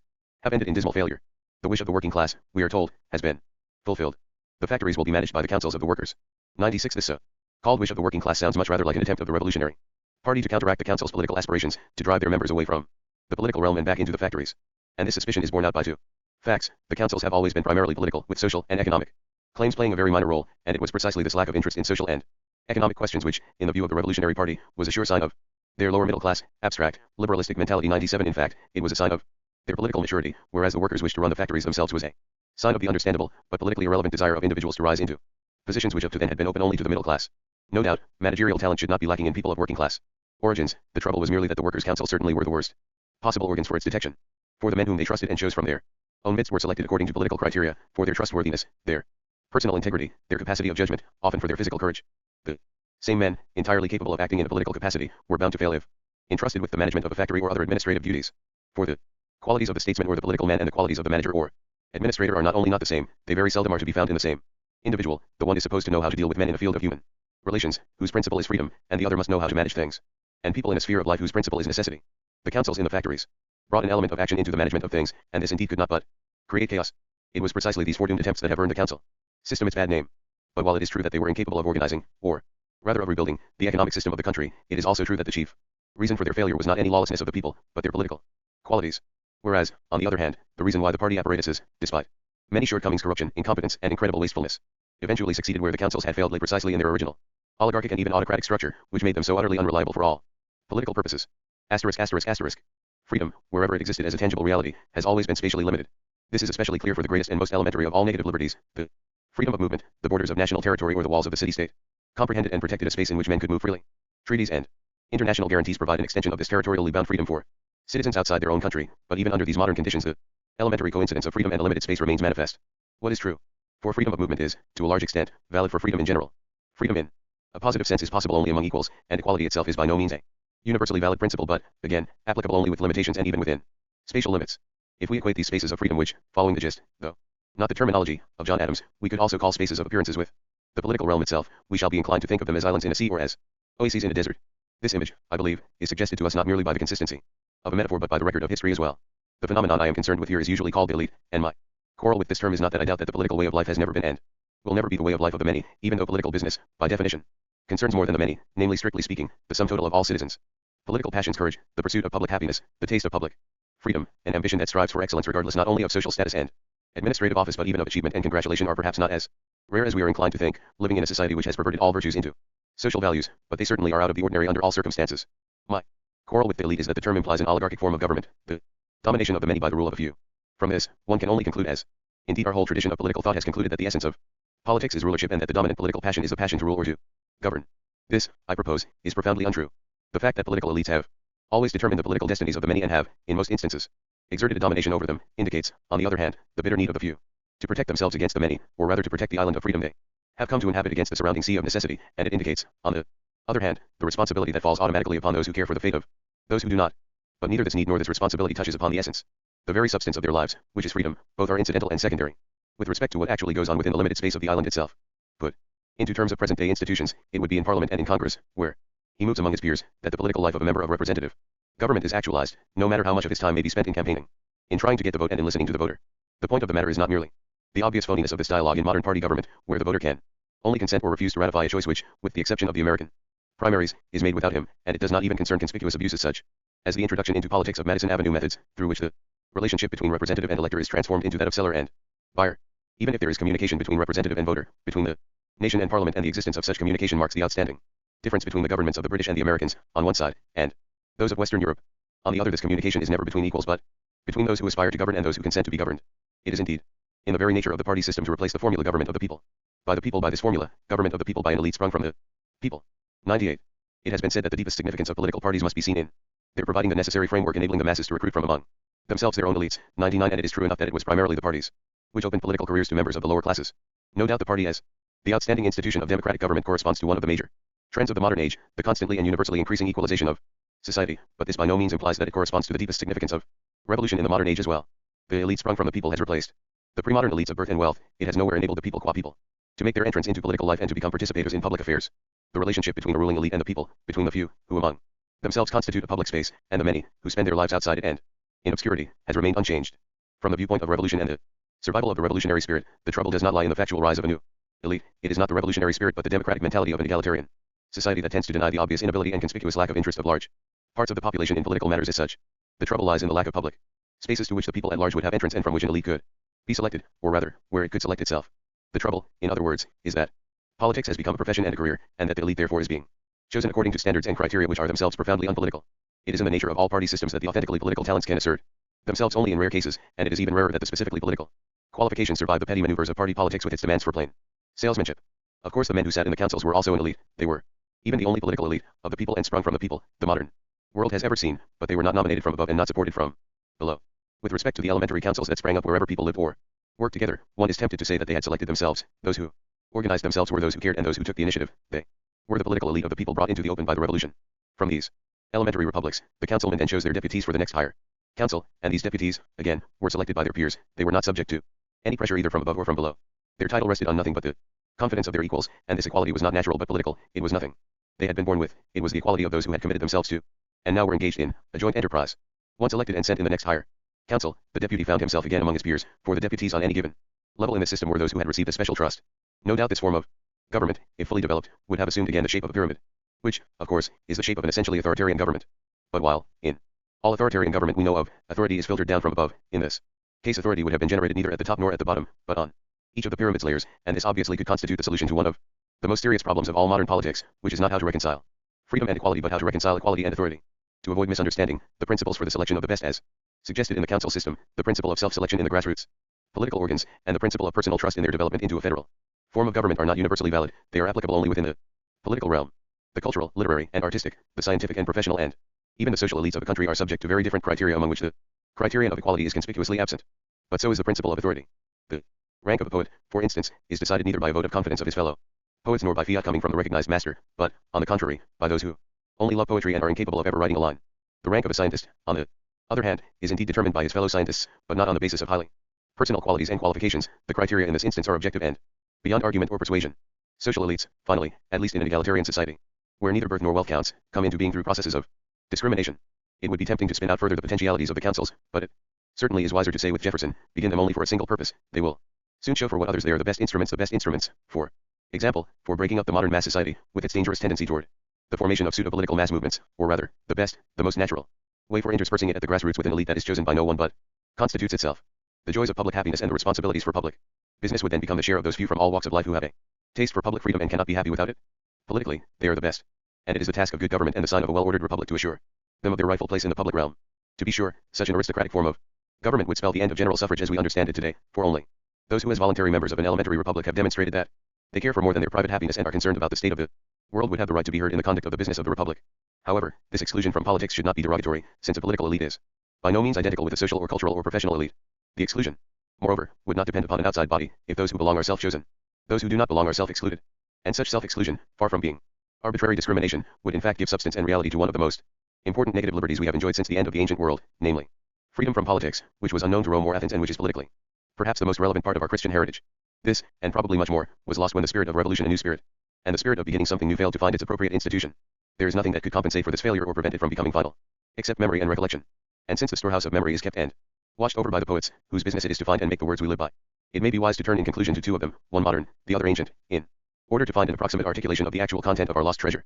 The modern poet is Arendt, perhaps the most articulate of the many French writers and artists who joined the resistance during the Second World War. His book of aphorisms was written during the last year of the war in a frankly apprehensive anticipation of liberation, for he knew that as far as they were concerned there would be not only the welcome liberation from German occupation but liberation from the burden of public business as well. Back they would have to go to the épée surtrice of their private lives and pursuits, to the sterile depression of the pre-war years, when it was as though a curse hung over everything they did. If I survive, I know that I shall have to break with the aroma of these essential years, silently reject, not repress, my treasure. The treasure, he thought, was that he had found himself, that he no longer suspected himself of insincerity, that he needed no mask and no make-believe to appear, that wherever he went he appeared as he was to others and to himself, that he could afford to go naked. 100 These reflections are significant enough as they testify to the involuntary self-discourse, to the joys of appearing in word and deed without equivocation and without self-reflection that are inherent in action. And yet they are perhaps too modern, too self-centered to hit in pure precision the center of that inheritance which was left to us by no testament. Sophocles in Oedipus at Colonus, the play of his old age, wrote the famous and frightening lines. Not to be born prevails over all meaning uttered in words, by far the second best for life, once it has appeared, is to go as swiftly as possible whence it came. There he also